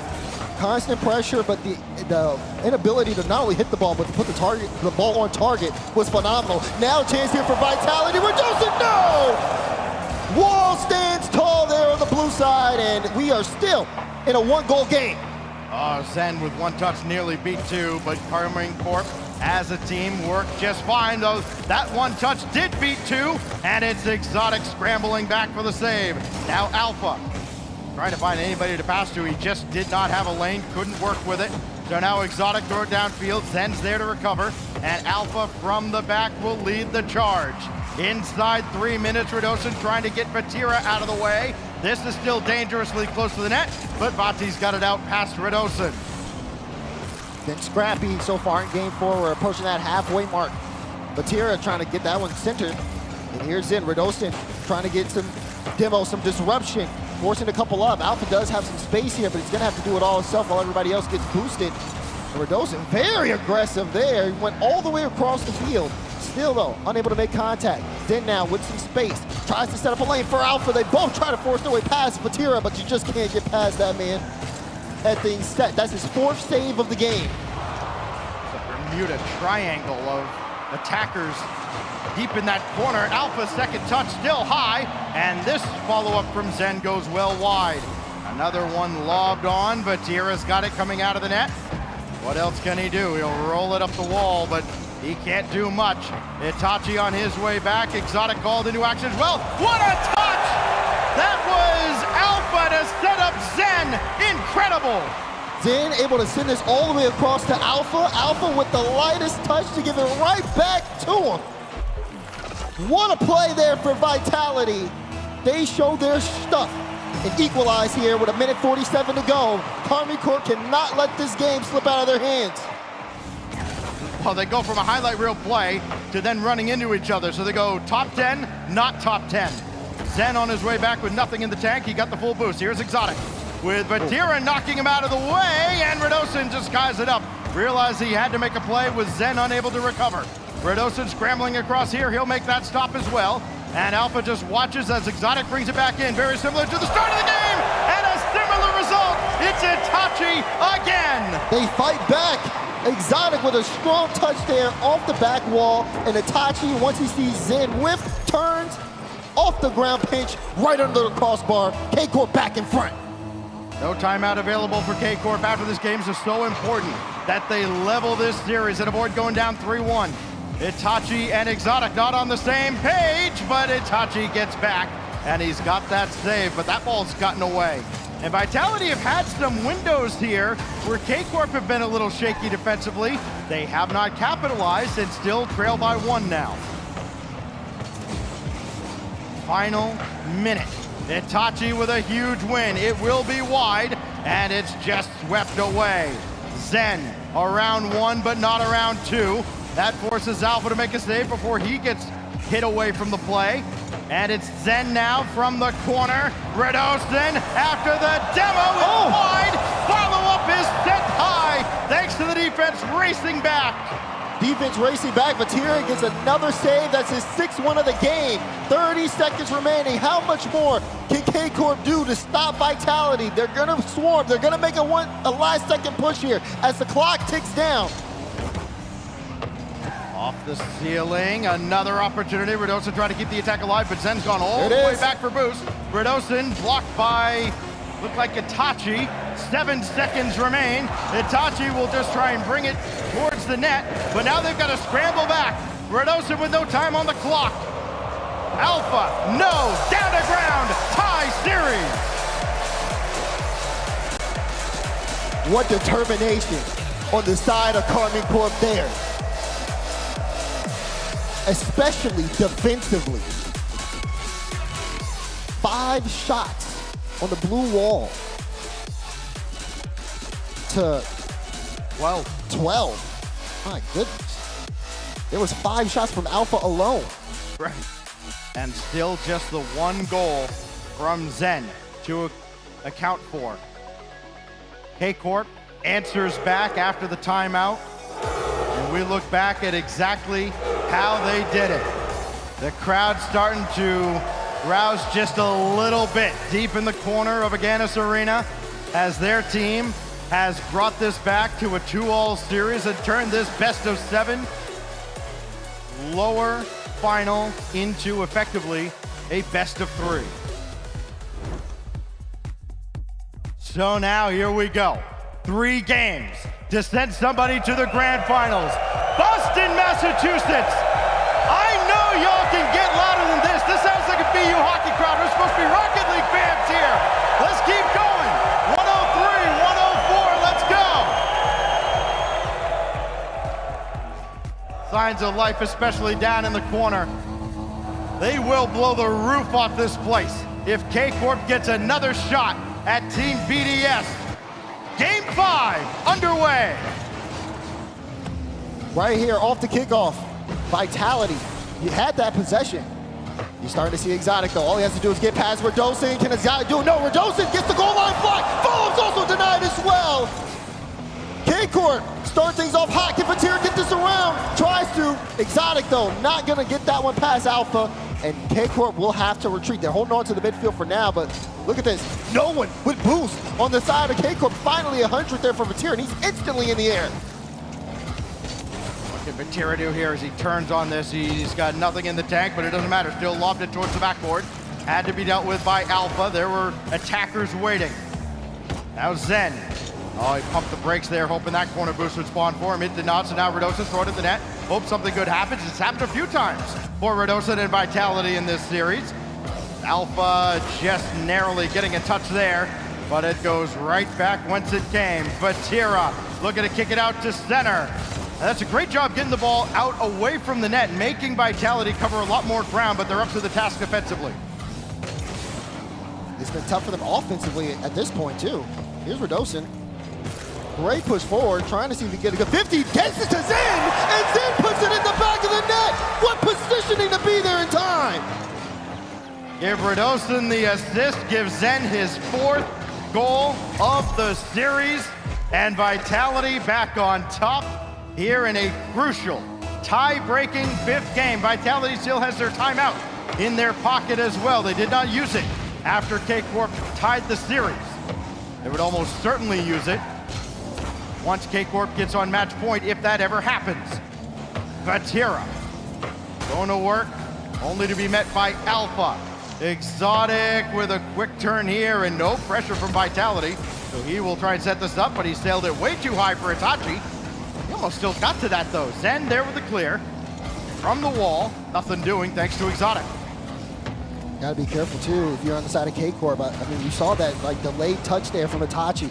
Forced out almost a pre-jump out of Radosin.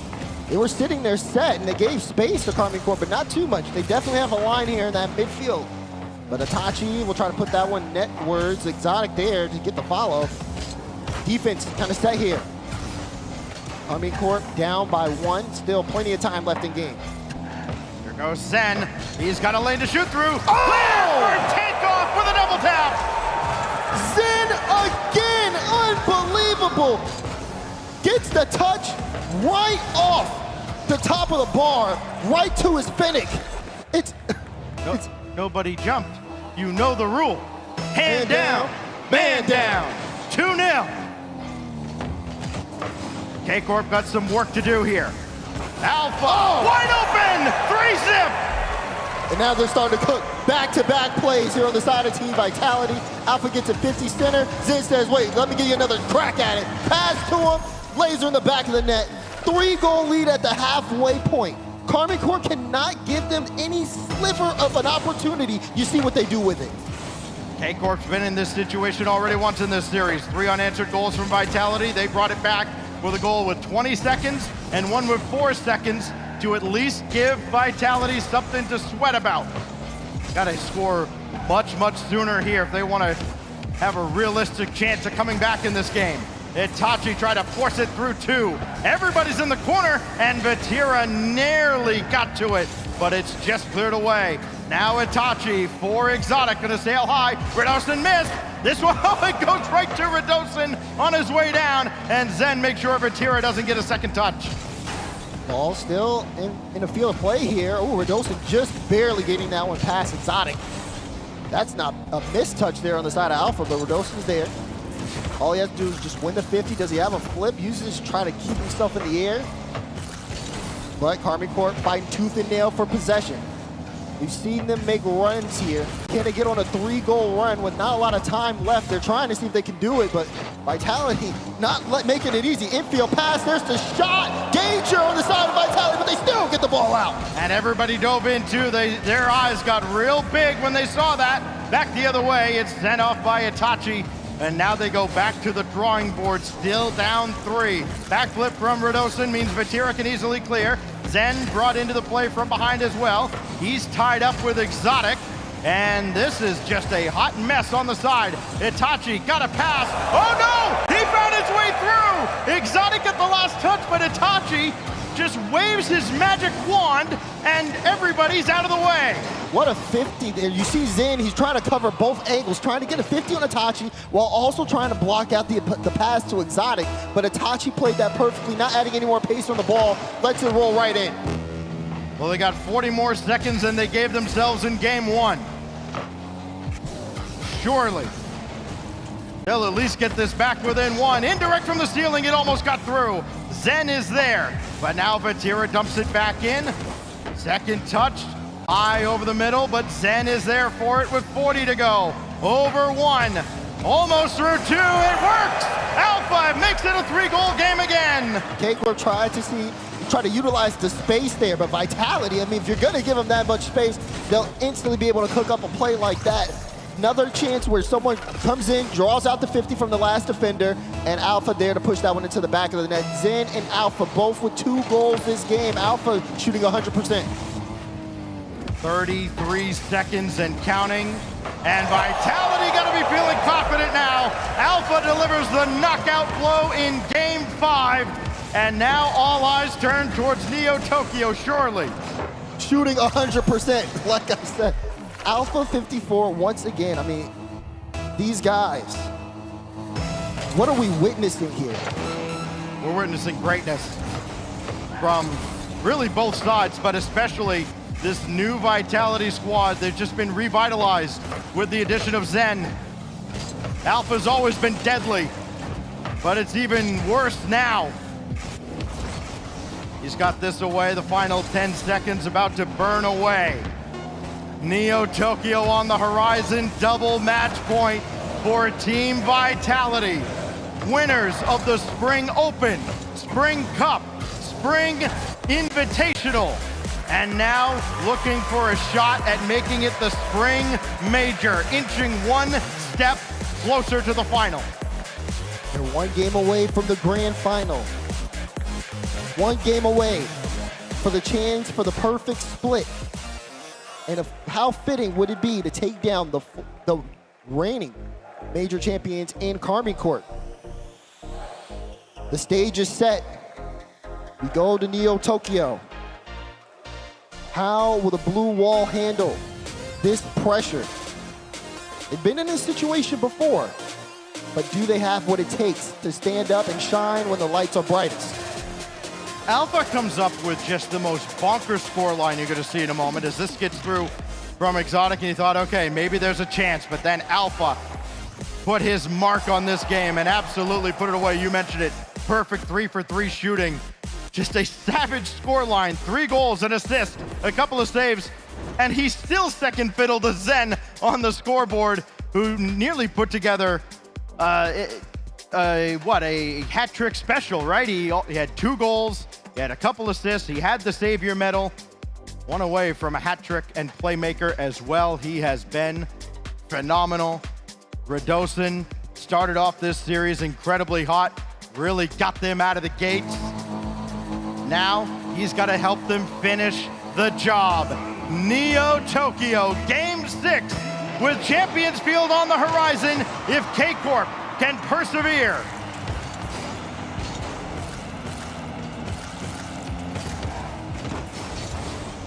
Oh, that one. Hello. Right. Alpha! To the top right! Hey, again, you throw it at the net, you hope something good happens. K-Corp does not get beat like this often.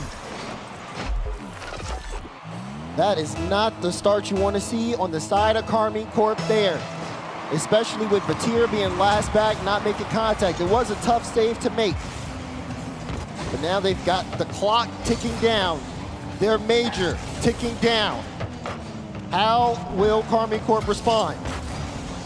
In a series that has had stunner after stunner, Vitality might have delivered the most stunning of all with that one going through. Narrowly missed adding another. This will bounce away. Alpha's got it. Zen was up as well. He didn't burn a lot of boost, though not the worst of double commits. Vatira's blocked right at midfield. Here it comes back in. Alpha should have it all the way. He does, and Itachi just gets back. That's a familiar sight for Itachi, racing back to his goal line to stop another open net. Vatira leading the charge here on this play. Gets the bump on Alpha. Follow up from Itachi straight to Zen. Vitality will try to move this the other way. Zen trying to set up a play there for Radosin, and we'll get a demo on the back end, but it's a strong clear. And now things can go, well, potentially in the way of Karmine Corp. Haven't seen so much consistent offensive pressure coming out from them. Oh, Alpha, little decoy play there as he planned to bring that back to Zen. It goes central for Vatira. Downfield, but nobody else is there except Alpha. Second touch on the way, couldn't get through Exotic, but he's still with the play, so Itachi had to come in. Now Radosin has Zen as an option behind him and said Zen's gonna have to dive in, and Itachi beat him to the punch. Here goes Vatira. Here goes the blue wall. Only as far as Radosin, they just can't get enough bodies forward to keep the pressure on like they did in Game 4. Sense of urgency has to start to click here on the side of Karmine Corp. Haven't been able to get out of the zone, only have 1 shot this game. They need to dig deep.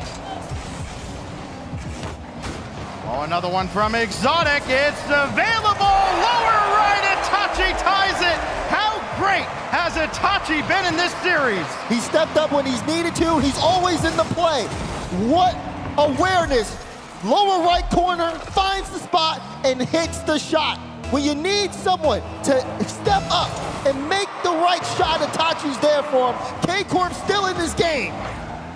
This series just feels anomalous for Karmine Corp. For all the attention that Vatira gets, his entire stat line, 1 assist. This has been Exotic and Itachi stepping up in a huge, huge way.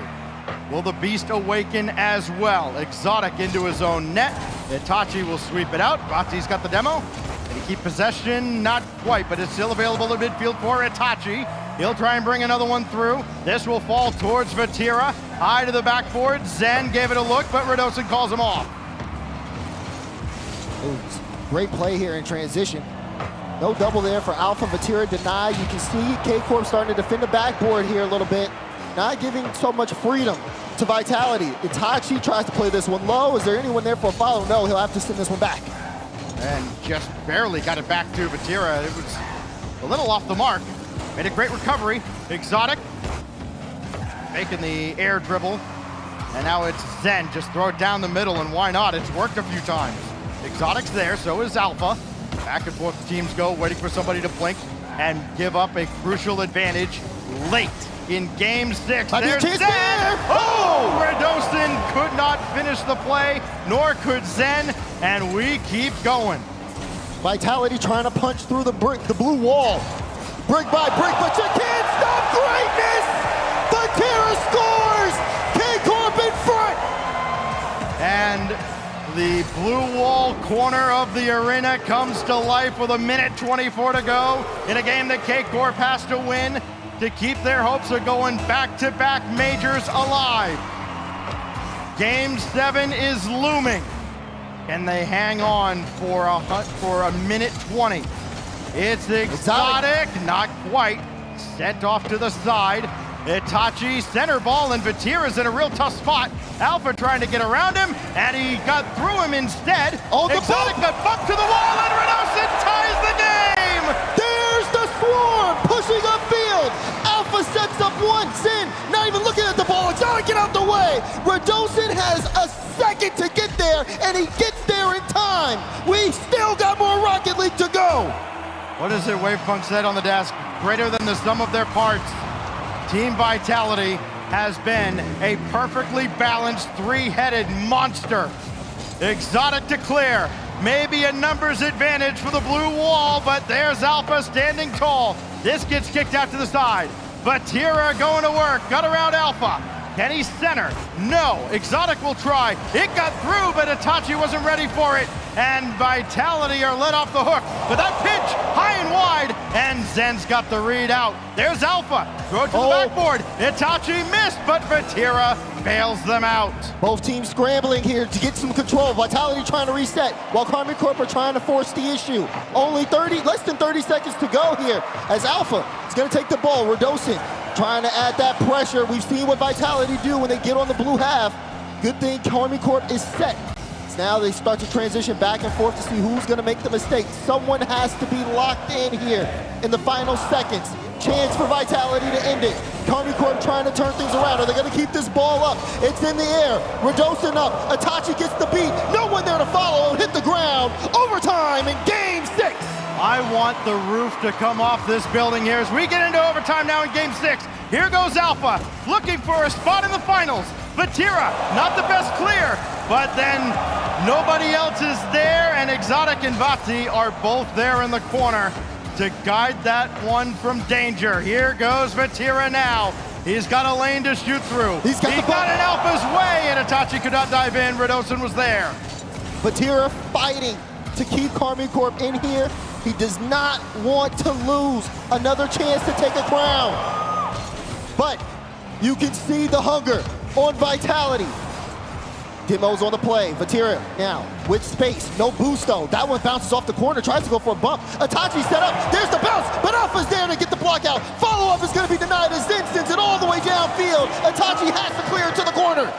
All-time mechanical talent on either side of the field, and every time the ball gets anywhere close to the net, it is edge-of-your-seat stuff here in Boston. Double commit. Vatira crisscrosses with another defender, but he'll still keep it himself. Here comes Itachi after the demolition. So Zen, he got beat in the corner. Itachi! No! We're going to Champions Field! Grit, determination, and strength. Itachi makes Alpha think twice, and he gets punished for it. Exotic will put that one in the back of the net. Karmine Corp aren't done here yet. We got one more game to determine who's gonna go to the finals. One more game indeed. We started with a 7-game clanger, and we're gonna finish the bracket before the grand finals with game 7 as well. An overtime winner on Neo Tokyo. Yet another flash of brilliance out of Exotic and Itachi combining on that goal to tie us all up at 3 games apiece. We take a look at the Mobile One high performance replay as this series has gone into high performance towards the end. Look at that setup there. Exotic getting there in time, and Karmine Corp exploding. Well, the color is certainly blue over there. Vitality has called their timeout. Remember, they held on to it after the second K-Corp win that tied up the series. They knew that if they could win Game 5, they could hold on to it going into Champions Field. So now it's on Coach Farah, who has engineered a brilliant run for this Vitality squad. I mean, yes, we could talk all we want about how great Alpha and Zen and Radosin have been collectively as a group. But there's that leadership behind them and all that experience that Farah has on that very stage. Now, imparting that onto his team, trying to get them focused back here for Game 7. And on the other side, Eversax has seen his team in this spot time and time again. K-Corp looking to perform when it matters most. They let Game 7 get away last time. But now, with BDS on the horizon, a shot at a rematch in the grand final. You know the motivation is there. Boston, are you ready for Game 7? Again, this arena's loud. And they're getting even louder. Nothing else matters. Game 7, 5 minutes on the clock. Only one has a chance to go to the finals and play against BDS. Here we go. The best words in Rocket League, the best words in all the sports. Game 7, here we go. We've seen Vitality shine in the spring split. We've seen Karmine Corp take the trophy in the Winter Major, looking to do it again. How will they handle this? Already off to a quick start here is going to be K-Corp. First shot landing from them. Looking for a follow-up. You can see a little bit of aggressiveness on the side of Vatira. He's tried to see if he can get to that ball, but unable to. Now all of Karmine Corp trying to keep this play alive as they got that early possession. K-Corp put that pressure on early in Game 4, and it paid off. They were able to tie the series. They put it on late in Game 6 for the same result. Exotic will bounce this away. They got another one up high. Radosin denied by Vatira as well, who has not shined offensively, but the defense has been great out of Vatira and K-Corp. There's Exotic. Try to drop it down to Itachi. This duo's been phenomenal, but not that time. And you have Vatira in the back end, able to kind of clear things up. Now he's going to be leading the charge forward. Lots of space here on the side of Karmine Corp. And Vatira will start things off with the first goal. Left scoreless through 5.5 games, but he's got a couple goals now since Game 6. And K-Corp strike first in Game 7. And he's getting chatty too. You can feel the confidence on the side of him. Vitality are gonna have to really dig deep if they want to keep this spring split alive. Anytime you see Vati start barking, you know he's gonna kick it into a high gear, but there's Alpha on the other side. Vatira's up for this. Zen up forward for Alpha. Redirect is pushed wide. Follow up there from Radosin, nothing doing. Itachi and Radosin there. And Itachi will give way to Exotic. He gets demolished. Maybe a double commit there from Vitality. They had two on the wall, but it does not phase them. Itachi, indirect, could play it himself. Radosin there with Vatira running interference. That goes off the post on a save. Follow is wide as well. And Karmine Corp nearly double their lead. Now they gotta play defense. Watch out, it's saved away. What a stretch there to get there in time. Two members of Karmine Corp on the defensive end. Vatira trying to chain dash. She does get that 100 boost as the ball gets cleared to the sidewall. But keep eyes out. Whenever Vitality have space, they just look so threatening when they're in the offensive front. There goes Zin again. Good 50 to open space up. Alpha trying to set up Radosin. Radosin, though, is going to get beat. That's going to go all the way downfield, but Zin recovers it in time. Well, Radosin wisely not going up, but he really wasn't part of the play on either end. That goes off of Radosin, and he's got to turn on that. Exotic beat him to the punch, and that's a great delay there by Alpha. Last second adjustment to avoid getting dunked on. As Radosin rolls it forward, Exotic will bring it through. There's the demo. Alpha's off the field, but Zen is there to save the day. Vati lurking. Radosin stopped him. Vitality now. How will they strike? Zin's been leading the charge almost every time in Game 7. This time, huge clear downfield. Alpha trying to boom the ball. Exotic gives him a taste of his own medicine, and here's Radosin catching it on the back end. Look at this, bringing it all the way down too. Alpha also that demo. They even set up a lane. Zen, no, doesn't make contact, and now Vitality have to get back. Vatira may have an open net, he does! Because he is Vatira and you're not. Just a little bit faster. Alpha screened off the play by Itachi the whole way. The beast has come alive, and he's given K-Corp a 2-goal lead. Oh, Itachi from the kickoff. Vatira's there to set up Exotic, and it's Alpha slamming the door shut. So it's Vitality now that has to rally. Alpha shot denied. Zen, not a lot in the tank. They almost thread the needle. There's Alpha, far side, back within one. It was only a matter of time. They had everything set up. Even with that save out, Zen just running that interference. Itachi in a tough spot, and Alpha puts the shot home. 1 minute 27 to go in Game 7. K-Corp still in front, but Vitality still have strength left in them. They are not going out without a fight.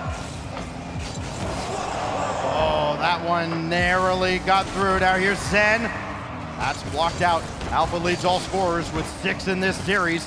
He's also tied with 4 assists. Indirect, nobody home on offense, so now it's Zen. That's still going forward. Here they come in formation. Exotic just got a piece of it, and the race to the field. Oh, what a pass! What a turn by Zen to find Radosin and tie the series! Look at this from Zen, that turn! Vatira had no idea he was there, gets around him, and gives it straight back to Radosin. Even though Karmine Corp had a strong start, Vitality has battled back. Expect anything different from these two Titans of France? Vatira right at Radosin. Itachi's there for the rebound, and high by Zen.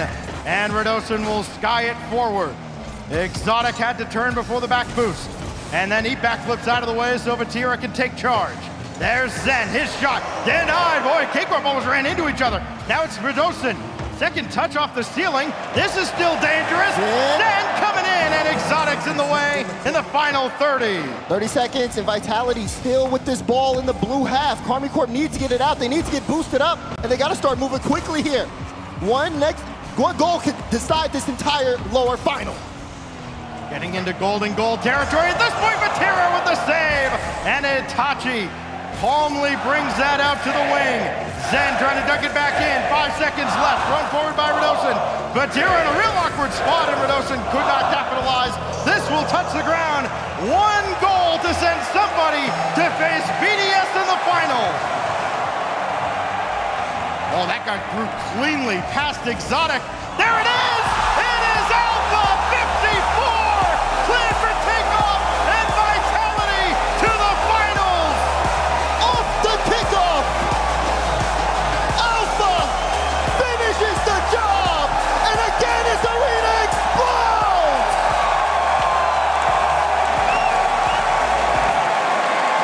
you love to see, I took a quick glance over towards the K-Corp section. There's still an appreciation for all the warriors up on that stage who had an epic battle, and the mutual respect being displayed on the stage as well between them.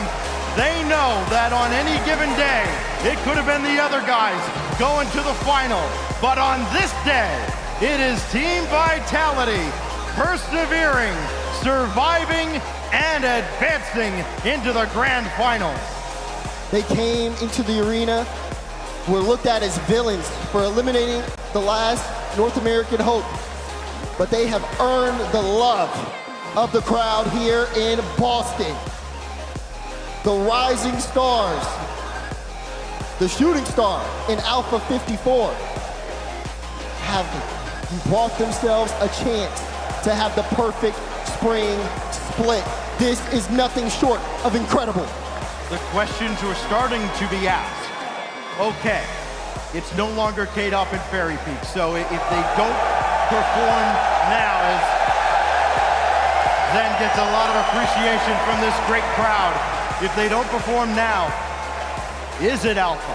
Is he the problem? Well, clearly not. He has been reborn here with now Zen and Radosin by his side, and that young man, Zen, has strung together a performance for the ages here in Boston. It's been a legendary performance, but there's still more work to do. The theme of this split is take over. Yes. And the conquest of Team Vitality has not finished yet. They want revenge.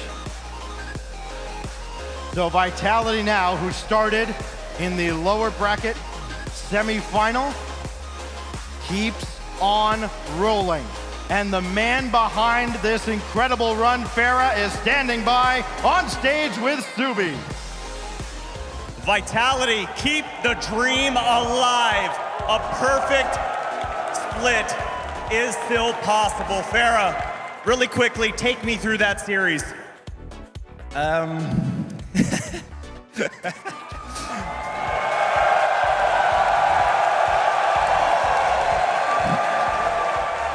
Yeah, incredible. I really felt like we had the upper hand, and that's what the guys kept telling themselves. Like, we're better, we're better, we're better. Because like the games we lost, it felt on like such like incredible circumstances every time that we were like, this is frustrating, but we can do it, we can do it, we can do it. And yeah, in the end, it came down to one goal, but we made it, we made it.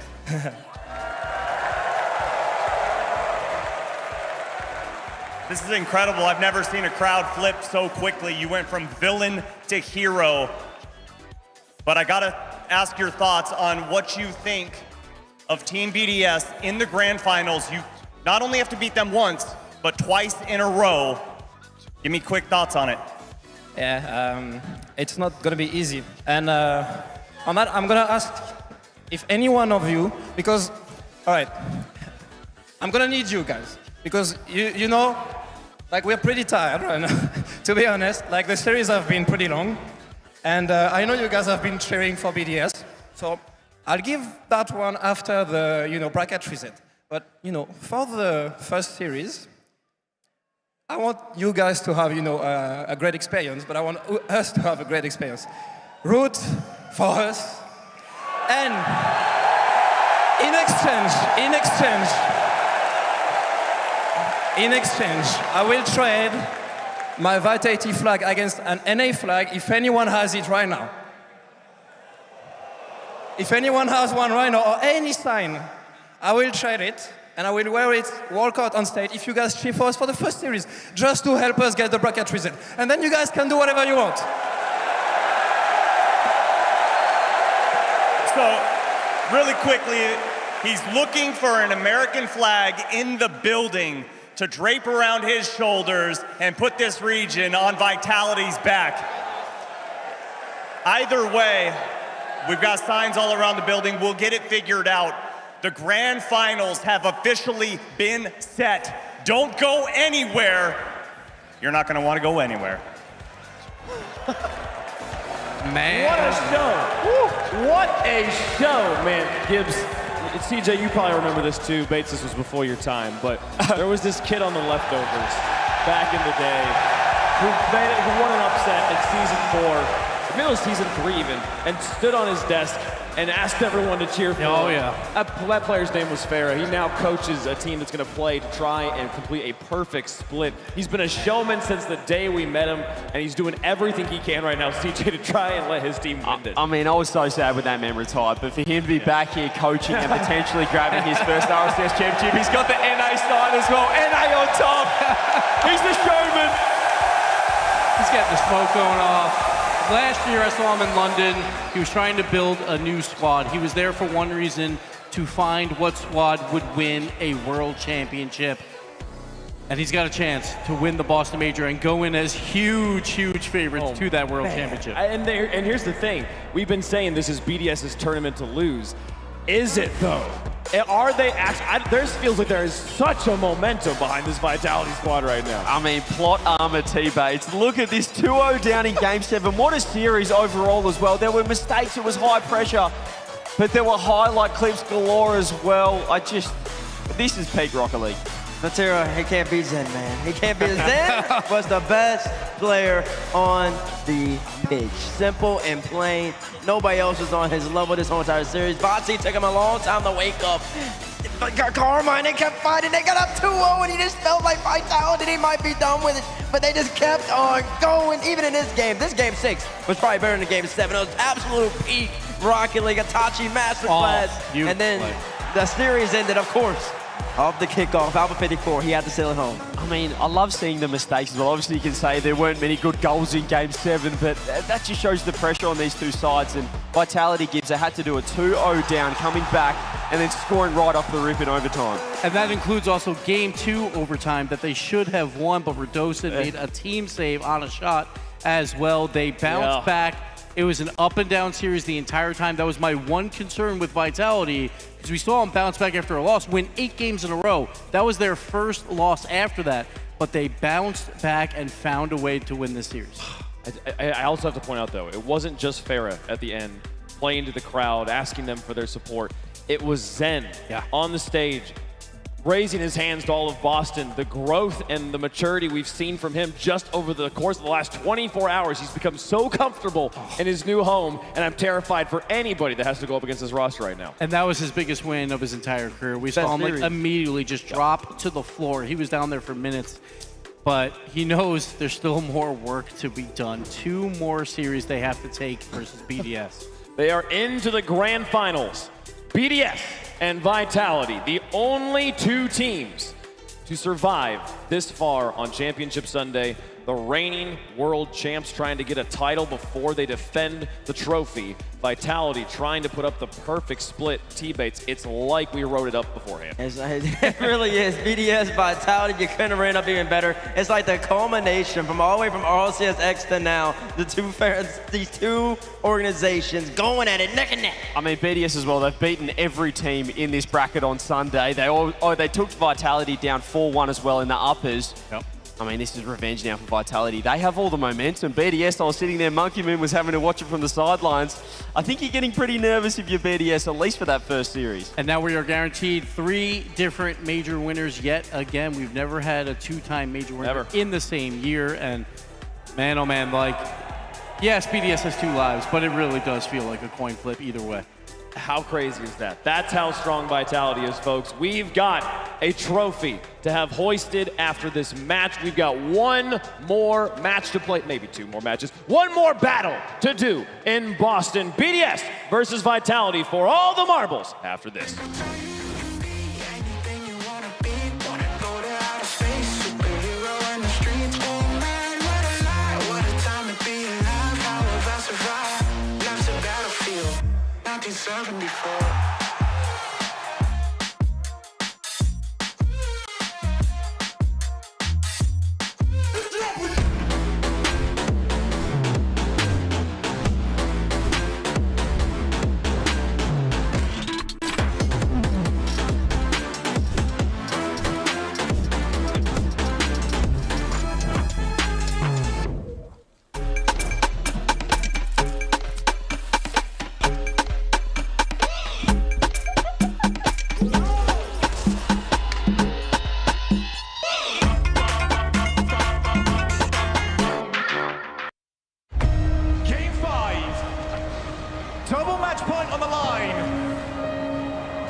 boys 5 minutes away from discovering who will have all of that on their side.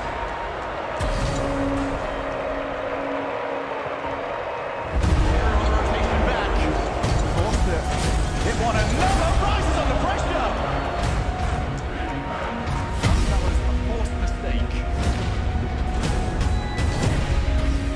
Matrix is around the demo, gets the ball. He's now taking the opposite side of the field. On the reset, can he outplay everybody? That was otherworldly.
Gentlemen, Mr. Alex, Mr. Emil.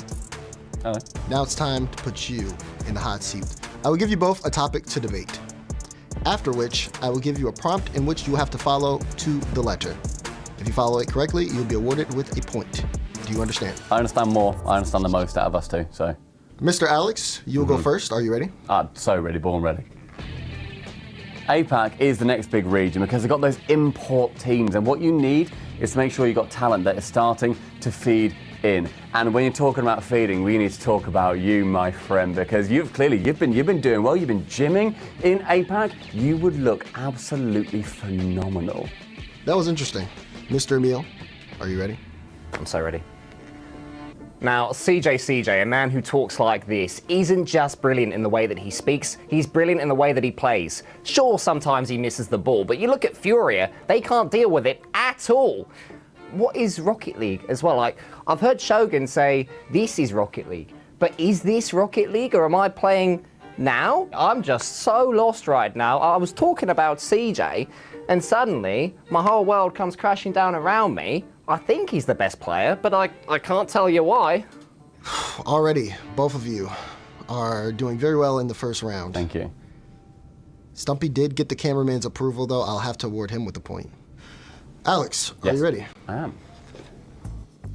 Oh my, T-Bates has got the most unbelievable opinions. The fact that he is going onto Twitter, being so confident, getting all of these impressions, he is just farming. And it's pathetic, the fact that...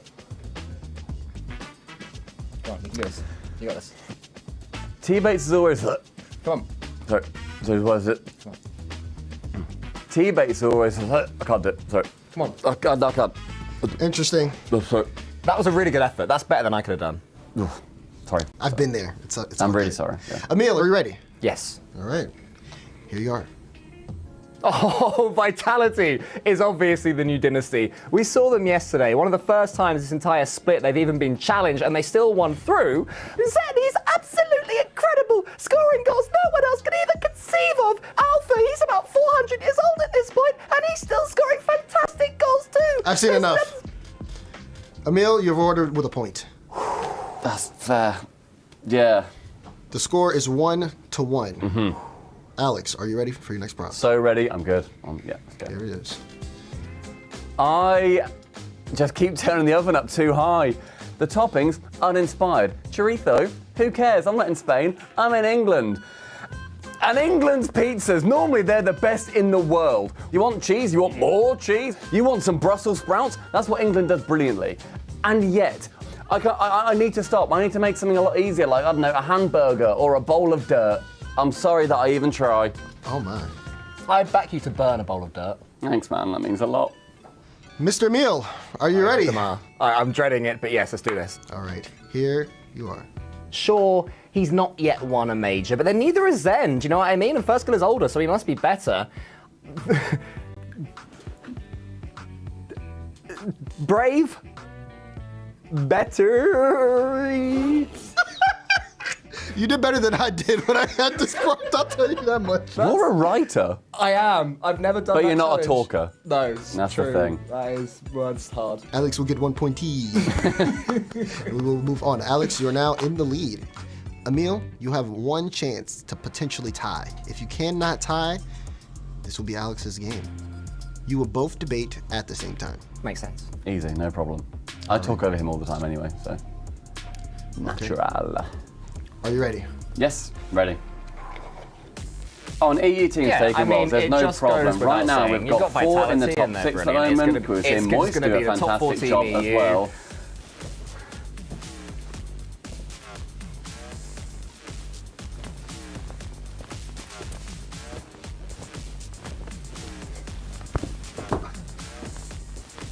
Gentlemen, I've seen enough.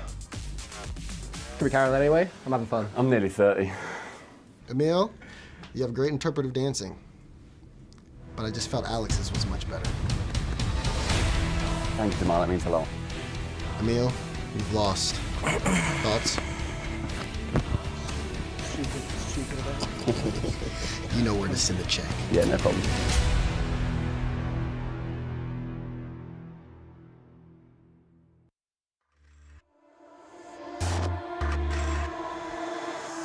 I stand back and I watch you explore. In perfect visions, like I've been here before. Falling faster, I try to ignore. I see you, I see you.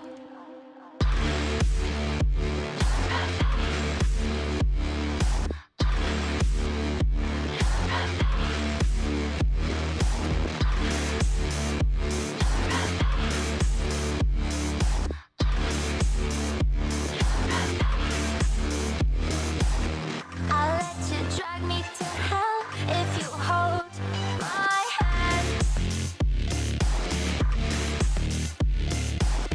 Tell me this is real and it will never end.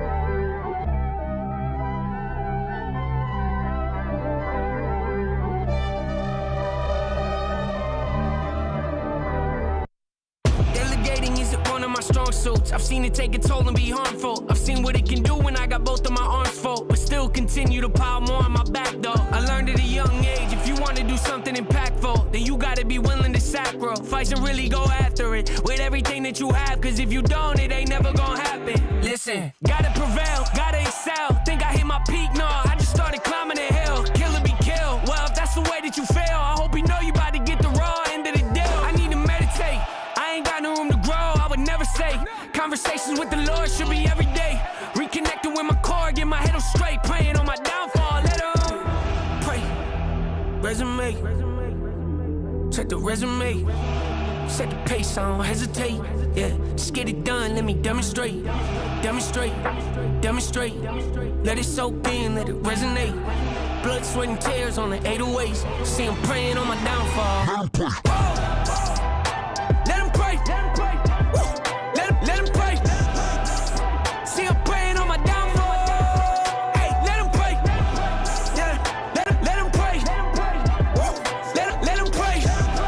Hey, see him praying on my downfall. Let him pray. Sentimental, influential. Every step I've ever taken in the wrong direction. motivation helped me get to where I am today and led to monumental moments in my life that I would not have got to experience if I'd have let the mistakes that I made rob me of my full potential. Life will test you, don't forget to remember the fundamentals. Woo! I gotta get back to those. Be surprised what you find when you climb out your comfort zone. I get uncomfortable when I get too comfortable. You corner me and that's all she wrote. I'm in a headspace I ain't never been before. You don't bring nothing to my life, then I exit yours. Let's get right to it, yeah, I ain't with the back and forth. You either with me or against me, an easy choice. The momentum building, I can feel it. My resilience cannot hide it, can't conceal it. Made me suffer some, but also made me brilliant. Pass my brilliance down and teach my children. Life is precious, life is treacherous, life is filled with dead end roads. Keep on pushing, keep on healing. See you praying, all my downfall gone. Keep on praying, God ain't listening to you.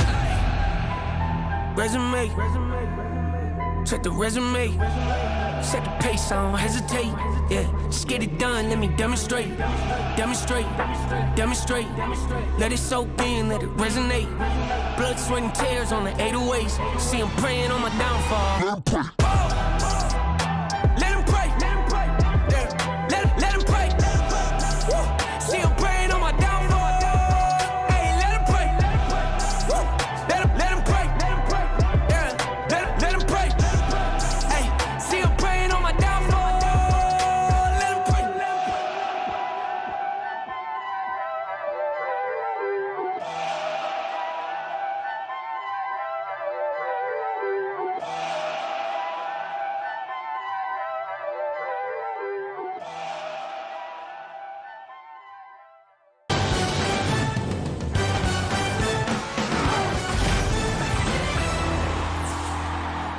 Let 'em Pray and Hope by NF are now available in the featured shop, folks. Make sure you go get it. And for those of you tuning in from inside Rocket League Live in the Ally Arena, welcome to the show. You've picked a wonderful time to join in. We have one more match to go here in Boston, and we were so excited we had to stand up here, folks. This is going to be an amazing one. Vitality trying to do the perfect split. BDS trying to win a title before. I like this. That's it. I get to move around a little bit, have a little bit of fun. Oh, Bates, watch out. You only got a few steps. Oh, no, I got plenty of space. I get to move around, hype with the crowd. Oh, there's the signs. I need those signs. Man, but I need those. This is perfection versus reincarnation. BDS has come from the ashes to come back to the top. Vitality, 3 regional wins. They're looking for the split slam. Yeah. These teams, it means everything for them to get this Boston Major. Which story is more impactful? The story of Rise on 3 different teams coming through. This is We didn't get a box. They wanted Yeah, to we stand should have got a up. box. Yeah. And this is what happens when we decide that just a few minutes before we go. Rise on 3 different teams, 3 different majors, trying to joins the reigning world champs, and now they're going to try and win another one. Or Zen, rookie season, rookie split, wins everything that possibly happens. I don't know. And then Monkey Moon, obviously world champ, no majors. He finally shows up again. It's like, hey guys, I've always been here. Yeah. I've always been the best. Well, he did get Sweden, so he got 2. No, but that was a while ago. Sorry. Then none after that for a bit. This is the first time back in front of the crowd, and BDS has looked unbeatable. And that includes when they played Vitality, which is the worst match we've ever seen Vitality play, but they did bounce back with 3 wins in a row afterwards. This has been incredible. And then with a Game 7 overtime winner, Zen coming into his own, Alpha popping off and winning it for his team. The player that many people have been like, is he the one that needs to be? Is he the weak link here? Clearly not. Everybody on that team hopping. Everyone on that team humming. I mean, I just can't believe we're here. As we said, it feels like a French regional, but I mean, online there's been overwhelming support. We're getting viewerships absolutely through the roof. We absolutely love it. And everyone in this arena, we heard Farah before the break. He's got the NA on top. Zen was actually walking out when he was warming up with the NA on top sign as well. So even Vitality leaning into it. Well, Carmine Corps did just exit the tournament in 3rd place, but we'll give them one more accolade here. We'll give them the Ally Assist of the day here. This one is going to go to the whole team. K-Corp, what a team play they had. And this was on Neo Tokyo Game 6. 1, 2, 3. A beautiful shot coming out. All 3 members getting involved. Itachi, too exotic. Vatira is wide open. And when he's in the slot, you know he's hitting that shot. Bar down, almost. He didn't even need the bar here. Vatira, brilliant shot. That is why K-Corp gets the ally assist of the day. Just like you rely on your allies in Rocket League, Ally is proud to be a relentless supporter for your financial well-being. Because we're all better off with an ally, digitally, financially, and personally. Ally, do it right. Folks, 2 teams remain. 1 more match to go. What do you call it with the bracket reset? Because it's 1 battle.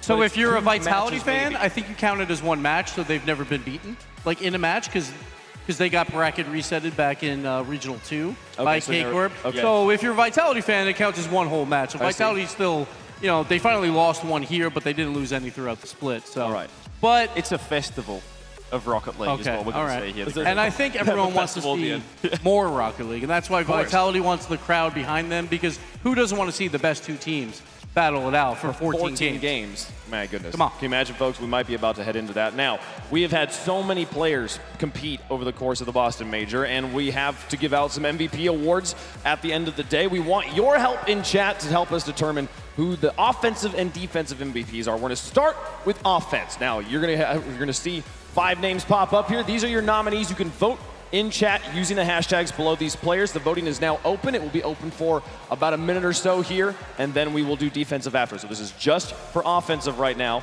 And yeah, let's talk about these players and why each one of them would be a worthy cause here, Bates. I think all of them are worthy cause. There was one point where Cash was averaging a goal per game. I don't think he ended up averaging that towards the back end. Clears was an absolute offensive monster the whole entire time. It's catalyst for Rule 1. Well, in chat, I'll let you know, you have to use the hashtags. You can't just type the name. Got to put hashtag and then the name exactly as you see it there. So any of you typing just exotic with a bunch of eyes, your vote's not getting counted here. And we got to talk about apparently Jack as well. He put up over 1 goal per game, I believe in the top 3 right now. And I think Clears would be my vote right now, because Rule 1 would not be on championship like the final day without him. He's been carrying them on the offensive side of the ball. Yeah, we talked a lot about Rule 1's defense, but offensively, Khalees has been exceptional. I'm sure we might be talking about them in defense in a moment. However, this is all about the offense, and we know what he's been doing so far, and we might see it again in the final. And the cannon, as you said, his goal participation was electric. I want to give a shout out to Realize, who's not in the 5. Sure. He had above 80%. That was nearly 89% goal participation, 0.7 goals per game as well, for a team that was playing Liquid and Vitality. So phenomenal performance out of APAC. Apparently Jack as well, tying the LAN record for most goals scored in a game by a single player. It's been done like 5 times. If that's not something that doesn't factor into the offensive MVP award, I don't know what would. So we'll let those votes continue to go here. Bates, if it was you, who would you give it to? I would give it to Abject. Of course you would. It's an NA. I walked right into that one. No, he's the only person that's averaging a goal per game. He was absolutely dominant on offense, basically the whole entire event. And I know he actually got swept yesterday, but... What's your vote, CJ? Well, I don't want to hear any more from him. I think, I don't want to be... I think Khalees has been exceptional. Thank you. But That's a good shout. That's my vote, too. Just, yeah. Okay, we'll leave it at that. There you go. 2 votes for Clears over here. Zen's going to try and swing it all in his favor. That's fair. That's fair. Zen's still playing, so. We'll see, folks. All right, so voting for offensive MVP is now closed. We're going to move on to defensive MVP. We're going to put up 5 more nominees. Again, same thing. Got to use the hashtag and then the name as it follows here, folks. But defense, the other side of the ball here, Bates, these are the nominees. Oh, now this is where it gets really interesting. Okay, you got Vatira. He absolutely dominates. Monkey Moon's probably been the best player at the tournament so far. He's been great. And then Rolas on defense as well. Held down Rule 1. Oh, this is much tougher. This is much tougher. CJ, what you thinking? Well, I said Rule 1, they've been the defensive players. Rolas, for me, has been that man. I mean, 12 saves in that 12-minute overtime was pretty special. 29 saves for that team as well. All week long, these guys have been phenomenal. Obviously, Vatira feel like he's always up there in defense. But Juicy, I like that as well. Moist getting a lot of nominees. Yeah, magical run by them as well. No one expected them to do much. Very likely a 9th place finish. No, they were in the upper bracket, that Final 4. They did eventually drop out. But Monkey Moon, his defense is always incredible. It's always been one of the best in the world. That is why they're up there on the stage right now. I think, like, if I had to give a nod, I'm going Monkey Moon. Monkey Moon is... It feels unfair to nominate him for things because it's like, well, yep, he's always... He's very, very good at this video game, so...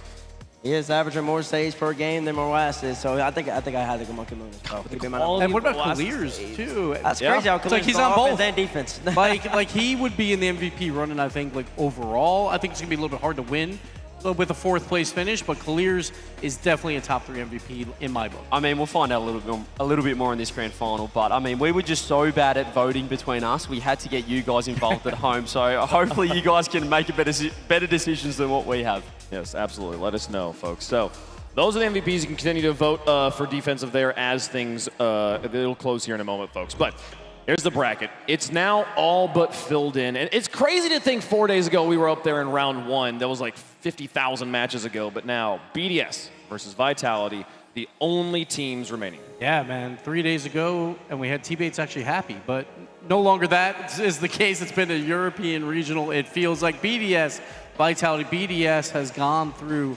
every single top 4 team. Vitality, they get the rematch. They made a mistake in that first crowd day, but they have redeemed themselves. Folks, it's time for the grand finals in Boston. Team BDS versus Vitality. This is the one we've been waiting for. This is the one everybody's in their seats for. It's time to get the teams on the stage. The reigning world champions, moments away, or days away from Germany. It's just coming up around the corner. They're trying to win one more before it happens. BDS is the best team because we have LAN experience. To take over and win Grand Final, we just have to play your game and still to be confident on the pitch. Rise up high, Monkey Moon central. Rise wants to go it alone. He does so. Monkey Moon shoots. BDS topple the kings of Europe. The weakness of Vitality is they don't have LAN experience. We are more confident than them. Unable to find its way in on the air dribble. Rise up now with one reset. The second. Vitality, we are ready for you. We come to Boston to take over and the trophy will come with us. Watch out, the world champion is back. Introducing first from the upper bracket, the team of Rise, Tenko and Monkey Moon, your reigning Rocket League World Champions, Team BDS!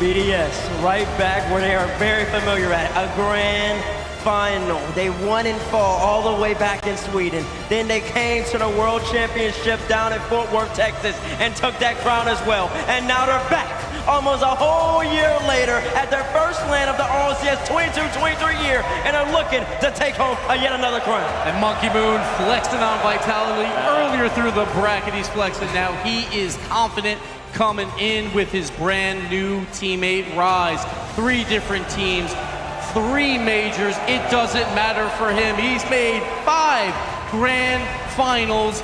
This man has the ice. With Rise on this team, they've just got a bit of a presence about them. Have a look at them standing on stage. Rise staring me down at the moment. That's intimidating. But also Seiko, the World Championship MVP. He's back in business, baby. What a phenomenal tournament so far. BDS proven that all it takes is one roster move to turn around a season. Now they're qualified for the main event of the RLCS World Championship 2-3 months ago. People didn't even think that they would be back at the World Championship in order to defend their crown. And yet here they are. They have punched their ticket to Germany. They have punched a ticket to a grand finals here in Boston. They're going to try and do 2 back-to-back, see if they can pull it off, but they got to get through this one first as they prepare for their opponents this match. They're going to try and do it all in one in here. Try to avoid the bracket reset if they can, but there is a fierce opponent on the other side. To take over and win Grand Final, we need to communicate good and playing good. Vitality is the best team in Europe because we dominate all the split. I'm really excited to play BDS in finals. They beat us in top 6, and now I want to take my revenge. On the attack, eyes gleaming, looking for an opportunity. They need to create something here. Give on the play. Still gets the ball. We need to stop Monkey Moon because he's a consistent player. He never plays bad, like he's all the time at the top. jacks up early, but look at that. Zin, great read across. Alpha's there, and it's another goal. It's your first time in major, so we're gonna show them in grand final.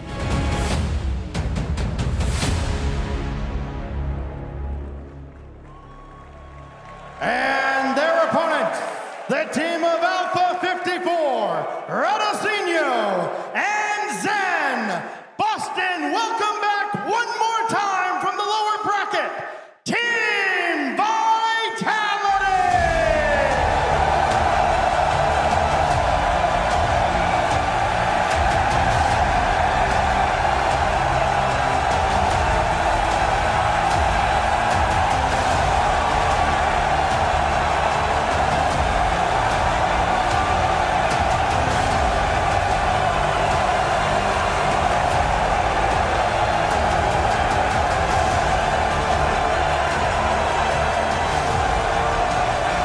From villains to heroes, Vitality is coming out not only to win this major, but to write the history books. Zen has been a pro for 1 month, and he's already wrote the history books. A perfect split, never done in a major region.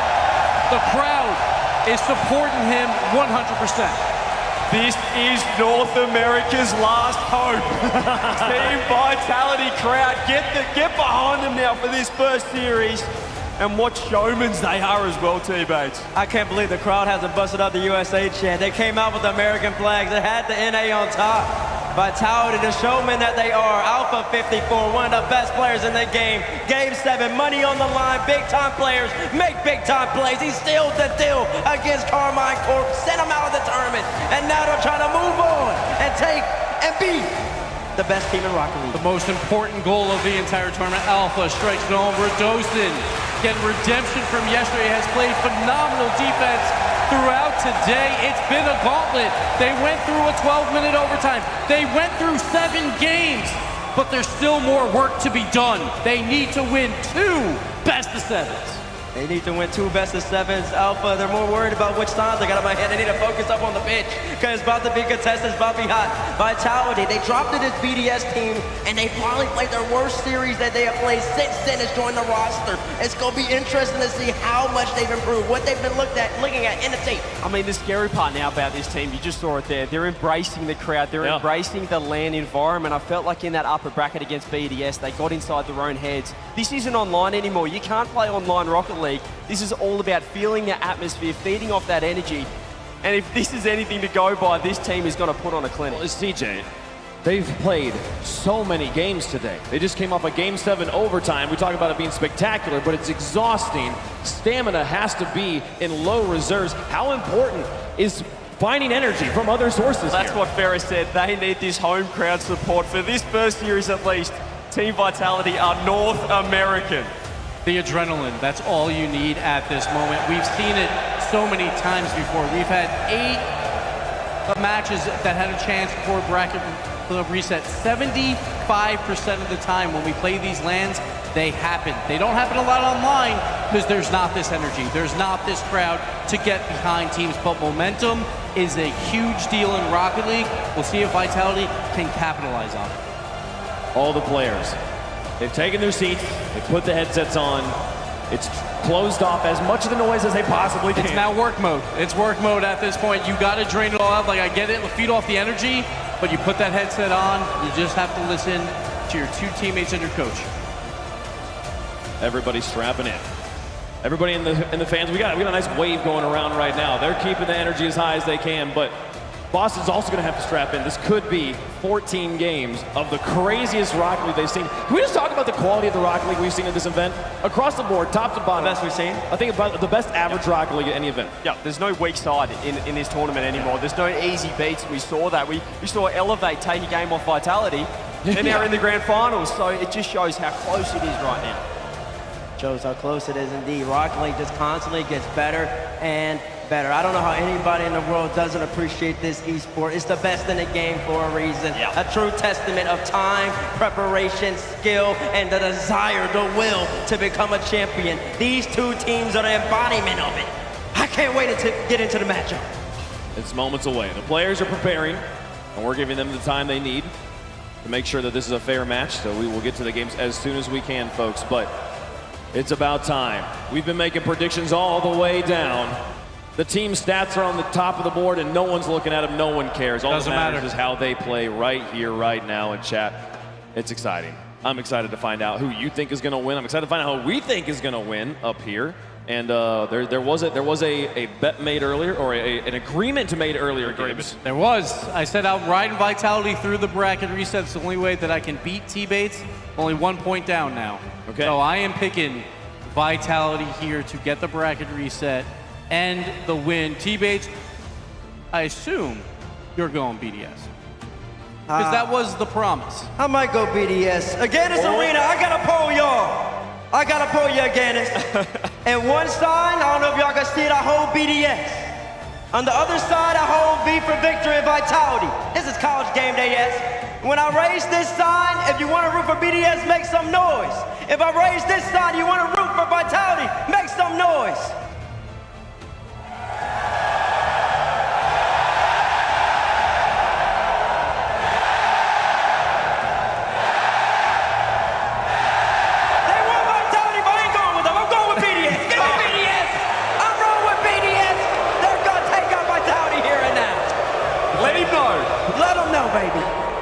What a difference an interview makes with Farah. Like, these guys, BDS, we're the fan favorites here. You feel their heart. Yeah, you see how much it means to them. They came across the ocean, and yet you could see it. You're on the stage with Vitality on that one. CJ, who you got?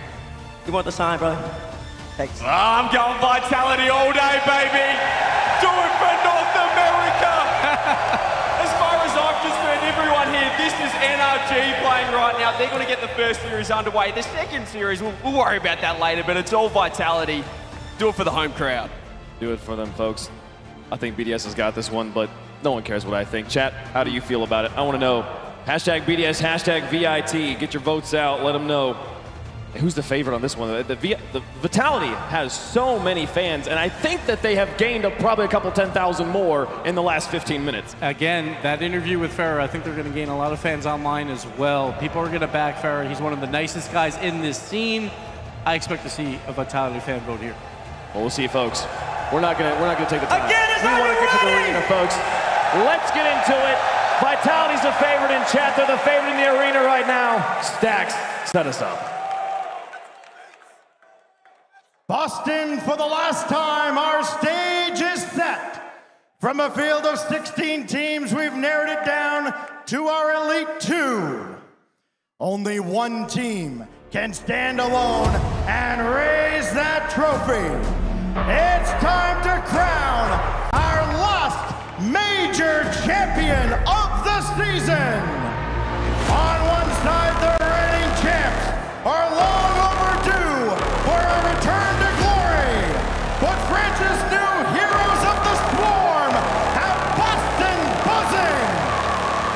Your main event is finally here. Team BDS, Team Vitality, fire up and let's roll! Two teams, two countries, one ever important trophy. I am Stumpy, with the greatest honor of my life to be alongside Cole, here in Boston for one of the greatest, most monumental series we will ever see. You say two countries, and one of the key ones is the good old US of A as Radosin almost gets Vitality up to a blistering start. Alpha does, the new home team is smashing it already. Alpha does as Alpha does, and after being stabbed by Radosin, he's gonna score in 5 seconds. Normally they get time to do a bit of an intro, have a little conversation, have a chat, How are you? work into it. I'm doing great, mate. This crowd is outstanding. They're clearly doing well, and Vitality after literally the greatest start they could ask for. I mean, what I was going to say is that I did not expect Team Vitality, the Frenchest team that ever French, to be adopted by a North American crowd, but their coach Farah has an astounding word, making it so that they are the North American representatives, and what a start they've had. As it goes towards Zen now, in the corner, he gets into the ceiling, he's slowly but surely bubbling to the surface this event. Monkey Moon suppresses him for now and chases it down. What a turnaround for Monkey Moon. Yeah, Monkey Moon, I mean, he was great at the start of the competition too, but he has been sitting pretty at the top of every single leaderboard near enough. He is up there in score, in saves. His rating has been monumental. And that has been the difference maker over on BDS. An MVP-worthy performance so far, but the grand final, that's where everything is going to be able to shift. The first minute, still wearing the battle wound of that goal in 5 seconds. And BDS, an early chase, but we've seen what they can do from these positions. Oh, lovely touch from Radosin, who's had his fair share of shaky moments so far to get to this point, but it is the sign of a champion to be able to step up and keep on improving, keep on fighting. Monkey Moon, he's a fighter. Goes into the center, and Radosin is the player that charges it down. Then Rise has prodded it forward, and it falls to Zen. Rise as well. Could you have a better pickup for Team BDS? This team looking reborn with him, making sure that he wasn't just going to settle for making majors and maybe compete to get into those top 8s over and over again. No, this man is a verified champion. And BDS have adopted him alongside Monkey Moon and Seiko. That team has been running riot throughout Europe. The number 2 seed coming into this competition, but they want to leave it as Europe's number 1.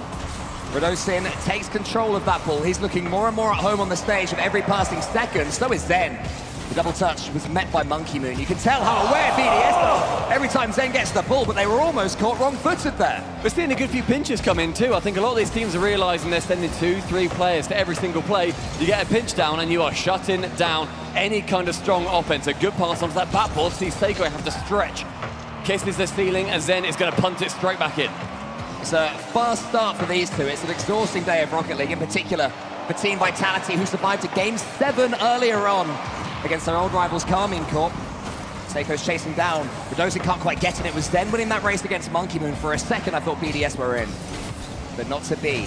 Zen charges it down yet again. Radosin, he arrives up against Seiko, a man who mechanically has really gone back to his best in recent times. Yeah, Seiko's made sure that I think when he and Monkey Moon, alongside Extra out the time, were having a couple of dud results, they weren't particularly impressive. He wanted to make sure he was grinding and showing that he was still that mechanical phenom that we have known him to be. And some of the goals he's been producing has put him, again, I'm going to say it's about every player, an MVP-worthy performance, realistically. And finally, for Team BDS, Monkey Moon.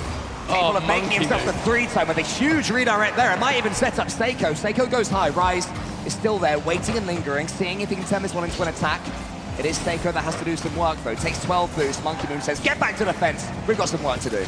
Chance now for Alpha to fake out one. Does go low, but Monkey Moon, again, the man in defense, making sure to allow Zen in! And Zen capitalizing off the bump in the net from Alpha. So simple for Team Vitality. It was just Alpha, as he's rotating out, sends Rise away, opens things up. And the North American team, as we'll call them, go 2-0 up. I love referring to Vitality as the home team at this point. Both flags are red, white, and blue. Close enough. You got to take it. And Alpha taking another shot towards the target. Seiko charging in front, making sure that he's not going to get another freebie. 90 seconds remain. Radosin drops it low, and BDS, the 2 goals in game number 1. They're going to try and fight as hard as they can to reduce that deficit. These two played yesterday, and despite being 4-1 for Team BDS overall, it was pretty tight. A few overtimes involved in that. Splattering of thrashings for Team BDS against Vitality, but for the most part, a near fight. I'd also say that, for me personally, BDS, they were just the better team. Vitality, they had so many errors on them. There were mistakes made over and over again. When you saw them going to the lower bracket versus Gen G, and Gen G, they were like a rabbit thrown to the wolves. Radosin, he makes it 3. It's exactly what Team Vitality need as well. Radosin is the player who, I'm sure he won't be surprised to hear me say, has been their weakest performer in these last couple of days. He's had a couple of wobblies. But his energy at the moment, though, in the series that they've just been winning, he is looking so alive. The Radosin chair bounce is becoming iconic. I mean, you can't fault him whatsoever for the energy in the middle, because that's the thing that you need, especially if you have a particularly good game. And Radosin, despite that, the grand finalists so far for Vitality, they have been utterly astonishing. And 3-0 in game number 1 against a team that outclassed them yesterday. It's a really good statement for them to make. It's also a show that their energy is still there. The reserves haven't been depleted quite yet. They're coming in, they're forcing pinches. Everything's falling for them at the moment. Monkey Moon sends it as wide as he can. This game looking done and dusted. Vitality almost a quarter of their way to the bracket reset, the thing they're working so hard to force. Bear in mind, Vitality coming from that low as they need to win 2 series in a row. So important. Both teams have 2 lives. Every team does in this competition. Vitality had theirs stolen away from them by BDS previously. And game number 1 is the first step on that journey. They take it at a 3-0. And BDS looked strong yesterday, but against a team that is amping up this beautiful Bostonian crowd, you've got to feel bad when you're against the cheers. All the ingredients are here for a long and epic evening of the RLCS. We have Team BDS, who looked undroppable, unstoppable, and untoppable yesterday and today. And then Vitality, this resurgent swarm of bumblebees growing up, building themselves back up to what we've seen from them online. I'm glad that we're seeing the real Vitality, that's all I'll say. I like how you're going with bumblebees, not like hornets or another cool type of insect like that. Bumblebees are cool. Bumblebees are sweet, but they're not scary. That depends who you ask. Mobile One High Performance Replay is going to be showing us these 3 goals that shut down BDS in the first. And BDS, their results through this competition have been outstanding. The teams that they have played are no slouches. Gen G, beaten. Rule 1, beaten. Vitality, beaten. And then Karmine Corp in 7, beaten. That has been their journey to the grand finals. Vitality starting off even stronger. Cool, Cole. Hello. Hello, mate. Hello, everyone. Hi, everybody. We good? Hey, we all good? Having a good time? Look at this. I love this shot. I love this crowd. Having people behind us. You can't ask for too much more, except for the Rocket League to go all the way. And what we've seen so far is that there's every chance that that is going to happen. 1-0 to Team Vitality. Game 2 begins. And that game number 2 is going to be important for BDS to start off strong. Instead, though, it's Redostin beating the record in game number 1. Scrap 5, make it 2 seconds. Rise, a man who's been on the other side of a bracket reset last spring in London against Falcons. He and his Moist team managed to reset it and go all the way. And he then reset it previously in spring when he was back on Queso against G2 last year. This man loves a bracket reset and just does not want to be on the other end of it. Exactly, he loves one normally. He won't today, but it might be happening. Rise, he is charged down by Alpha. Manages to get the ball clear. That's what Team BDS need to do at the moment. Just send it forwards, loft it any way they can. Stop Vitality coming forwards, because look at the connections they're making. Fortunately for Team BDS, Redostin wasn't quite up. Zen can go again though, he can recycle. Monkey Moon should be able to get this one away. It's Vitality continuing to start so much stronger.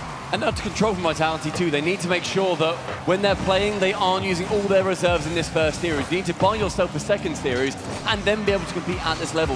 Fatigue shuts some teams down.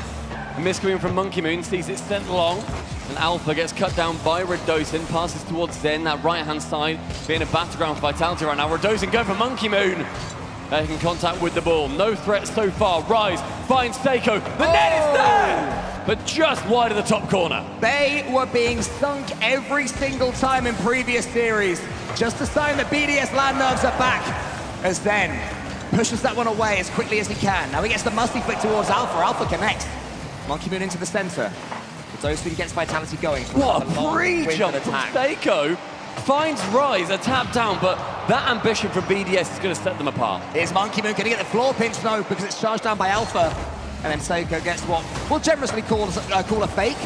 But then he's coming in, making the most of it. Rise, charged down again by Redostin. How slow are Vitality making Team BDS theme? With such quick shots as well, making sure that when these nets are open, they are taking their chances. Zen sends a slow roll at Rise. Privy to it, doesn't allow it to fly in. Now Zen trying to go for a sidewall redirect, not a chance for him on that opportunity. In games like this, in series like this, that's where teams like BDS turn to Rise. He is the player that can slow the game down, get that boost, allow his teammates to get back into their rotational positions. He's going to have his game sense absolutely fine-tuned in the rest of this series. 2 minutes to lapse, Vitality still with this important lead.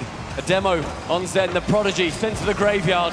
Monkey Moon is up with the redirect, finds the corner, but nothing's come from it. Past Central again. BDS beginning to galvanize on offense. So who was there, though? It was Zen. He's also searching for some swats. Wants to get his opponents out of the way in front of him. Now Alpha charges down the low 50. He stays for the ball. Seiko to the side. Anyone from Vitality going to be following this one up?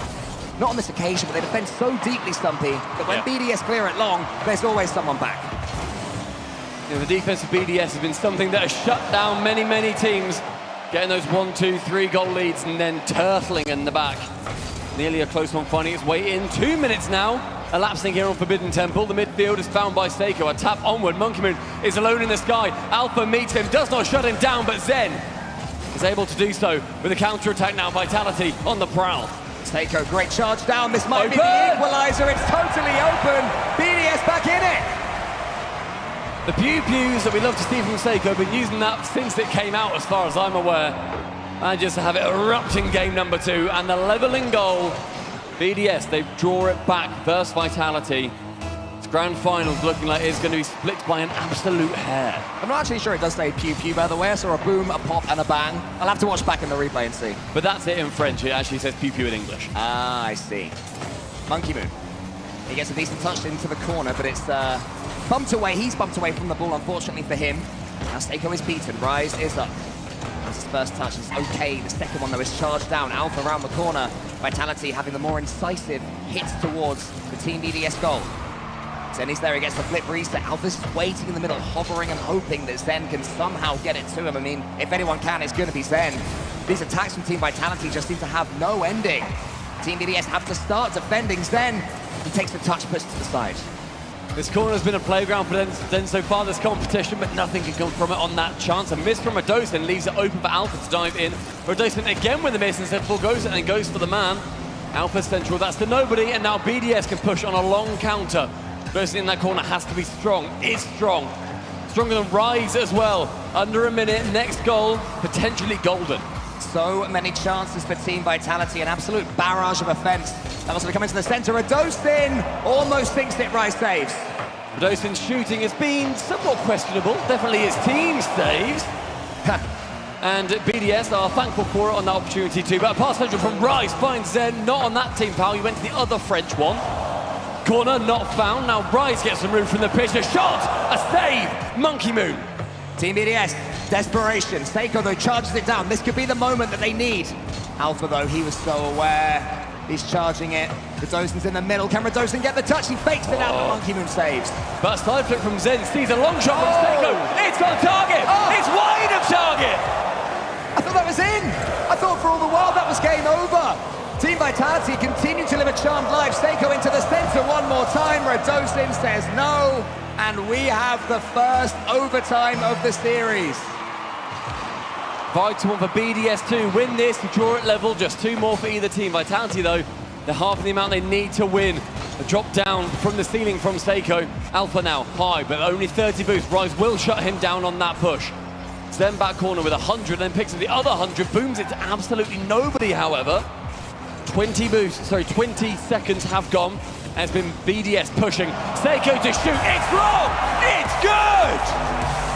All of a sudden, Team Vitality found themselves just that wee bit lost. It allowed Team BDS to strike, and suddenly their energy is back. A team that can drop in their minds and drop in their confidence. They need these moments, and when they have them, they can certainly punish. 3 more for either side, but Vitality looking forward to that bracket reset. They're going to need another 4 after they have won those 3. BDS, much simpler. Get 3 now, and you lift the beautiful Swarovski RLCS trophy. The question I asked, though, yes, was that game plan from Team BDS replicable? They defended so deeply that it was dogged, but the defending, it just wasn't, you know, it wasn't progressive defending. They were always camped back in their own half.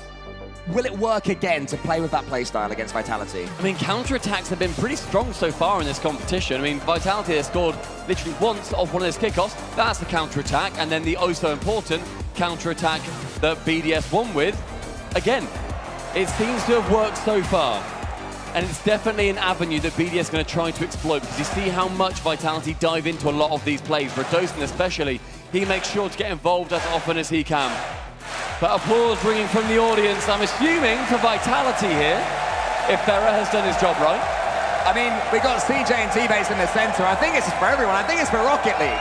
The cheers come out because we know that a long and winding series awaits us of the highest possible quality. And it's only going to get better as Game 3 commences.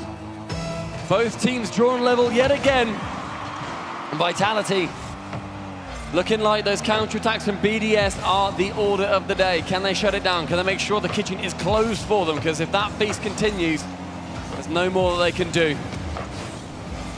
Be careful, Vitality. You've overcommitted a couple of times before in the previous game, and for a second, it looked like the same mistakes may have been occurring.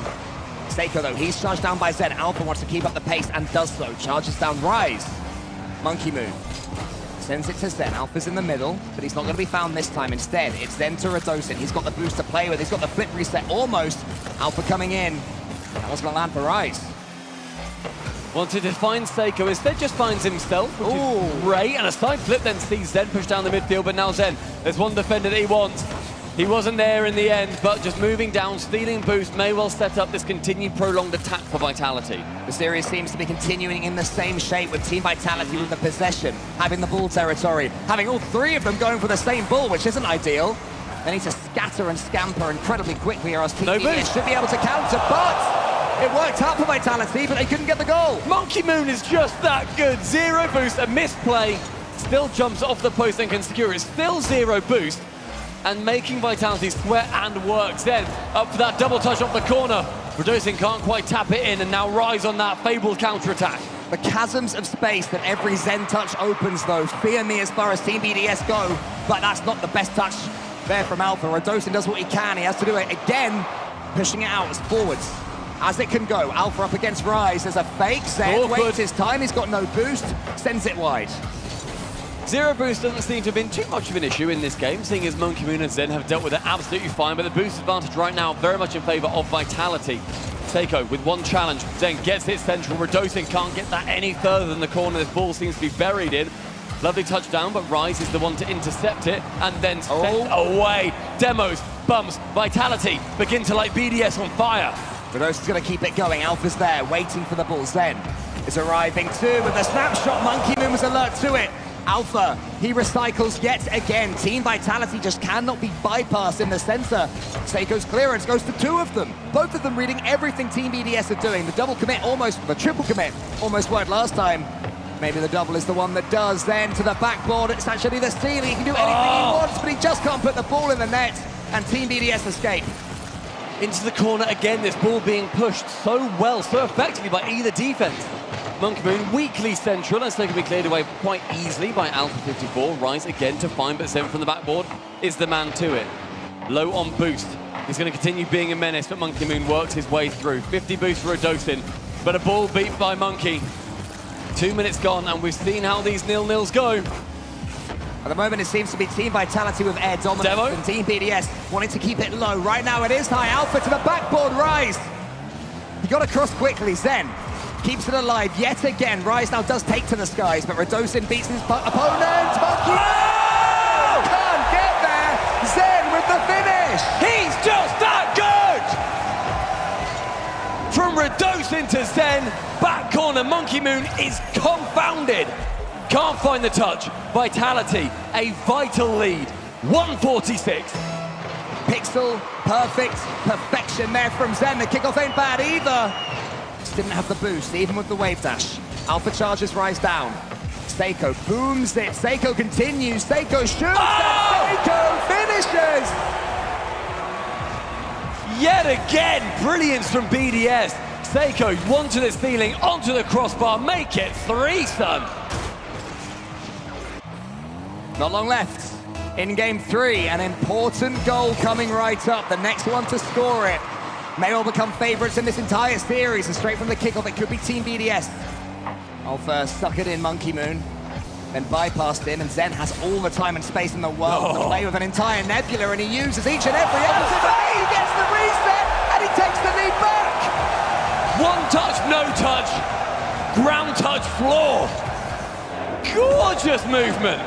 Vitality throwing shadows and mirrors, smoke and dust, and sending BDS to chase yet another goal. Can they do it again? The last kickoff went the way of Vitality. This one maybe tips that seesaw. And tell you what, those kickoffs have been so strong for Vitality. Over and over again, those close cheats have worked out. Even if a goal doesn't come from it, they're getting that ever-important possession.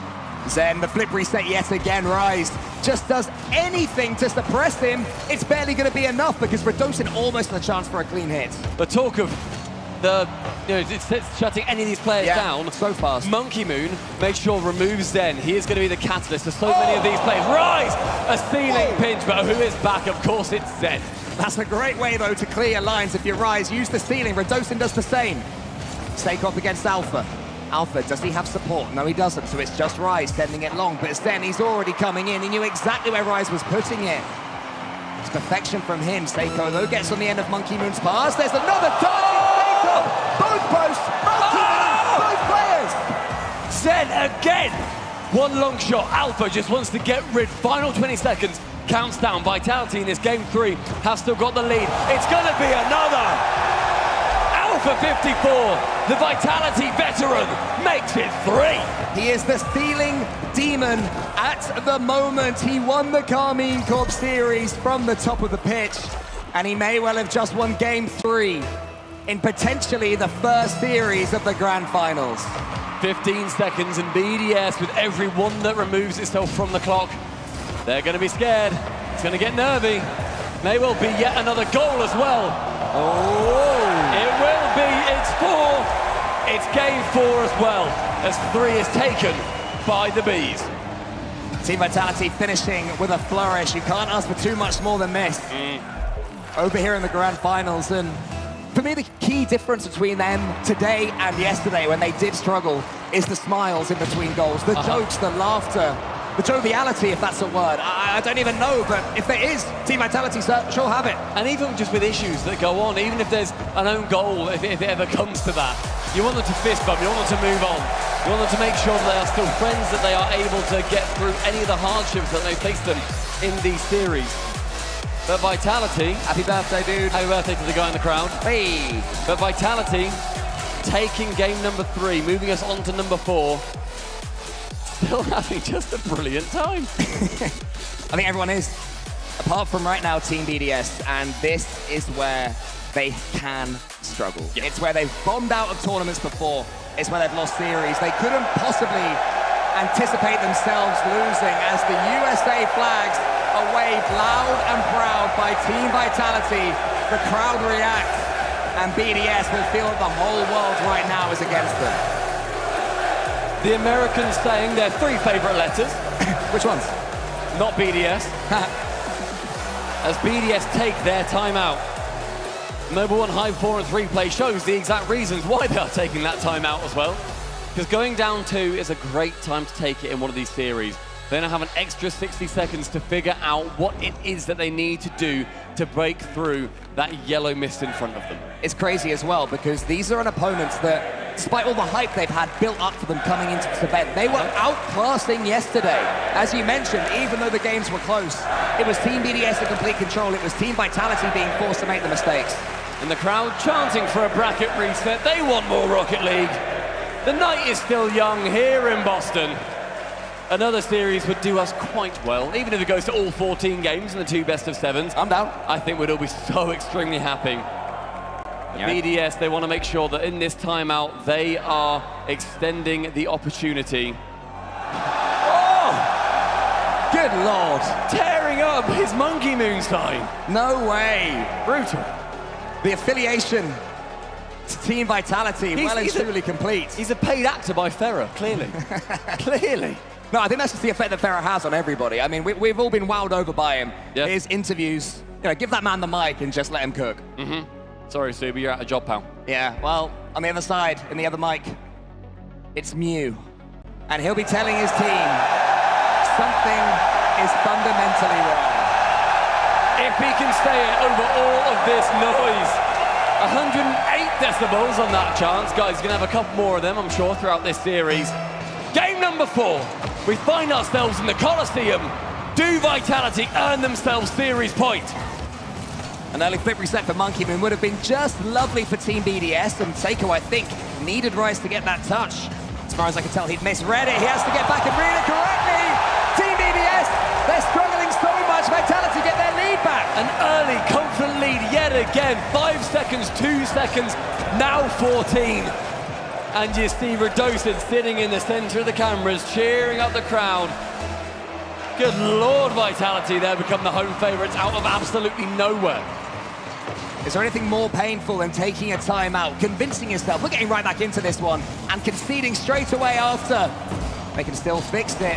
Seiko's causing all sorts of chaos right now. Rise, the agent of chaos, he flies up. Radosid's intercepted. Monkey Moon there on that sidewall. Alpha, the pace of him to get there. And then look at them swarm. Here is Alpha again. Look at Zen go. Searching for Rice, but can't quite find him. The selflessness from Zen today has been phenomenal. In the series prior as well, versus KC, there's a chance for him to get a goal and it would have maybe ended up in the 50 or something a little bit dodgier. Instead, he just lets it go. Lets Alpha fly in, he just bumped the defender, and he has been doing that since his absolute inception. This format as well, of its bracket resets and its second lives, utterly exhausting, especially added to the fact as Alpha goes up and gets his flip reset and wants to go under Monkey Moon. But Team Vitality have now tied the most ever overtimes at a single LAN with 15, and they're fighting through that to perfection. Unbelievable. Minute and a half elapsed and Vitality with yet another early lead. Monkey Moon can clear it away back into that corner, but the Vitality Bees, they swarm around where Dosin can't quite get the dunk on Seiko. Alpha waits in his own corner, tips it back, finds Zen, finds Alpha, finds backboard, finds Redosin. They find glory! The Bees in the Hive, all working to perfection. For themselves, it's Redosin. He's on the end of Alpha's pass. A more pure team goal you will rarely see at any level. The biggest definition as well of a counter-attack that you will see. You want a shot on target? Cool, we're just going to be passing it, bip, bip, bip, all the way back up the pitch. No problem. Vitality, that second goal, instrumental. Alpha challenging versus Monkey Moon, trying to make it 3. And we see, again, just Vitality. They want to push, they want to continue. They have got complete domination on their minds. But it can always backfire. The game that Team BDS got was from a couple of counter-attack goals. Vitality overcommits. They'll be nervous of doing the same thing again. Not anymore, they won't at 3 up. Make it a bump, make it a team play, make it whatever you want, but this dunk is going to be the third for Vitality. 3 minutes remaining. Dare we use the word romp? Do they romp home from this point? We are approaching romp territory. It's quite romping. It's almost romp-worthy, but not quite there yet, I dare say. Especially with Team BDS having something to say about it themselves. Monkey Moon in the air is met by Redosin. And then Rise wants to pass to Seiko, but he's used all of his boost to get literally nowhere. He flicks it, but Alpha has the pace on him. He tries to get it forwards, but it's not happening. It falls to Zen. That's the last thing you want in these circumstances. No. He takes it to the ceiling, and he almost makes it 4. Trying to create beauty from this chaos that they are raining down on BDS. BDS needs to try and bring back 3. Seiko's going to be the man to push up a little bit further. Nothing from him on that chance. Monkey Moon dives in, as does Seiko, but snuck through. It is 4 for Vitality. They just make it look so easy. It's not the cleanest strike you'll ever see, but Monkey Moon needs to take it back. It's beautiful placement, and it's all been earned from the rotations, the bumps, the teamwork before. I'd hazard to add that Vitality also haven't taken a timeout in this series. They get 1 per if they earn the bracket reset. They don't stack up. It's not like holiday pay. You can't get that holiday leave. Can't use it in for the next tax year. No. You got to be spending it as soon as you get it. Zen stays airborne. Alpha sees a little bit ambitious, young one. Let's make sure that I come in and help you out. Monkey Moon nice and low, but 2 minutes remaining. Seiko early on this push, bounces high. Rise up to be the man to it. He is. Finds nobody apart from yet more orange clouds on the other side. And then check out the pace of Alpha. All the way from one side to the other, the ball along the floors. Then he's chain dashing around the corner. Even if he won't get the ball, it will just freak Team BDS out that little bit more. And yes, I will say it, the romp continues to get the pace. Zen might be able to finish with a flourish. Here comes Redosin, saved by Rise. But to what ends Alpha goes again. Zen's turn now is the flip reset, a double, a triple, more touches, no goal at the end of it. That defense from BDS is stellar.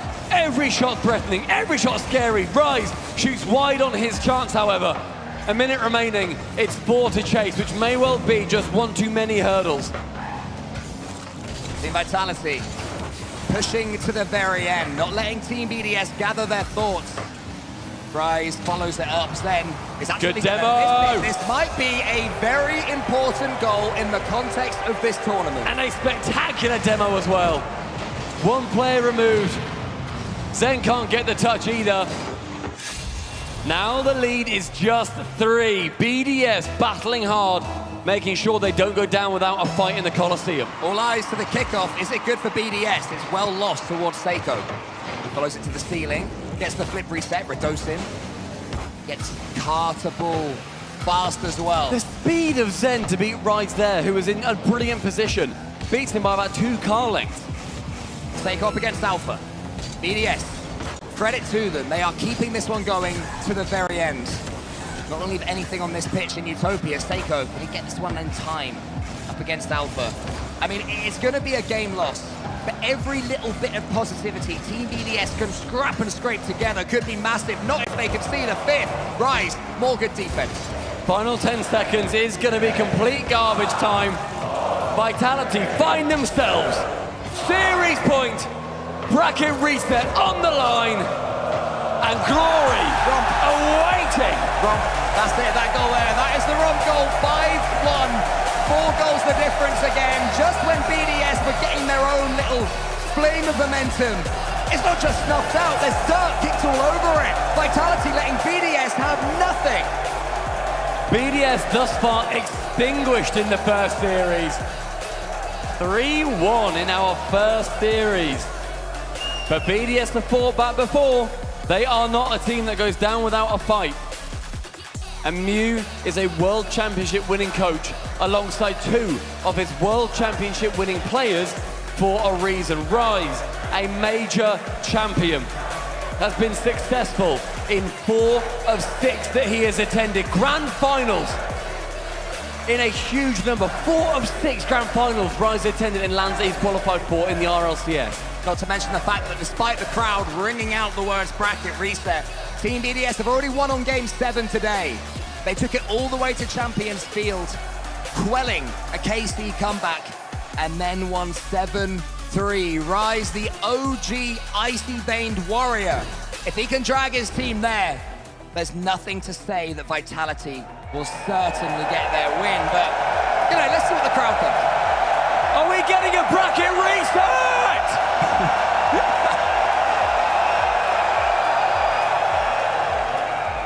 Probably. Yeah, that feels looks pretty like good. It's pretty likely. Yeah, By the not way, bad. is your voice okay? That was Let's not mention it. All right, cool.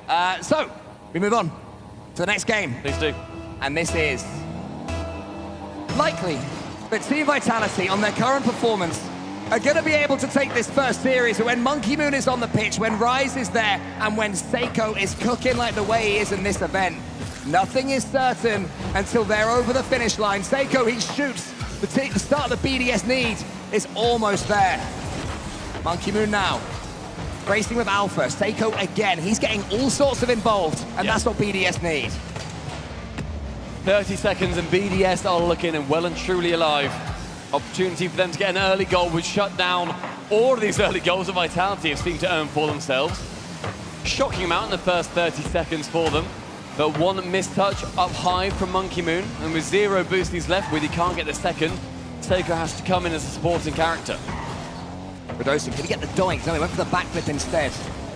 Alpha towards the middle. Monkey Moon there out wide, so neither team really able to have complete control of the ball at the moment. Understandable in these high-pressure situations. But I would say, Stumpy, Team BDS have just upped their pace a little bit. And lovely fakes like that from Rise is what he does almost best in the world. Oh! He gets it to Seiko. The Rise show is back on. Spectacular 50. Rise, a quick turn, fakes 2, goes low, knows that Seiko is central. A moment of silence for Zen's ankles as well, because they will be in pain for the next few days. I love Seiko's positioning, trust Rise implicitly to get that one central. The 3v2 and BDS come out on top. One of the rare leads we've seen for BDS in this series as well. Scoring that first goal, Seiko moves Radosin, then gets the bulldoze, drops it to Monkey Moon. Intercepted by Alpha on that chance, but BDS, they are alive and kicking and their hearts are beating. Suddenly looking like the BDS we've seen throughout this tournament. Their run in the upper bracket's been sublime.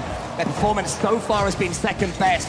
Rise is awakening though. Monkey Moon, he's going to follow this one up. Seiko searching for the bump. He might even get the ball. He puts it on target, but Zen's there. Alpha to the skies, faces off versus Rise. Midfield sees Radosin shoot, but Seiko to save. 2 minutes near enough elapsed. Vitality, they need to make sure to earn this bracket reset. They don't want it to go to 7 because my word will they be tired. After being dropped to the lowest previously, they have played more series today than BDS have. And that stamina, we have seen it really bite teams coming from the lowers. Pushing on right now, but Team BDS is paramount. Do not want to sit on this 1-goal lead. have to make a statement to slow Team Vitality down. There is then Mr. Team Vitality in the corner. Alpha tries to help him out, but both get bypassed by Seiko. Radosin's there. Can he defend the Musty? Not quite. Actually, he does in the end. Alpha misses, though. Monkey Moon thought for a second he could get there, but Vitality survived. Nice touch from Radosin. Just sends it on a little bit more, but they need something else. A bit more magic, some spark coming from any of the three players. Radosin to receive, goes high, but again meets Rise. A shot from Seiko is on target. The dunk unsuccessful, but the BDS pressure squeezing Vitality like a vice. And the low boost Radosin can't beat Rise to that one. Closing their grip right now, Team BDS. Exactly what we want from them. Monkey Moon. Oh no, they've both been met by Zen. Rise was back, he had rotated. I wondered if he was out in front searching for bumps. Could have been Calamitous instead, though. He gets it all the way in from absolutely nothing. Rise, the different maker. Catches one. Sees Alpha's going to try and challenge him if he goes for a flick and sends it to the opposite corner with Pixel perfect. The placement is great. The 2-0 lead for BDS is even better. The man who joined Team BDS to win World Championships is showcasing that confidence right now. He has the ability to turn things around. Yeah. He is the one that they turn to when they are in desperate need. Minute 40. Vitality in one of their rare opportunities where they need to be chasing 2 goals. They did it earlier. They did do it Game earlier. 7 against Garmin Corp. They were 2 goals down at this point. Very true. With a Managed to minute turn it left, around. actually. Yeah, they had less time, and then they managed to win it then before. Yeah, you're right. Let's see if history can repeat itself. Alpha tries to maybe rush it forward. Still 90 seconds left. And Radosin nipping in. That's what Zen did earlier to tee up Alpha for that equalizer. Maybe flashes of that moment will be going in their minds. Alpha to the corner. Monkey Moon gets there. Seiko, the first touch is good enough, and he follows it through as well. He sees the goal in front of him with a Zen-shaped car in between it. Leaves it to Monkey Moon, and Monkey Moon leaves nothing. Zen with a misflip allows Monkey Moon's shot to find its way in. He was in position, he had the chance, and he side flips. He can't make the contact, the front flip saves it, he puts his head in his hands, immediately told by Ferro. You see him move behind him on the cameras. Ferro's like, bro, you're good. Don't worry. We've built up this buffer for a reason. But the buffer is being broken into more and more. The wall may be falling for Team Vitality, or at least the first break of it. Seiko pushes it forward. Radosin's in the air, leaves it for Alpha, who's coming in. Zen now into the corner. Rise is there. Seiko's already up as well. Seiko's pace has just improved dramatically. Rise the difference maker. All of Team BDS purring. Utter confidence. Seiko deserves to be confident. Everyone BDS deserves to be confident. In this turnaround game, sure, they didn't get it after their timeout immediately, but they've got it a little bit delayed. 25 seconds, 3 to chase for Vitality. Looking more and more unlikely, but the series remains alive. Game 6. It's going to be vital yet again. Vitality on that series point, trying to desperately earn the bracket reset. And I tell you what as well, Stumpy, 3-2 feels a lot less comfortable than 3-1 in a best of 7. When you have that 3-game buffer, you feel invincible, like nothing can topple you as soon as your opponents get the next, especially at 3-0. Yeah. Just the first chink in the armor starts to reveal itself. Definitely nervy times, Vitality, because they've also not been in this position many times before. Normally when they go 3-1 up in a series, I would hazard to bet that they then win it out. They win it out with a 4-1. They don't normally have teams continue to fight so effectively against them. That was not a scrappy 1-0. That was a turnaround from BDS to get a convincing 3-0. I admire the direct bait. I'm sure we'll get our answer to that very question fairly soon. Get it figured out, yeah. And there is going to be a Team Vitality timeout. Well timed, if you ask me. Yeah. Yeah, absolutely. But I said earlier, they've not used it just yet. It's a very good time to do so. You lose 2. Even if you then see that you don't win it immediately, you've then still got another buffer game where you're going to be able to turn it around yet again. This is where coaches earn their money. This is where Ferrer makes sure that he can turn around his team and continue them on the right trajectory. The new Captain America, Ferrer. And BDS on the side of Mew, keeping the calm nerves rolling, making sure that Seiko, Rise and Monkey Moon, they are confident, they are happy. Birthday to you. And BDS's chances get more and more impressive, more and more likely that they shut this down before the bracket reset from Vitality is earned. There's also a case to be made that if you're Team Vitality in particular, you don't want to overthink right now. You're already running on fumes. The energy that they've expended just to be here is insurmountable almost. You know, you just have to take a breather almost and just remember to play your Rocket League, relax, and how good you've been in this series. Take this time as a breather, if nothing else. You see Radosin on the end, making sure that he stays calm. Doesn't think too much about the gorgeous trophy that they're all playing for that is shining directly in front of myself and Cold. You can see us behind it. Oh, look at that. That's brilliant. That's well good. That's what they're trying to play for. It's in between them. They can see it glinting in the corner of their eye. Neo Tokyo, map number 6. This is where Vitality continue their travel to the bracket reset. It's where BDS can shut them down. Where will we go? Does it all end here? Seiko's going to do his best, his absolute best, to ensure that's not the case. Desperate for that Champions Field, Vitality would like nothing less right now than to see us travel there. Zen, he gets a clean touch. Seiko meets him. But Seiko's touch is only as far as Radosin. That should be one. You can hear it from the crowd. It is one. The double demo, removing 2/3 of BDS, and the long shot from Radosin will handily find its way in. Vitality, they continue their theatrics in just 23 seconds. The lead is theirs. It was almost a response from the first couple of games where Team BDS got their goals through counter-attack. Pass. Alpha, he gets that one there, but Seiko's just on the floor. Radosin's being chased down. Oh, brilliant there to avoid Monkey Moon and make it to the challenge win Zenwoods. Radosin stays high in the air as well on that challenge. Doesn't want to go back down, so that's where he's much more bumpable. Little bit of miscommunication on the goal line, but Zen still flicking it around too with 0 boost. He's going to struggle, especially with Rise chasing him. Radosin, again, also on 0. Nobody on the pitch really having too much boost. So not much offense or defense will be taking place. Rise with a pretty awkward bump from him. Zen pinches that one central. Alpha 54 is beginning to be a bloodhound. He's chasing down BDS in the back lines. It's something BDS switched up themselves in the previous game. Vitality focusing more on the demo game. Getting in their opponent's faces, not giving them anything. Here's Zen. Want to strip it all from them. Radosin's already up, but Monkey Moon just keeps it away from him. And to the ceiling with it. Seiko pushes it forward. Zen's underneath. He's flat-footed. Rice is going to beat him, but he's still going to find Zen between himself and the goal until Alpha gets the flip reset down the other end. He catches it. Oh! How was that saved? Monkey Moon is how it was saved. Shepherded to the corner. Brilliant movement. A long shot from Seiko forces Radosin to be awkward. But that man is outstanding. Saves it away. Seiko again on the chance. Zen to challenge. Pinches back into that blue corner. 2 minutes elapsed. Vitality, the verge of the bracket reset looming on their minds. Oh, Radosin, he's got Zen in front of him. He's scored pre-jump goals like this. He can certainly score them from the floor. It was almost an assist. Alpha now. Round the corner from him. Seiko, can he avoid the dunk? He does.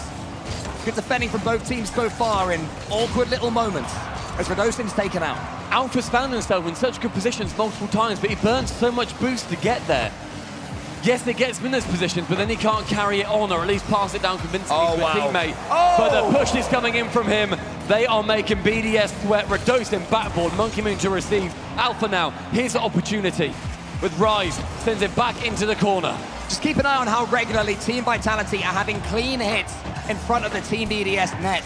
The last thing they'd won, but they do get one back almost. Radosin's got work to do here. Wide. Pushes it into the centre. Zen was already aware of it. Now he can lead a one-man counter. Zen. Now the cavalry arrive. Alpha's there. Alpha puts it wide. Radosin first touch is over. Alpha wants to get the second. Can't quite do it.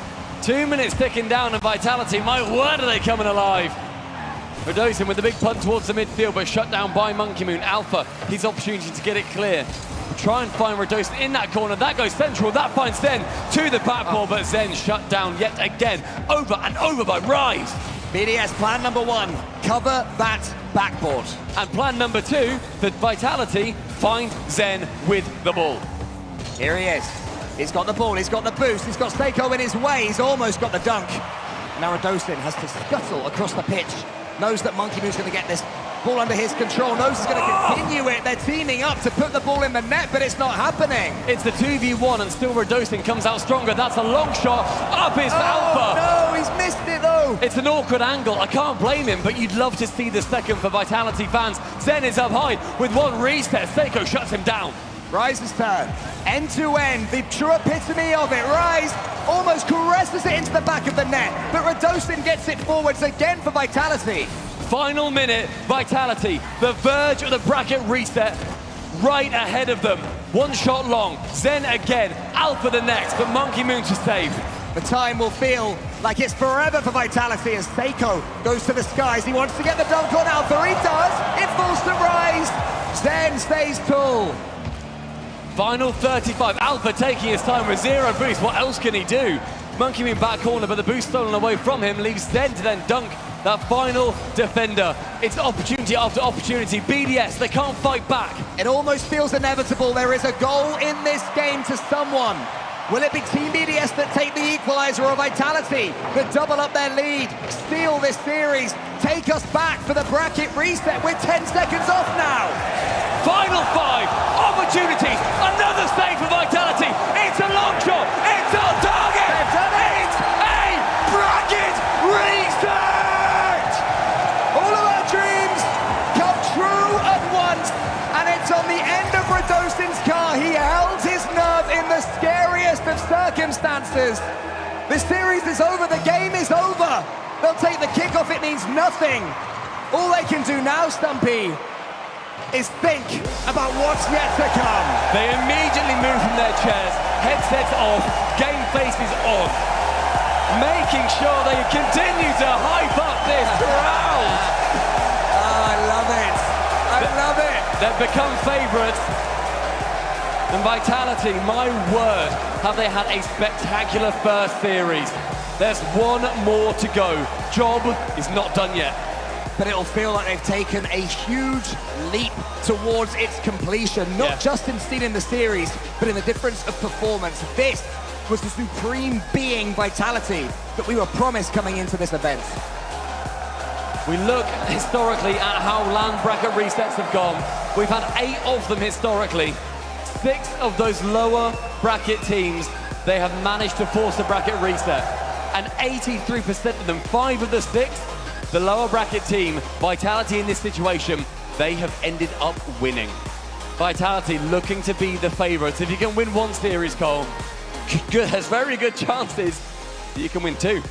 But it's not happened 100% of the time by any means. Team BDS, they will go back, they will rally, they will pour over these replays over the next however long a break we have. They'll be thinking, Vitality, you can wave your flags, you can G up your support, but we are the better players, we are the better team.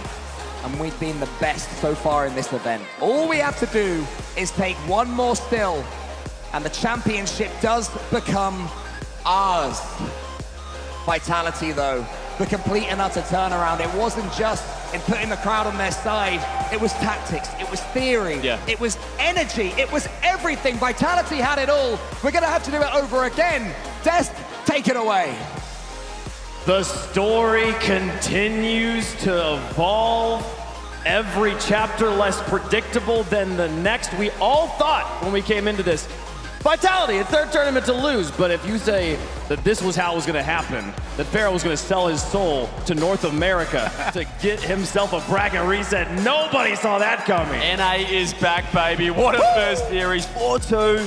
Vitality. I mean, BDS, they threw things at them. They were playing well.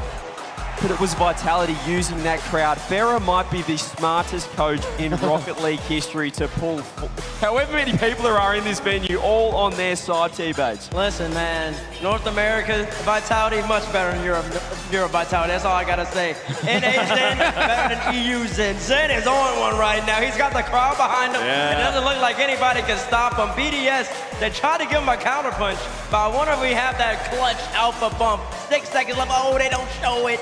Alpha came from behind and bumped them out, and the crowd just erupted. Look at Pharaoh, man. They're on one right now. And Zen's first ever match in the Grand Finals, leading everyone in goals per game, shooting 35% plus. He's unbelievable. He's at home. He's in his element. This is what he was born to do at this point, and he's got to do it again, though, CJ. I was talking with Gibbs about this in the back. Getting this reset is not the hard part. It's this 10 minutes. How do you've been running on adrenaline and fumes, and all of a sudden you're gonna sit down in a chair and you're gonna go, hey body, how are we doing? And they're gonna say, we're tired! And you're gonna have to figure out how to tell it, hey, we gotta do this one more time. Yeah, well, they've played 3 series today. Look at that. I'm just doing the maths there. That's, what, 13 games so far? 17 games. But then you got 12. And we got to add overtime. 12-minute overtime. 17 games plus 12-minute overtimes. It has been a long journey, but with this crowd. I know Farah said that they've got them for the first series, but I think after that one, they might have the crowd for the second as well. That's the most important interview I think anyone has ever done. Farah, the mastermind. It's not quite there yet. He got the bracket reset, but we've got to do it one more time. Boston, I hope you're saving your voices. Go get your caffeine if you need it. We got about 7 minutes here. We're gonna let the players rest a little bit, and then we re-rack, we reload, we go for round 2 bracket reset coming up after this.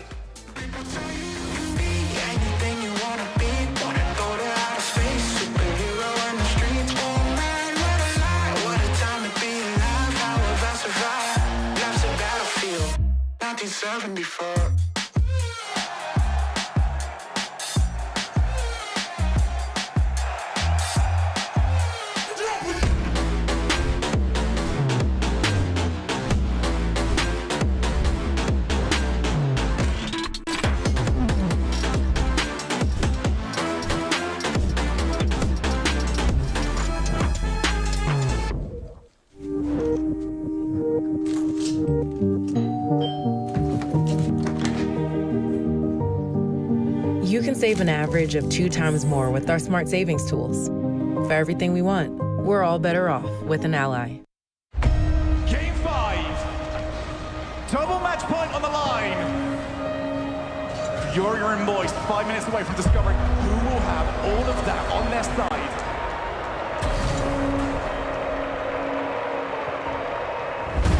Rotation back. Forced it. Hit one another. Rises under pressure. That was a forced mistake. Matrix is around the demo. Gets the ball. He's now taking the opposite side of the field. On the reset. Can he outplay everybody? That was otherworldly.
We on the top and we ain't gonna fall. It's an obsession, a habit you call. We hitting automatic, never stall. Only got one tactic, do it all. I'm from the bottom, I hate what I saw. I couldn't walk, so I learned how to crawl. They wanna talk when you're back to the wall. So I say let 'em, I ain't moving small. Money grows from my intuition. I just bought a crib, that's my first edition. People hate it when you claim a vision, but I use a static when I hit ignition. Hungry moves, I'm faster in a minute. I stay fresh to death, I'm in a mint condition. Forge a heat, no matter where I've been, and give me any place and it'll be a kitchen.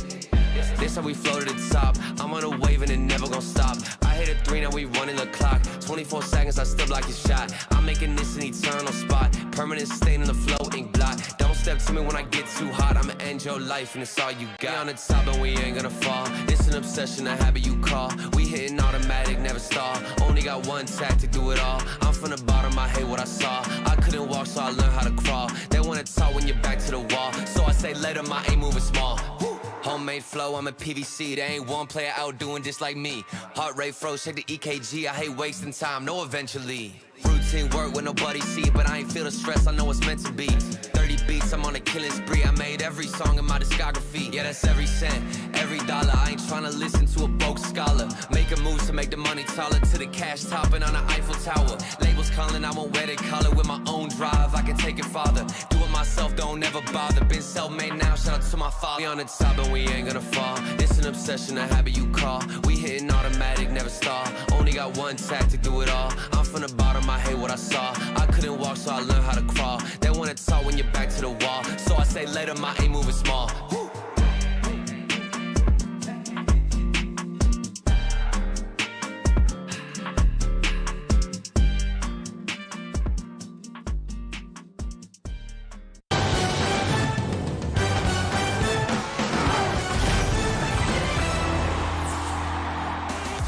We go again, and this time it's the last one. You lose this one, you lose Boston. You win, you hoist the trophy. And I hope everybody's got their energy saved up because we are doing it for real this time. Vitality versus BDS, and you couldn't ask for a better event overall. There hasn't been a low point, Bates. This has been incredible. Nah, this crowd has been absolutely phenomenal. This is one of the best crowds that I've ever been at, and I just can't wait for this bracket reset. It's gonna be crazy wave. Okay, but CJ. Yes. I want to talk about, I want to come back to this whole thing of like the adrenaline, the stamina. Yes. What is Farah doing right now? What are both coaches telling their players? How can they keep their players in that adrenaline loop for just long enough to get back in the chair? What isn't Farah doing so far? I think he's calming for Zen as well while he's on stage. He's getting the crowd behind him. He's doing everything. But to answer your question, I just think you have to take this 5 minutes to reset because, I mean, the human body can't take this much adrenaline, surely, this much focus for such a sustained period of time. So they need to reset and just take a little bit of a breather. They can't get go this ahead level and take a of power nap. You know, power nap 5 minutes. It's well, fine because as soon as you walk back out, you're going to get that adrenaline again because you know what's at stake. The crowd's going to be cheering like crazy, and you know what time it is. It's time to win a major. And I don't think you need much more than that. So I think right now, just rest. You might lose a little bit of energy, but as soon as you walk back out, that adrenaline's going to be pumping for both teams. They're going to be doing their best. We're waiting on Vitality to get on the stage right now. They are taking their time. Oh, there's no walkout. I'm sorry. There's no walkout. No, we are in the middle of the match, so we're not doing walkouts. Okay. They're going to start on the stage. So that's actually a little harder, I think, because if they walk out, maybe we'll get that blood flowing again. Also, technically, Farah only sold their souls for the first match. That would be hilarious if the crowd just starts booing Vitality. Imagine, you said one. That's it. I don't think that's going to happen. No, definitely not. Definitely not. I bet they come out with flags again, folks. Okay. Can we could do, let's take a look at the bracket though, folks. If you're just if you're at home and your friends told you, hey, you got to tune in, this is the best Rocket League major we've ever seen. I mean, your friend's not lying to you. So I'm glad you're here. Welcome. You're going to love your stay. This is what we have done over the course of the last 4 days. How many matches total is this, Gibbs? It's a lot. I'm not going to try and add right now. It's been a long day. But I do want to talk about how Vitality and BDS, #1 seed in Europe was Vitality. The #2 seed in Europe was BDS, but they were on the same side of the bracket because EU #2 at the time was ranked #4 because NA, they used to be good. So they had NA 1 and 2 as seeds 2 and 3. So they had to meet early, and BDS, they did take them out. But as you can see, Vitality, they won a 4-0 versus Gen G yesterday and then won 2 huge series today. before BDS. This has to be the best championship Sunday in LAN history. Even that 4-0, the Vitality Rule 1 down there. Was tough. I mean, Tough. 12-minute overtime. That was basically a game 7 as well. That Yeah. was a 4-3. So, I mean, all 7s. Obviously, Vitality getting. I mean, was it ever going to be any other way? I mean, of course we were going to get the bracket reset. Of course we're here. And of course we've got North America taking on Europe in the final. There's no booze. Here's the wall. They're ready for him. They take to the stage Vitality, ready to go. And we'll let them get in their seats, get plugged in, strapped in for round number 2 here. Have you ever played in a bracket reset, CJ? I have been bracket reset a couple of times. Okay. It's mentally draining. We also had the sets, the best of 3 sets as well. So I've played a 21-game series, Wow. 3 game 7s, and I lost, but that's all right. So it is That's very why you're mentally retired taxing. now. Yeah, exactly. And that was online, let alone on LAN. But I mean, these guys are just feeding off this crowd. The adrenaline is pumping, and if this crowd keeps getting behind the wave, I mean, I don't know if they can. I don't know if BDS can stop them. Okay. Does the fatigue start to set in, though? Like, it's been such a long day. You just saw how many matches they played, and you want to talk about mental resolve. If there's one team that I think the crowd is not going to be able to get under the skin of, I'm putting my money on Rise. Yeah, like it's all of BDS really, because like even when they won their world championship, Absolutely. that was on foreign soil. Yeah. And they had no one behind them, yet they still came out on top. So if there is a team to bounce back, it is BDS, but we talked about it earlier. When you bracket reset, only once has that team come back to win after getting bracket reset. And unfortunately for Rise, it was against him. Because it was Team Queso versus G2, and they won the first one, Queso, but then G2 won that match. So it is extremely rare for that to happen, but it has been done before. He's in the position, though, coming from the upper bracket here. He can make it happen. I don't know. I feel like I'm trying to think of like what have we not talked about at this point. There's so many good stories. I mean, I feel like the story is it's the Vitality fatigue against the pressure on BDS right now, because I mean, Rise didn't have the best series there in that first one. I think, you know, BDS, they don't have the crowd. They might this series be not able to swing, but Vitality, they'll have the fatigue, but they have the crowd back and they have that adrenaline, whereas BDS, I feel like they're going to be making some mistakes now. They've lost that series against Vitality. They're not going to be as confident as they were against K-Corp earlier today. Listen, and we got a camera shot of Farron looking at a screen, not Zen's. For 2 seconds, he was talking to Alpha, he's talking to Rattle right now, but once they all start playing, everybody, he only looks at Zen. He makes sure that Zen's composed. And Zen versus Monkey Moon, I think that's the storyline here. Zen's offense going up against world-class defense in Monkey Moon. Vitality trying to do something that's never been done before. We got to put that in perspective. They won all 3 regionals. They dropped down to the lower bracket of this tournament. They weren't in the uppers. They dropped that down, beat Rule 1, beat BDS on the uppers. Who did they beat before? They beat Carmine, and then now they had the already last series. They're going for the split slam. Not only that, Zen has never lost a threes tournament. Yeah. At all He never in has. RLCS. Yeah. He's never done it. He doesn't know how to lose. Have any players repeated at majors? Won a major twice? I don't think so, right? Bati. Well, not back-to-back majors. Oh, Vatira. No, but yeah, Vatira. With Moist at spring last year, and then winter this year. Sure. He's won 2. Okay, yeah. No org has repeated. Nope. So BDS would be the first org to repeat if they're able to win here. And Monkey Moon already has 2 RLCS LAN wins as well with Vatira. He's trying for his 3rd, because obviously World Championship, not a major, but it's even bigger. So he's also playing for that as well. But none of that matters at this point. It's all about BDS, Vitality, 3 players versus 3 players for hopefully an hour's worth of Rocket League. And we know as well that BDS, they know how to play Rocket League on LAN. I feel like earlier in this tournament, Vitality weren't playing LAN Rocket League. They weren't quite ready for it. They were trying to emulate what they were doing online. But that was their first crowd match too. That was their first crowd match when they played BDS.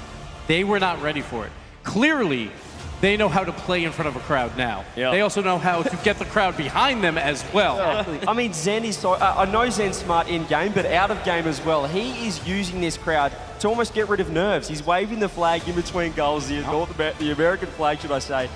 And I just feel like that's doing him wonders right now for his confidence. It feels like this is online Zen, and I don't think we've seen it so far this year. We haven't. It's so poetic to me. Because when I sit there and think, have I ever seen a rookie do that? Have I ever seen a rookie at their first event stand up and try to get the crowd on their side? I can only think of one player, and it's Farah, who's coaching him. It's like father, like son here. The leader making a protege.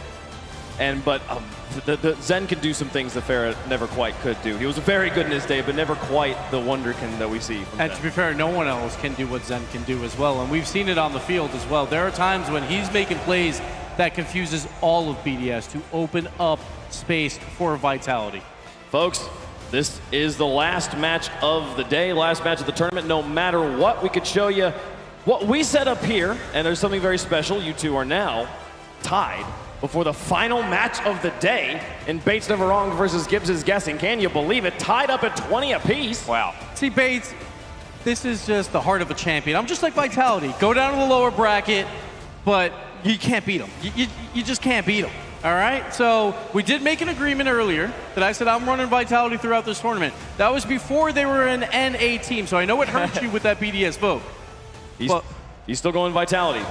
Right? I'm still Vitality all the way. TJ, where you going? Well, I just need to ask the crowd. Crowd, can you hear me for a second here? Everyone's? Yeah. We just need to clarify. Is Vitality from EU? Or is Vitality from North America? Sorry, I said Vitality. Are they from North America? They got to get it done. Give me Vitality. Bates. Oh, man. Oh. I got North. He's gonna have to vote against North America again. I don't know. I don't know. I can't go against NA, man. I gotta go with NAZ. I'm rolling Vitality to win the spring major. Come on. It sounds like we're gonna have a tie between Gibbs and Bates at the end of this, folks. That's all.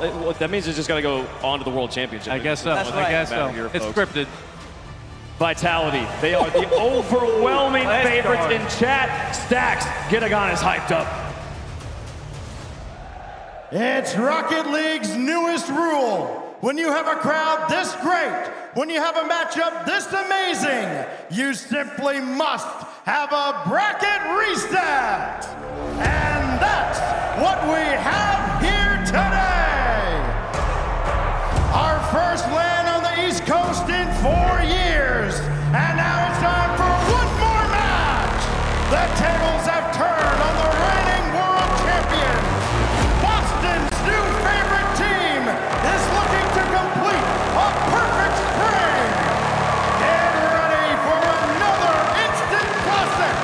This is your grand final, part 2.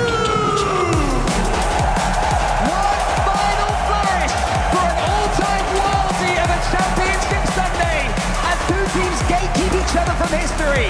On one side, the GOAT rookie in waiting, but on the other, a new potential 3-time. Monkey Moon sitting with the chance to level his RLCS LAN wins alongside K-Dot, Rise and Seiko both gunning for their second. Vitality all for their first. Something new happens here today, and Vitality, the odds are for them. 5 out of 6 that we have seen go to these bracket resets have been won by the team that has ended up bracket resetting. If you're a Vitality fan, you're in good stead, but BDS, my word, there's one thing they do well, it is break tradition. And there's one or two things they know as a team about bracket resets as well. Rise, he has won them, he has lost them. For Queso, sorry, all the way back before he signed It's for hard Boys. to get back into the Queso. Yeah, I know. I know, and he changes teams about 100 times a day. Anyway, point I'm making, Rise has had some bracket resets before. He will know how to dig deep, how to back himself in situations like this one. But Team Vitality, they are reborn. It's new to them. The only bracket reset they've been in with this roster is when they ended up beating Carmine Corp. Back in the second spring regional, back in the cup, KC, they beat them in that one series, the only one until that point, until literally yesterday, the only one that they had lost. Minute and 10 has elapsed, and we're already seeing this on fire BDS come out strong. We talk about bracket resets as well throughout this entire split, all around the world, for teams that can qualify for the major. Crew in South America, the only team to have successfully completed one alpha, might be starting Vitality off on the front foot. Fantastic shot from Alpha, does get saved away in the top corner. Now the push continuing from BDS. Previously, we saw them succumb to so many of the shots that are finding their way on target, but BDS now, they want to make sure that they are being the aggressive team. It's so unbelievably hard to defend in Rocket League. Just as hard to be the offending team as well. Alpha goes long, tries to find a player that no longer exists, but Zen on target opens up the series. Talk about players that no longer exist. Just think, a year or so ago, none of us knew that this prodigy did exist. And now here he is, dragging his team to grand finals, dragging them 3 regionals in a row. Maybe a perfection that we never thought possible. Literally been a pro for a month. Unbelievable. Like, since the start of this, of the spring split, that's when he began. Yes, he was banned for a little while, whoopsie, but he's managed to come through, he's grinded, he's got the ambition. Now Alpha manages to get that save. Now Zen on the backboard again with low boost. Monkey Moon removes Radosin, and now the long shot coming in. Rise down that left wing, low boost again. Every player seeming time and time again to have control of the ball, but no boost to be able to do anything fancy or good with it. Radosin's going to have to turn around because Monkey Moon is going to beat into the ball. Alpha, can you avoid Rise? Yes, you can. And he gets it to Radosin. Counter-attack is on. Alpha pushes it into the center. It's a little bit too long for Radosin. Hopefully for them, Zen's coming in. Not this time. End-to-end stuff, Stumpy. Demolition Derby, both these teams lighting each other on fire, wanting to make sure that they are the ones lifting the trophy in about an hour's time. Monkey Moon has to track back as Zen waits him out, misses unfortunately for him, but still this corner is going to be his playground. With one unfortunately on the wrong team. Zen removes Alpha from the play, but look, you still have that cohesion with Vitality until BDS stretch them thin on the orange side. Yeah, I don't think even Zen can claim that he meant to knock Alpha out the way right there. A pure mistake. Expected, understood at this level. Exhaustion comes into account. There will be errors in this series as these players start to really hit the end of their energies. One shot from Seiko! Again, the right corner. Sees him shoot it on target, has to then double up, finish the job. A misplay from Zen, a push up far from Alpha. That ball bouncing straight back out, but Seiko's the one to tap it back in. Minute 40, BDS, the great leveler. An absolute steal as well from nothing. Vitality safe in their own corner. One missed touch, and BDS are all over you. They could be again. Rise to the ceiling against the Musty. It's just over though. We're seeing Rise on teams where the Musty seems to be a sign of confidence. Joyo, the most famous for it. He's going to be trying to continue that tradition in these grand finals. Is the most famous for it. Well, no, but in RLCS finals, Musty's washed. It's okay. 80 seconds, 1 touchdown. Rise in that corner, isn't able to get anything from it. Seiko now up high. Zen is going to be the prodigy on the other side of that ball. These debutantes. Seiko a little while ago now, but he is one of the greats. One of the ones that came through so young and so talented. He's already, as you say, one of the great geniuses of Rocket League. And he's there to the ceiling, one of his signature moves, tapping it and following it on with such pace. The ball never seems to slow down. Alpha, he's got past his opponent. Monkey Moon has to avoid the dunk and does. Seiko is there. Now Rise causing all sorts of trouble up above in the Vitality defense. Challenge game from Seiko is strong. Monkey Moon charging down against Radosin. Rise is there, he misses it, fakes it actually. Seiko wasn't quite on the same wavelength. Final 30, overtime looming. The red lights in the arena. Alpha was there for a little cheeky side shot. Wasn't able to secure it, unfortunately for him. Seiko up high. Completely removes Zen from the play as well. That makes the offense a little bit easier. That's open for Rise to shoot. 2 to come in. Seiko, the benefactor of that goal, but Alpha absolutely assisted. Time slowed down. The ball just fell for Seiko. It was Rise who caused the chaos. The Vitality triple commit. And then Seiko gives BDS that lead. Radosin, not Alpha with the assist on that one. Ends up coming off him, speeds it up hugely. Final 20 seconds now, BDS. Great start for them in this series if they can take game number 1. Monkey Moon sends it long. That's well above the crossbar, but it's fast and anybody can redirect it. A doink back towards their own half. Sees Rise, waste these seconds. The crowd counts down. It's central, it's Radosin to shoot. On 0 in this ball, you've got to stay up. An equalizer would raise the roof. It would smash the decimal records. It was almost there. A huge sigh of relief for Seiko and BDS. They take the series lead, the first time they've led in this series since the bracket. 11 shots in total for BDS as well compared to Vitality's 5. Shooting twice as much. And on this fancy little screen that we've got as well, we can see how many ball touches each team got. 50-50. Dead on. I look at this every single game. It is so rarely that level. And we see how close these two teams are. Seiko having a little stretch, making sure that he is able to get blood in his hands, that he can continue playing at that level. BDS, what a start though, wanting to break and smash that record of the lower bracket team coming through and lifting the trophy. Seiko himself, a player that was in the conversation for the best rookie of all time. He joined Endpoint, nobody had heard of him, no heads were turned, and suddenly they were major contenders. They were winning regionals, picked up by Team BDS, and what do? They only go and win the Ruddy World Championships. So he is someone who, even at this young stage of his career, has seen and done it all. He's done success, and we're looking for Vitality to be able to do the exact same. Zen will be able to secure himself as one of the greatest rookies, the greatest rookie of all time. 3 regional victories, 1 major as the cherry on top. The crowd is very much in favor of Vitality, as far as I'm aware. I think so. Okay. Yeah. Beef Vitality all over the place. Anybody at home, if you're supporting BDS, make sure you get it in the chat, of course.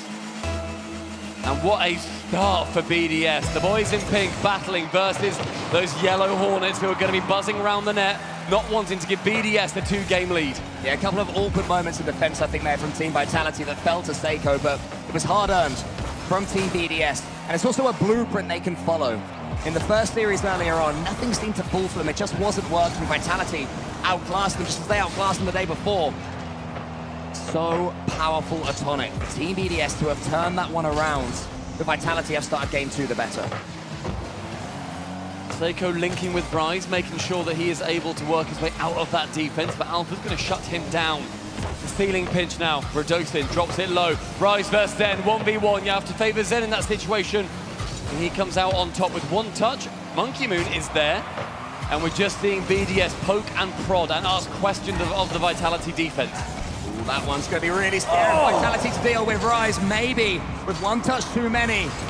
He hoped his teammate was coming in, but wanted to help him out. Instead got in his way. Seiko tries to backflip it backwards. Not going to happen this time. Vitality camping deep, trying to get past Rise. Radosin does so. Now Monkey Moon's chasing him down. Does have boost in the tank, and we know how quickly he can get up, but he is avoided by Radosin. Alpha's there. Zen just hoping this ball's going to fall for him. Vitality started the second game better. Radosin wants to bypass Monkey Moon. Monkey Moon stays strong and tall, and also gets it past Alpha. Another BDS counter could be the answer until Zen, from in his own goal, air dribbles away. Such low-scoring games we've seen so far as well. Even in the first series, really no blowouts. Rise and Monkey Moon both quitting to that. It's Alpha trying to bump Seiko, but the man stays stoic. The backline is all his. No goal Vitality on that push. Zen up nice and quickly. Both these teams shutting each other down very effectively as well.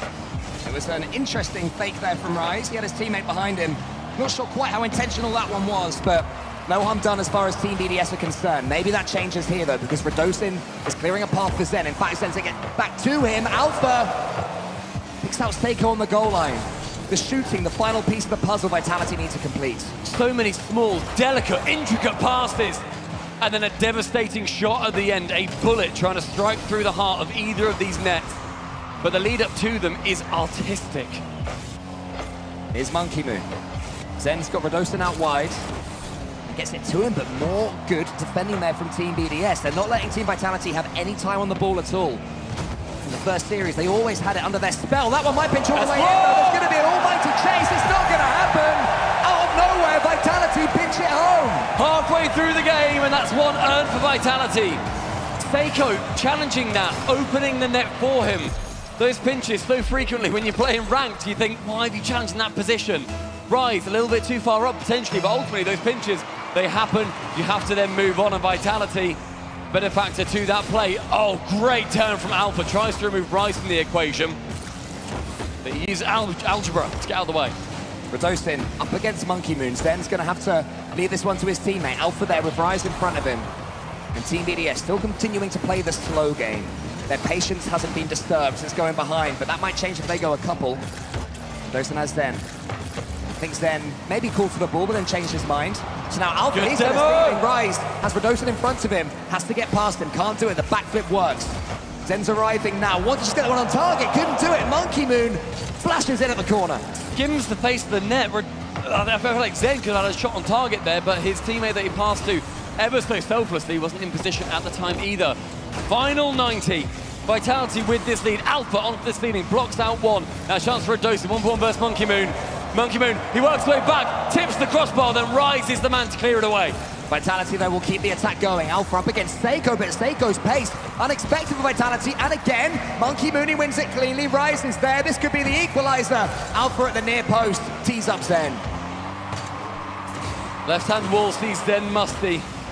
And now we're going to be seeing a lot of game management coming from Vitality. Don't give BDS any space. Don't give them an opening, a window, nothing. And a demo is going to be ever so important as well. Rise to tip it on, but Alpha's going to be the one to punch it away. The game Vitality lost in the first series was on this very map, and it was counter-attacks for Team BDS due to Vitality overcommit. There's a man back right now. Reflexes, but Radosin wasn't needed because Zen was there. Zen tries to stay alive, just keep the ball. Vitality, when it's in BDS, it's half they're happy, but too often BDS are pushing forward. Simple plays from Vitality are keeping them in this game. This lead is earned. In 30 seconds, see some magic needed to come from the BDS side. 2 French, 1 English, and 1 special moment would make this game overtime. Seiko sees Monkey Moon central, passed it so high, and Alpha already on the backboard. Final 10 now. Monkey Moon complete control of the ball and the boost to play with it. Rise arriving in that corner. Radosin should be able to clear this one long. Should be able to celebrate a game win in a couple of seconds, but Monkey Moon will take control. But where's that touch? Can he get the second one, or is it just into the corner? Yes, it is. Vitality keep their momentum alive. Radosin loving it. Radosin equalizing the series. Geeing up the crowd of Vitality and playing to it is definitely one of those secrets that I feel like a lot of teams don't utilize. So many players, especially when you're nervous, you're going to go back into your show, you're going to think, right, imagine I'm playing at home, I'm somewhere safe, I'm not surrounded by 5,000 people all cheering for or against me. You want to get into your own safe zone. But Radosin, he's looking around. This man needs the energy. Our fellow casters, everybody on the desk right now, getting these claps going in the arena. Boston, make sure you join in.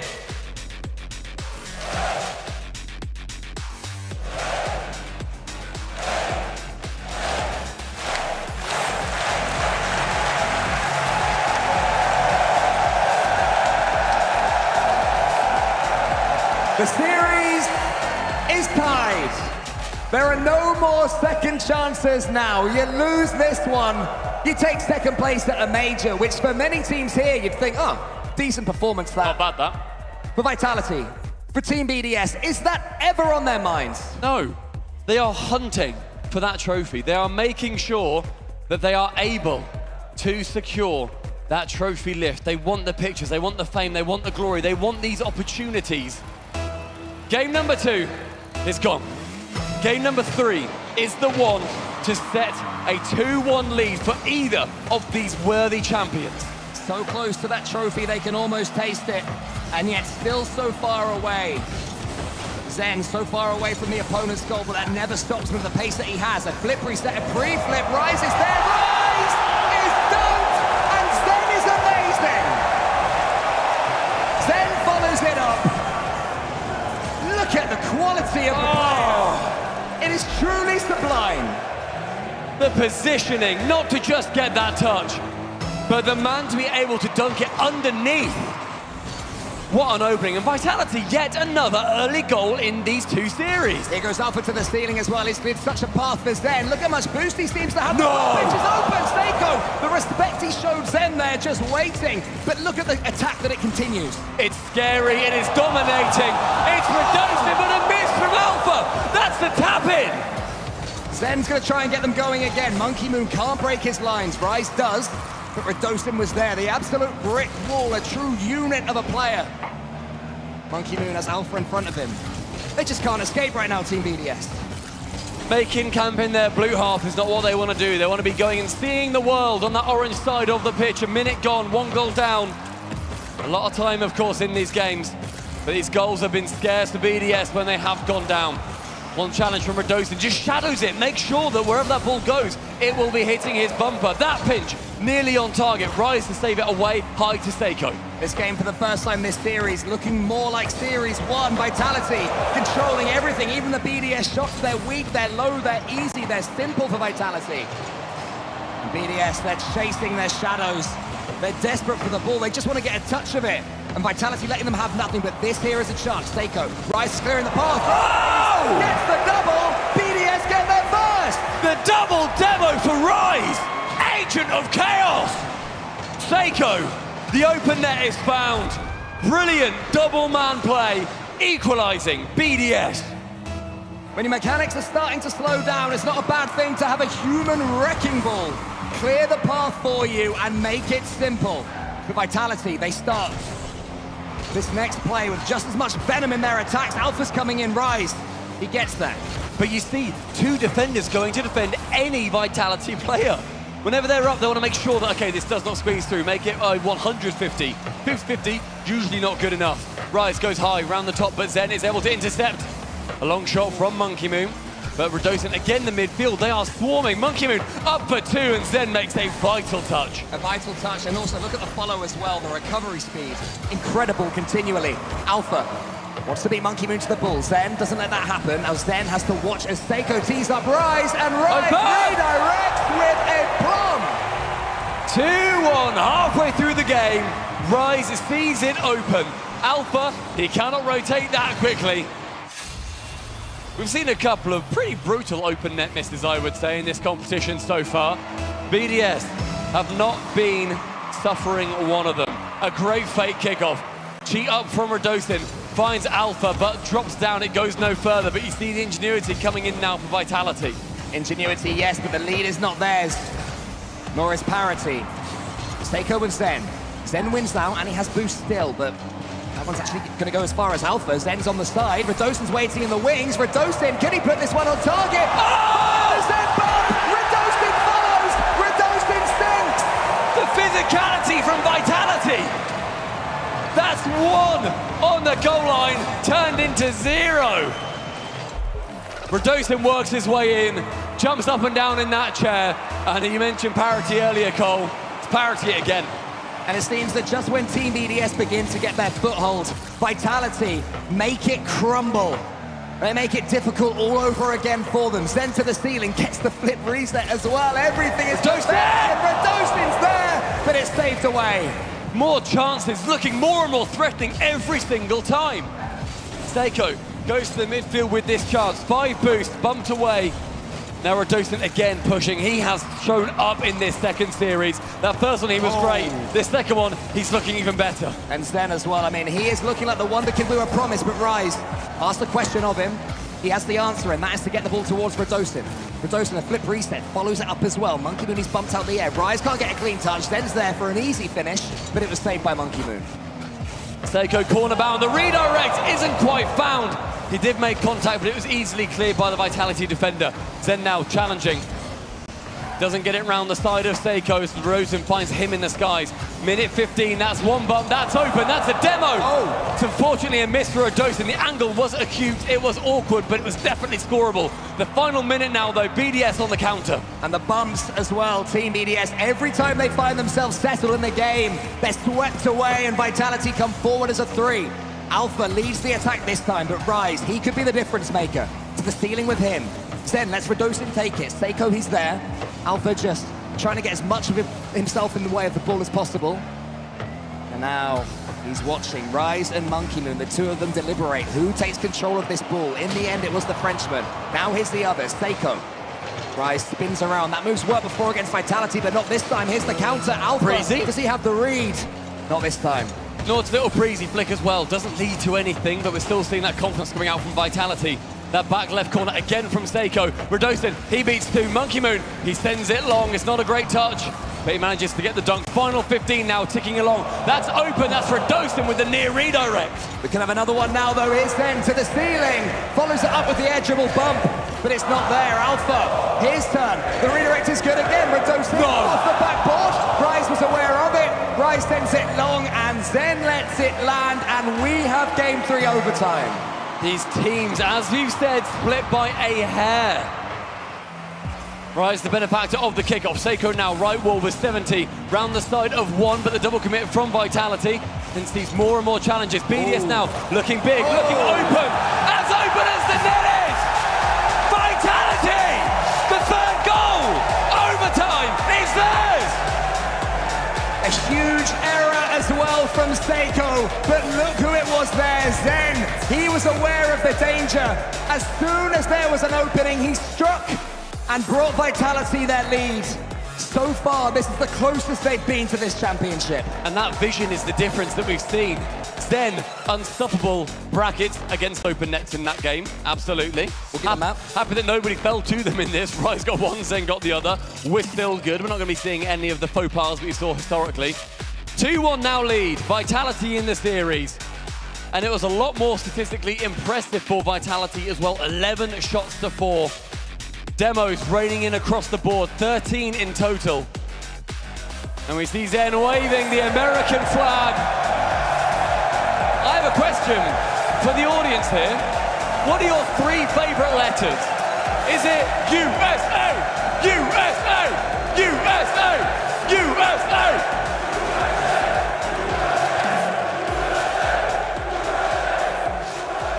I think you have your answer, Stumpy. And we do have a tactical timeout taken by Team BDS, and I think that's the play, because that is a horrible way to lose overtime in a ranked game at 1300 MMR. Here on this stage, they're a little bit higher than that, and it's frustrating. The loftier heights of 1300 MMR. I can only dream. I believe in you, man. I'm excited for it. Bronze has got my name on it. Vitality, though, with that... Okay, fine, carry on. That's all right. That 2-1 series lead now. Vitality just 2 away from the trophy. Almost looking like... I'm not going to say like they don't care. Radosin is just smiling. He's confident. He knows 1 game at a time. Alpha knows 1 game at a time. Zen, he's young enough, but he can count to 1 game at a time. They'll be okay. BDS on the other side with Mew battling, making sure their mentality stays strong. Bear in mind how well they did after their timeout previously. Yes, they lost the following game, but then they won the next. The only question mark was when Vitality then won the one after that. They need to make sure that with these timeouts, they are being effective and they are communicating as effectively as possible. And that man in the middle, he is ice on land. Rise is frozen solid. Can he transfer that coldness to his 2 teammates? BDS just seem to have ever more rounds in the chamber, and let's hope that the crowd's voices are still there. We're getting louder and louder. They're doing it for Team Vitality. Their adopted team find themselves on the cusp of as close to perfection as we've ever seen. I mean, you say that Zen can count to 1. I hope he can count to 4, because he's had 3 regional championships. This could be his 4th tournament victory in a row, but they need to put the work in first. The greatest debut we've ever seen is upon us, but BDS want to ruin that, and they want to make sure that a brand new legend is born, that the GOAT of the open era in Monkey Moon is the one. But an open net, he's going to be kicking off Utopia. The Colosseum sees blood in 18 seconds. And it's more frustration for Team BDS. They're nipping in there. Seiko not on the same wavelength. The body language ain't great, Stumpy, it's got to be said. Chance, though, for BDS to have that mental reset. And my word, Vitality, how many goals have they scored in the first 30 seconds in this series? It's genuinely like 6 or so, which is bonkers to see. BDS not able to stop those handicaps from flying in. Seiko, 1 shot, saved away by Zen. Monkey Moon couldn't quite get the double tap as well from the side wall. And our BDS are going to have to start again. Thankfully for them, they do at least have control of the ball, but Rise is boostless. There seems to be nothing in the reserves for BDS, and as for Vitality, all 3 of them comfortable. Always there, always on the ball, always demanding it. That one's going to come as far as Monkey Moon, Demo, who can go forwards. His teammate's demoed. He won't stop and mourn for too long because he's got work to do. That work, however, goes uncompleted. Can't tick it off as Seiko in the midfield sends it high. Monkey Moon isn't the one to come forward for it. Seiko up for that bump. The in and out! No way! From Zen is magnificent! That's the sort of double tap that just leads to a goal up and down the land every single time, but Zen had other ideas. Rise is going to try and get it working again. Infield to Monkey Moon, Radosin there. Team Vitality stand total, frustrating Team BDS on every turn. And now down the other end, you know what they're capable of? Hitting the crossbar, setting up Radosin, but it still remains 1-0. A lovely touch central as well from Radosin. Unfortunately, just sets up Seiko on the chance, but you see Vitality, they barely want to go into their own half. They don't want the ball to go there. They're going to rotate through those midfield boosts. Keep it confident, keep it strong. A pass central. Alpha! Receives from Zen. The 2nd for Vitality, and potentially the 3rd game. He's been with Team Vitality for generations, as far as esports are concerned. K-Dop and Fairy Peak once his teammates, and he won championships online with them. Now he may do the same with this new spawn of Vitality Wonder Kids. Here's one, Zen. He's the player that it falls for. Radostin on the wall. Alpha's in front of him, clearing the space for his teammate. Always so aware, but Zen has some defending to do. Seiko's not going to let him do it. Oh my word! How can someone so small be a brick wall? With 0 boost as well on that second challenge. Now he transitions to the offense. Monkey Moon, though, wanting to go for a touch. Can't quite get it over that final defender. BDS are rabid. They're going to be wanting to secure a goal. Zen utterly confident. Gets one, however, just round the side with Seiko picking up and that back corner boost. This aggression from BDS may well pay off. Alpha clearing rightwards. Ball only finding Monkey Moon on that chance, and then we see Rise come in for that second challenge. Alpha up high. Nothing to write home about for BDS so far. Vitality with that 2-goal suffocation working so strongly. Zen taking back to his corner, picks up the 100, forgoes the ball for a second. May well be an error instead, an open net the other side. Can Vitality capitalise? Oh, it's clean from Radostin. He wants to follow it up as well. Closed down by Team BDS. More desperation.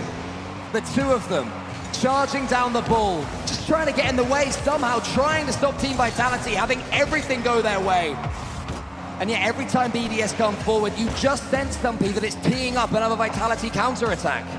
1 minute 45, Monkey Moon with a shot. Can't shut that down, can't be getting the deficit halved. Radostin comes in to save. Our crowd loves when we see one of those goal line wonders. Alpha to receive a pass from Radostin from the backboard. Rise has to jump, instead Monkey Moon, the full court carry. It's been a bad performance from Team BDS, that has to be said. Still, they find themselves unable to break the deadlock. Rise, surely this time again. There's Zen. How can he be breached? Over and over again we've seen BDS shoot. They've had great chances too. BDS not able to break them down, however, Alpha to the ceiling! That is utterly monstrous! You just feel that fate is on Team Vitality's side, sitting in one of these seats, cheering on with the North American crowd, because nothing is going against them right now. Team BDS come forward. There's at least 2 Vitality players in their faces, blocking them out. Alpha, he's always at the front of that particular attack. Wants to get past Seiko, can't do it, but there's Zen. It's just another Vitality player that gets it. More attacking, more pushing, more dominance from Team Vitality. BDS are alive in this series, Stumpy, but hope is fading fast. This is right as we have just seen BDS take that timeout as well. It's going to get dire if they lose this game. It looks incredibly likely. Final 35 ticks down. Monkey Moon with a hopeful long shot. Shut down by Alpha yet again. Vitality, that well-oiled machine, and BDS planning to be the spanner in their side. Oh, Zen, the pace of him. Monkey Moon, he has Radostin to his side! He almost didn't need him. Maybe he should have passed. Final 15 begins now. Vitality, that 3-goal lead in Game 4. This best of 7 surely going their way until we see a lovely little own goal, but they can't blame themselves. Still Vitality, they laugh. They're not too bothered. Zen literally looked at Radostin and was like, literally, he shrugged. He was like, don't worry, like, bro, we're 3-1 up. You're good. I mean, it's incredible the difference that Radostin is finding playing on this stage over the last couple of games. Yeah. It feels like a lifetime ago, he was so uncomfortable. He was missing absolutely everything against Team BDS. Yeah. He was beyond the weak link. He was a missing link almost. Such was his poor performance. And now when he does make a mistake, he's turning to his team and he's chuckling about it. Yeah. They just know. Vitality now have the chance to join some incredibly illustrious teams who have won from the lower bracket. Some of these names coming from the history books. Vitality may join Flipside Tactics, Northern Gaming, Dignitas, Cloud9 and Moist Esports as teams to bracket reset and win an RLCS LAN. They are phenomenal names to be written alongside. And even more than that, just in the microcosm of any one event, none of these players have won an RLCS LAN before. Alpha has come so close, winning the RLCSX championships when these beautiful events were put on pause like so much of the rest of the world. That is when Alpha had his peak until now. Yeah. Until alongside Radostin and Zen, and maybe it's his turn. He's gonna feel owed a major at some point. He's gonna feel like these moments are his. I thought you were going French there, owed a major. Alongside this crowd, cheering for Vitality. Game 5, their chance to be written in banners alongside legends. Vitality on the precipice of glory. This may well end now, especially if Zen wins this race against Monkey Moon. Seiko's touch into the center is loose. Team BDS showing their signs of fatigue, wearing them on their sleeve. Vitality looking to punish them every step of the way. Redosin leaves that one to Alpha. Alpha goes high. There's no bump. There's no defending. There's no chance. Another goal inside 30 seconds. Vitality, every time they take these chances so early on, they secure them. 22 seconds. What a start. The procession is just beginning for Team Vitality. They will not stop. They cannot be stopped right now. And Zen maybe puts that one in all the way from his own end, Rise. He was there, but they just seem half a step behind at all turns, Stumpy. BDS has still got a brilliant claim to this major, especially with Rise shadowing that ball. The pass coming down the pitch from Monkey Moon. It's long, it's dominant, and Rise is the man to whip himself round it. Challenges 2, comes out stronger. Who better than Rise as well? A man known for exactly these sorts of situations. He is someone you turn to. Your team is losing, you're in dire straits. He's had 9-second comebacks on LAN when all hope seemed lost. Take him to Game 7, take him to the sort of moment where anybody else would give up, and he will never. And his team need his spirit right now if Team BDS are to have any chance at all. First minute gone. Vitality in winning situations, seconds into all of these and taking them most of the time. Redosin on that left wall sends it long with just 0 boost. Past central, Redosin and Zen wanting to find Alpha. But look how deep Team BDS have to defend against Team Vitality. Zen can walk the dog. He can let the ball roll in front of him for half an hour until Redosin comes in and the inevitable happens. It's another one for Vitality. 2-1. A pass weak from Monkey Moon Central. Redosin taking chances. And that chance may well lead to glory at the end of the path.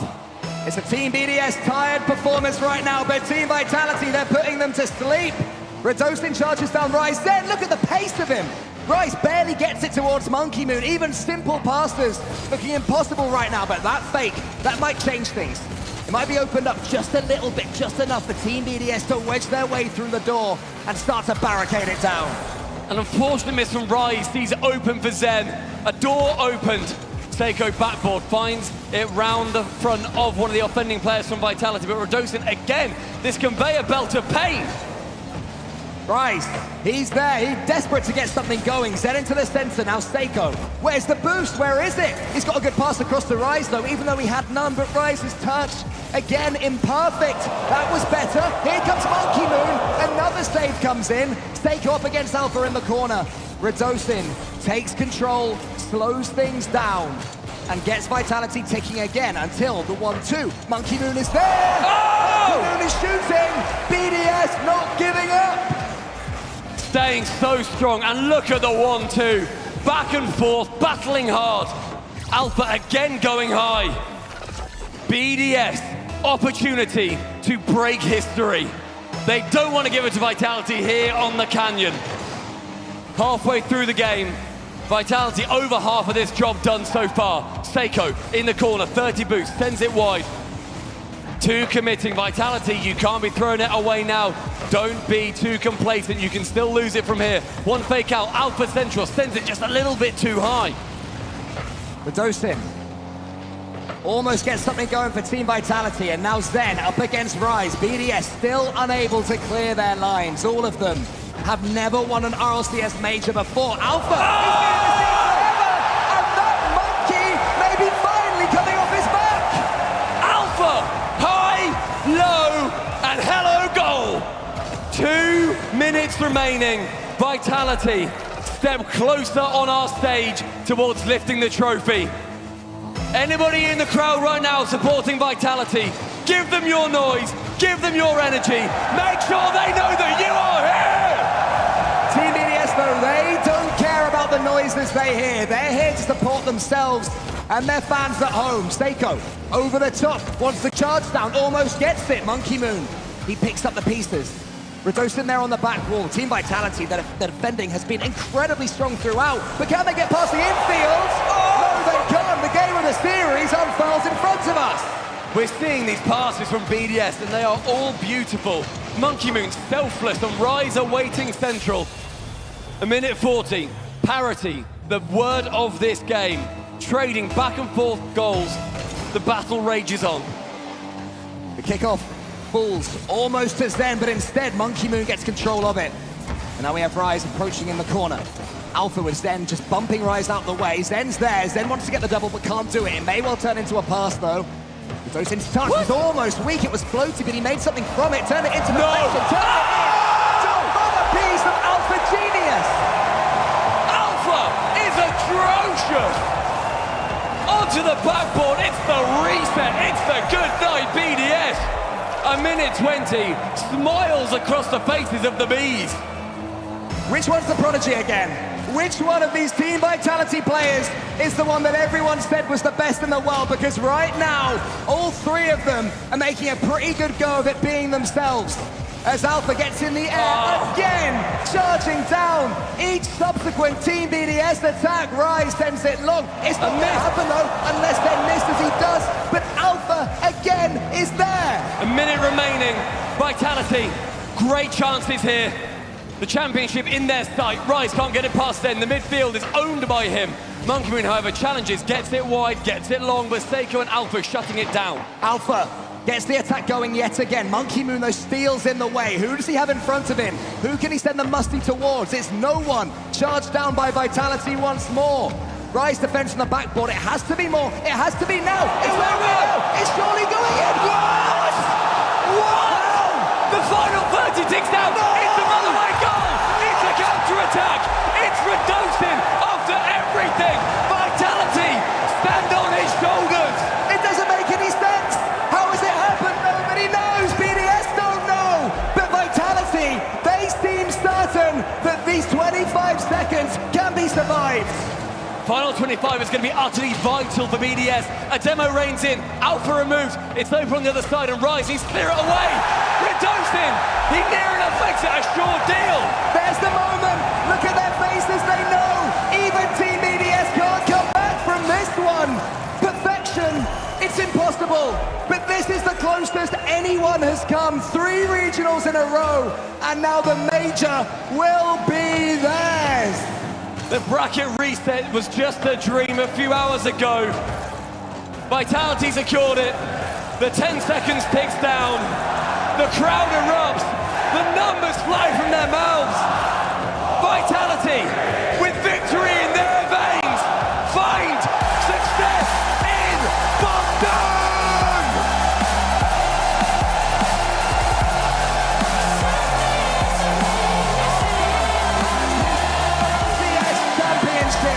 Radosin, he was performing so poorly, and what a turnaround, and you can see how it's happened. And as for Zen Stumpy, I mean, is there a better story in Worldwide Rocket League right now than the prodigy coming forward? Vitality. Get on, Farah, go on, Sam. With Zen, Radosin, Alpha, Farah standing at the helm, powerful as ever. He couldn't live this dream as a player, but as a coach, he has been sublime. And what a story for Vitality. This is one that will last forever. Farah as well, a man who, in Season 8, arrived in Madrid as the favourites of Reciprocity. They disappointed, they barely got themselves a series. He's taken that hurt, taken that pain, taught his players how to turn it into victory, into brilliance and into genius. But it's the 3 of them, these 3 brilliant Frenchmen with the USA on their back, have turned this into gold.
completing a perfect 4 for 4, Team Vitality!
Getting the job done here in Boston.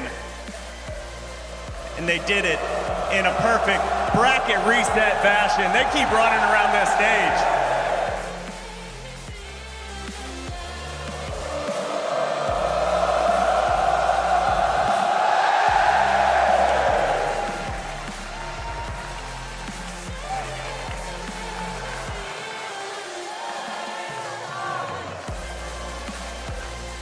All right, boys.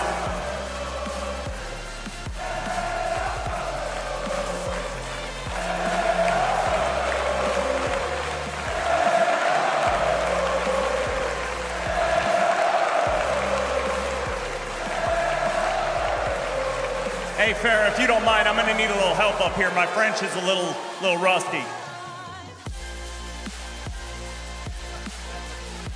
Radostin, come on over, my friend.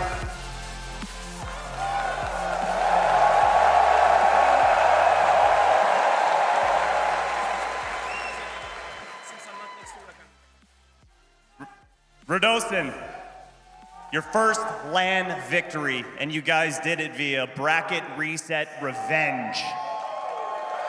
And this crowd is eating up every second of it. Why was this team destined for greatness? T'as compris?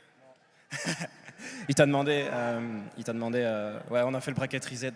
Pourquoi est-ce qu'on est destiné à ça, en fait? Je pense que c'est le destin et on mérite aujourd'hui de gagner, quoi. Enfin, on a été très bons, donc voilà, j'ai rien d'autre à dire, je suis trop heureux. He's saying, I think it was destiny. Today we were really good. Nothing else to say. I'm so happy.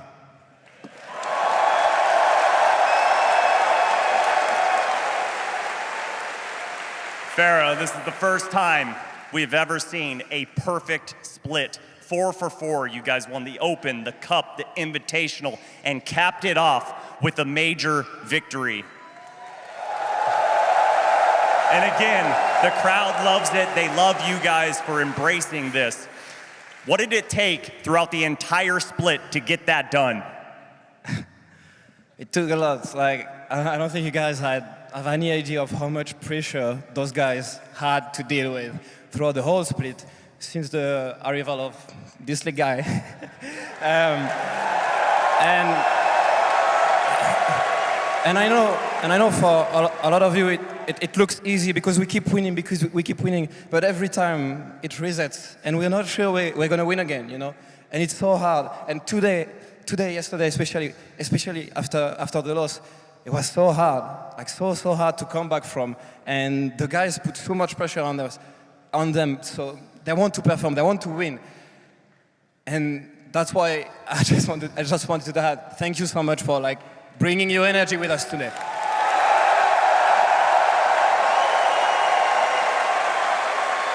Alpha,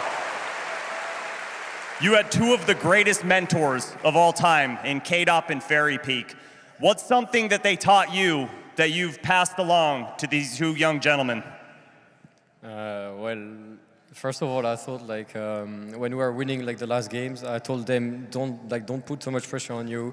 We are gonna win. Just keep calm. Just listen to each other, and we are gonna win. So yeah, that's what I tried to give them, because it was the 8th times I play an international LAN. So I'm just so happy to win now.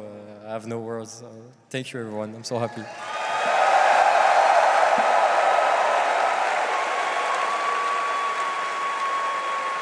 Now, I think everyone in here is waiting for something special. We haven't heard from this guy all weekend long, and I was promised that if they got the victory, he would take this stage and talk to me.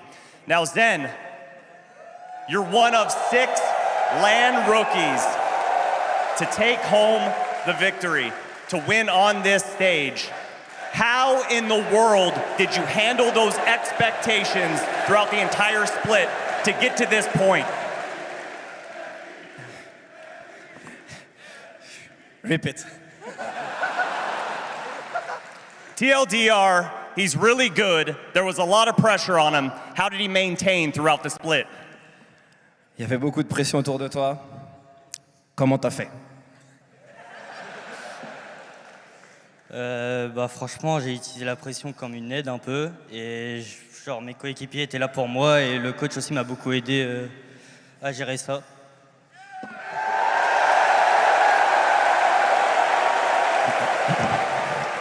He said, I tried to use the pressure as an additional help, and my teammates and my coach, myself, were there for me, and that's it.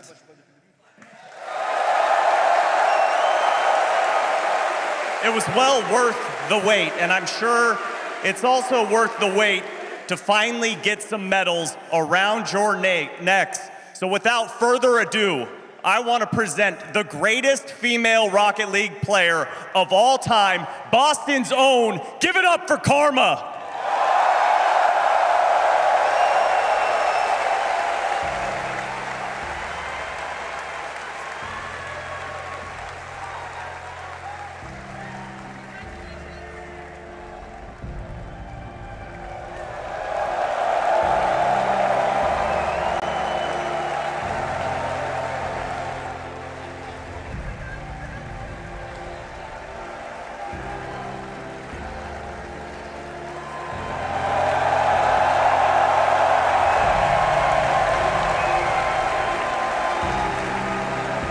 Aganis Arena, you have been absolutely amazing. Boston has been nothing short of spectacular. You are what keep RL Esports alive. You are what keeps this game amazing. And from the bottom of our hearts, I want to thank you very much. And one last time, give it up for your spring major champions, Team Vitality.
Emotion, drama, heartbreak, and in the end, jubilation. Boston had it all, folks. The one thing we didn't expect was a North American victory. Can you guys believe it? Oh my goodness, North Teammates, you won! Wow, it's incredible. USA on top, ain't that crazy? But in our reality, in actual reality, Zen might have put on the best single day performance in the Rocket League. That is insane. He elevated on the biggest stage. He's been an RLCS Pro for 1 month, and he's doing this. Ever since the Winter Major, it felt like everyone was saying Zen is inevitable. I don't think we realized just how real that was. 3 regionals. He hasn't lost. He hasn't lost a single tournament. This is the Zen era. He must think this game is so easy. But what I do want to say is, for so long there's been this divide, North America, Europe, region versus region. Who would have thought that the best land we've ever had was Europe versus Europe on North American soil?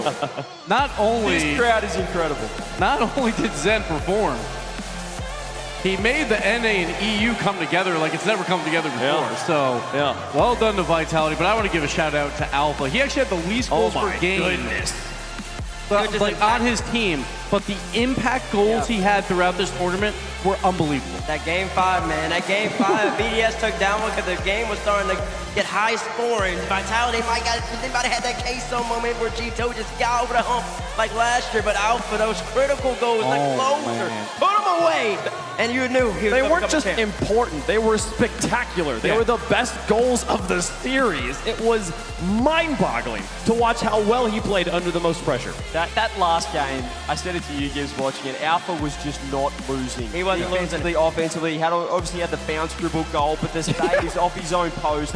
Even when it felt like they were feeling the pressure a little bit, you know, Zen had probably his first whiff in his career. He did. He in the final game, Alpha was there to back him up. Right back across the net. He said, I've got this one, don't worry about it. So what a final performance from Alpha, and that's what he said. He has that experience. 8 lands he said he's been to, and he showed it there. And then Radosin, I have to give him credit. Like on the defensive side of the ball, there were so many times when he was left alone that he had to be one player, and then right after he would have to dunk another.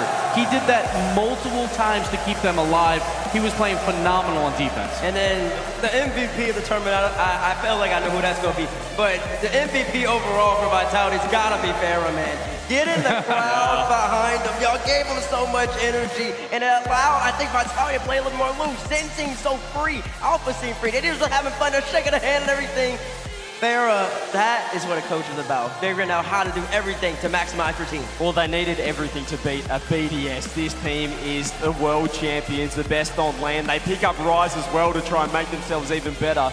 They needed every single person in the crowd behind them. That's what they got.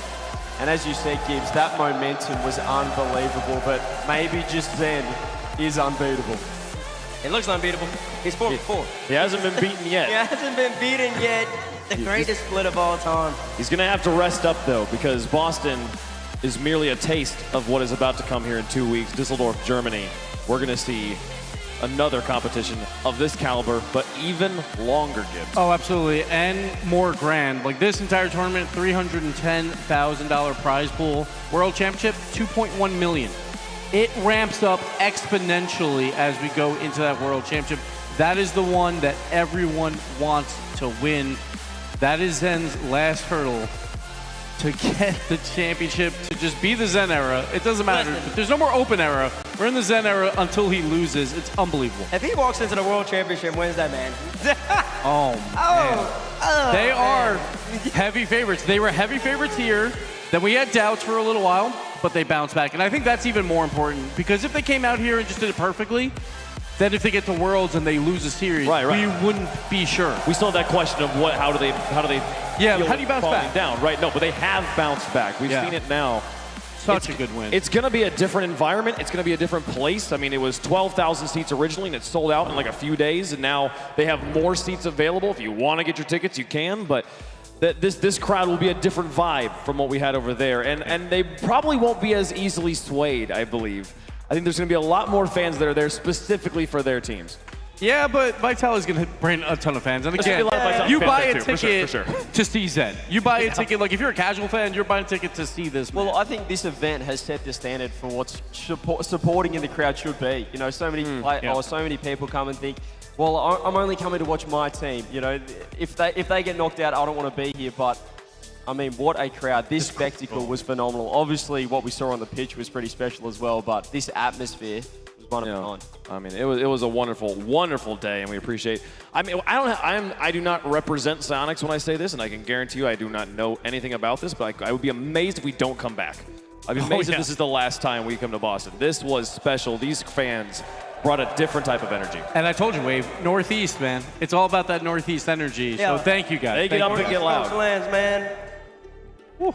This has been great. This has been great. Man, folks, we've got, okay, it says local time. For a second, I thought I was saying like countdown. I was like, no, they just played. It's all fine, folks. We got a bunch of MVPs to get through here. We need to talk about who the most valuable players was. And we polled chat earlier and got your input as well as collating some votes from the experts in the back. And we now can present to you the offensive MVP.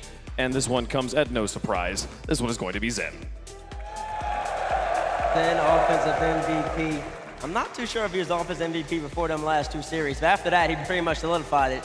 That's for sure. He solidified it. Just great offense. It was the pitch was his toy. Whatever he wanted to do, he was effective with it. Well earned, well deserved. There it is. Offensive MVP for Zen. Beautiful. Look at Beautiful that. medal. Beautiful medals. Appreciate Swarovski and their help. I think his trophy cabinet's going to be pretty full in a short period of time here, Zen. So, yeah, you might need to get a bigger room. Yeah, for sure. I mean, you said it was that last performance, but Zen has been here. Other than the very first series where we saw the first few days, we're like, oh, what's going on with Zen here? These past 2, he has absolutely lit it up. Look at these brilliant double taps. It just felt like anytime they needed a goal, he was in the right position to put it home. Like when there's a wide open net, he'll have it. When he has to do a flip reset fake, he'll do that too and make the defense look silly. But Zen, what a performance. And then he capped it off with just that 1 goal per game grand finals across 11 games in his first ever grand finals. Yeah, he led everyone.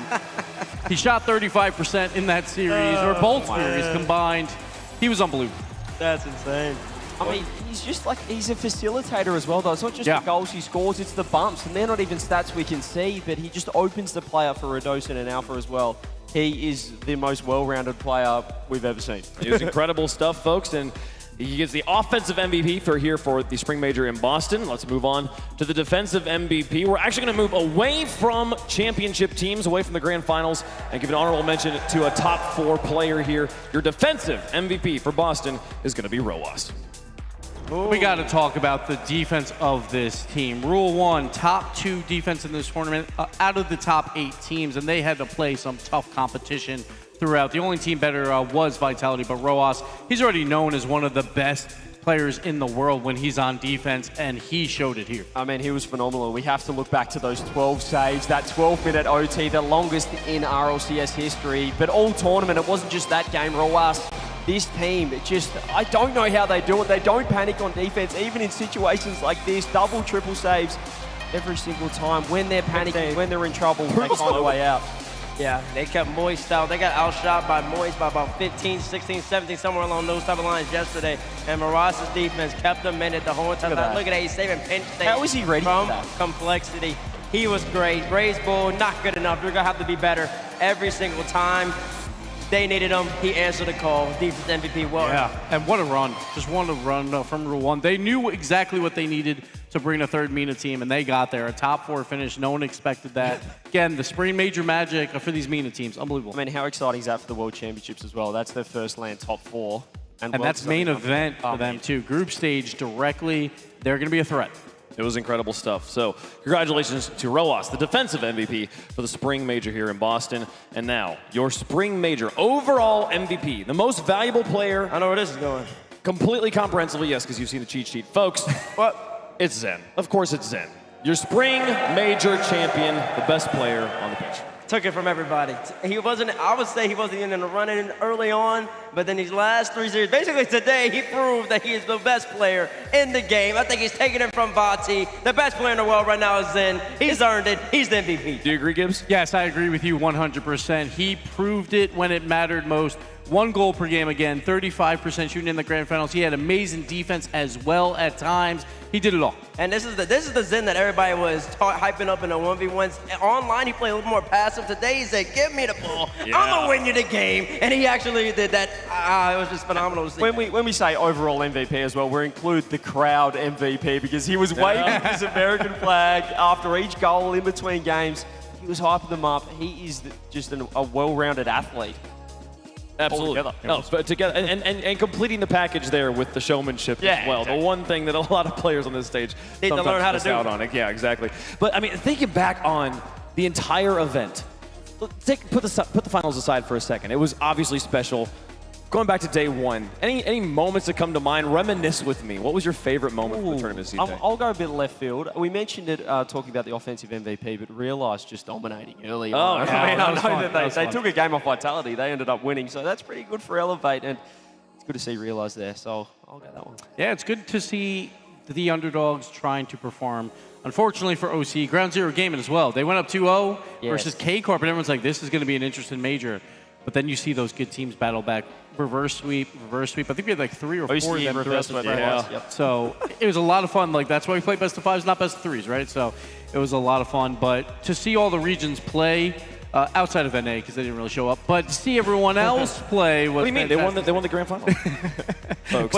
But just Europe as a whole, that was an incredible run. We all knew that they were favorites. No one expected top 4 to be all them, and I want to give credit to Moist as well, because that was a huge performance to make it to the top 4 on that upper bracket. So they really performed when it mattered most.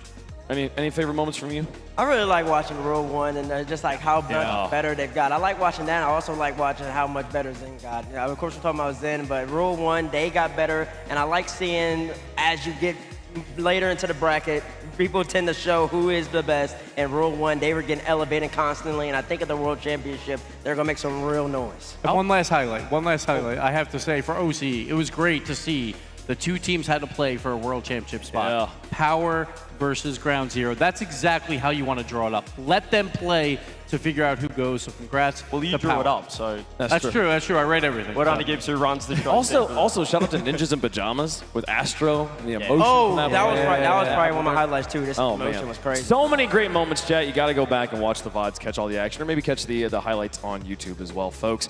This sets us up, though, for the World Championship. The wild card is next. That will be the next time these teams are competing, and the world title is on the line. You said it perfectly. If you haven't got tickets yet to the Dorf, which I'm going to affectionately call it, get to the Dorf. This is going to be electric. If this is anything to go by as a warm-up to the World Championships, Gibbs, we're in for something spectacular. So again, pride is on the line, but $2.1 million is a lot of money. A lot of money. You win double. Like, if you come in first in that tournament, you win double of this entire prize pool for all the teams here. Yeah. That's a lot of money. That is life-changing money. So these guys, they want to win a world championship, obviously, because it's a world title. But that money goes a long way. Yeah, for sure. Gibbs, let's talk about the world's region spots and how things have shaken out. This is why I'm here. This is the only reason why. All right, here we go. World region leaderboard is set. So this is how it all played out. So instead of putting EU1, we would put the teams in their spots. So Team Vitality up in that #1 spot. So basically the top 8, those will be your seeds in the group stage main event, 1 through 8. They get to skip the wild card. They skip the wild card. And I think a couple of these are actually a little bit messed up, so don't honor this exactly. Because phase is supposed to be higher than complexity, so don't worry about that too much. But one thing I do want to announce is that the later half here, they are going to do a very special draft, T-Bates, yet again to choose their wild card opponent. We did this last year. It was a ton of fun. So if you're 9 through 16, you will get one of those draft spots to choose who you want to play first in that Swiss, which is very, very fun. Yeah, the draft is absolutely crazy. We did it last year on First Touch, and just seeing the teams, they put a lot of thought, a lot of repetition in the replays, because that's how you start off in the Swiss. You want to start off 1-0, and it's really good to see who people think is going to be the easiest matchup. Sometimes you want to get that tough first-round matchup, though, to really warm yourself up. Well, who'd you draft? Well, yeah, look, I had a very nice first round as well at the World Championship, so thank you very much. But no, but there was like Space Station, right? They would pick like 2, and they chose a MENA team. They were like, we want a better warm-up, so some mind games going on in that, but also it'll be some heated discussion, because maybe they'll think a team is garbage, so they'll pick them, and then what happens if they lose? Exactly. Well, folks, we're talking about the wild card. This is the first week of the World Championship, and then we'll have the main event afterwards where we'll get to see you guys in Dusseldorf in your seats. I hope you're all there. It's going to be a crazy event. You guys got to go check it out. It's going to be happening in August 11th through 13th, excuse me, in Dusseldorf, Germany. You can check it out at the link on your screen there, or exclamation point tickets if you want to make it to the World Championship. There's still tickets available. Bates, Why should people go? You should get your tickets if you want to watch the best Rocket League ever, and also the Dwarf needs to try to beat Boston, because it's the best crowd I've ever been in, and I don't think they're going to be able to do it, but I would love to see them try. And one last thing, because TBH chickened out of our prediction contest. Chickened out, he moved the goalpost. He went against his word, so we are tied, so we will complete that at the main event, at the World Championship. Okay. Maybe we'll raise the stakes a little bit. I'm not sure what it is just yet. Folks, you can scan the QR code on your screen if you want to get tickets. We're making it as easy as possible for you to get there, to find the information you need. Make it happen, folks. I would love to see you guys there. Thank you all so much for watching the Boston Major. We couldn't have done it without you guys. This is so incredible. I'm happy to be here. And it's just, I don't know. We don't want to leave. We're going to do it again in 1 month. We're going to do it again. And it's for 2 weeks. So it's going to be even more Rocket League, more international competition, more upsets, more underdogs. And a whole bunch of storylines. A whole bunch of storylines, and at the end of the day, Vitality's going to win. So what happens then? Yeah, we'll bring in a few new teams as well. Maybe a couple of North Americans that weren't here. Might be waiting in the wings tee baits to shake up Vitality. Maybe first killer Atomic and the boys. We'll see what FaZe got to say about it. Maybe that wrinkle will change things, but Vitality, well, congratulations again on your Spring Major Championship. Folks, that does it for us here in Boston. Thank you so much for watching. Thank you to all the fans that came, all the players that played, the casters that cast, the production in the back for making it possible. We couldn't do it without you guys. We'll see you guys in Germany for the World Championship.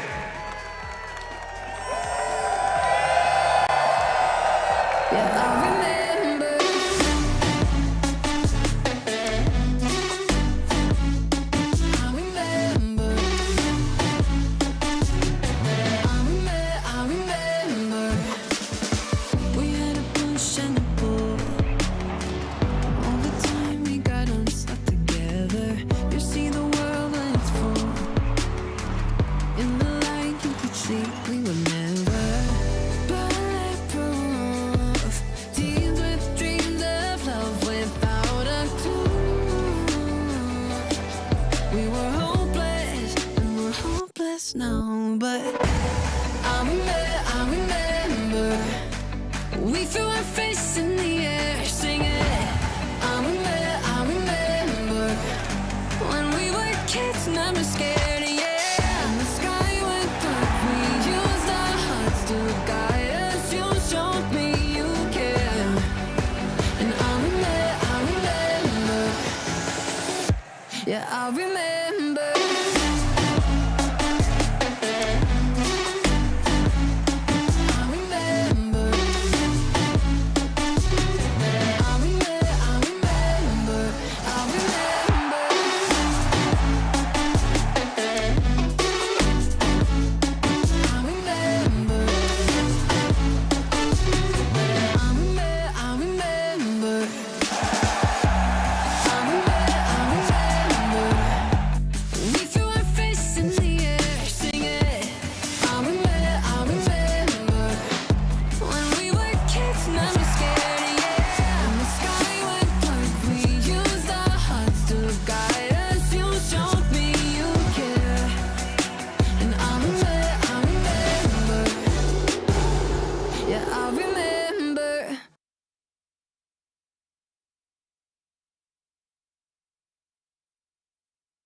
There's no one here but you and I.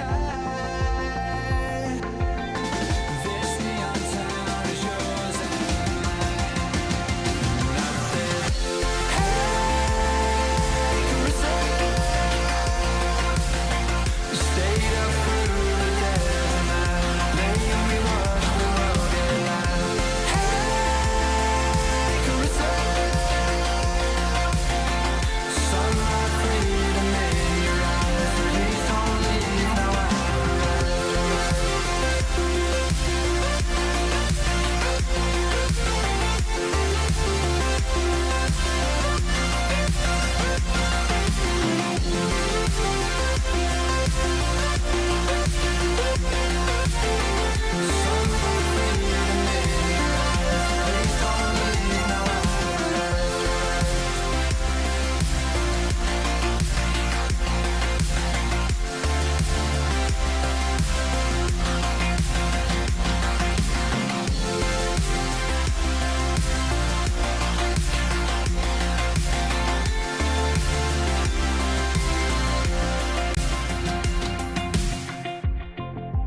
Photo of you in my mind,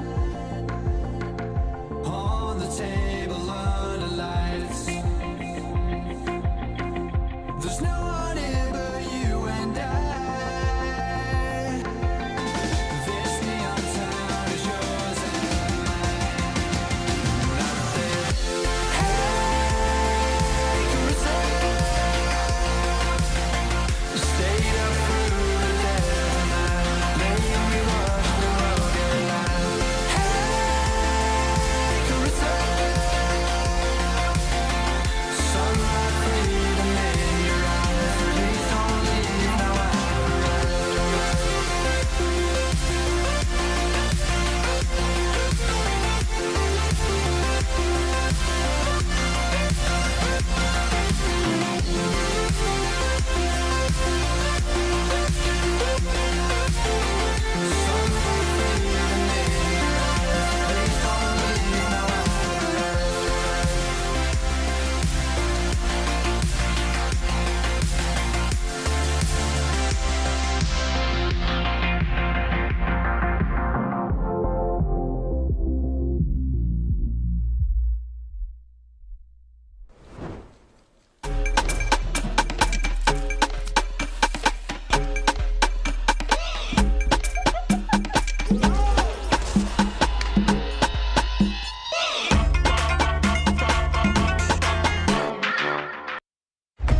Game 5. Double match point on the line.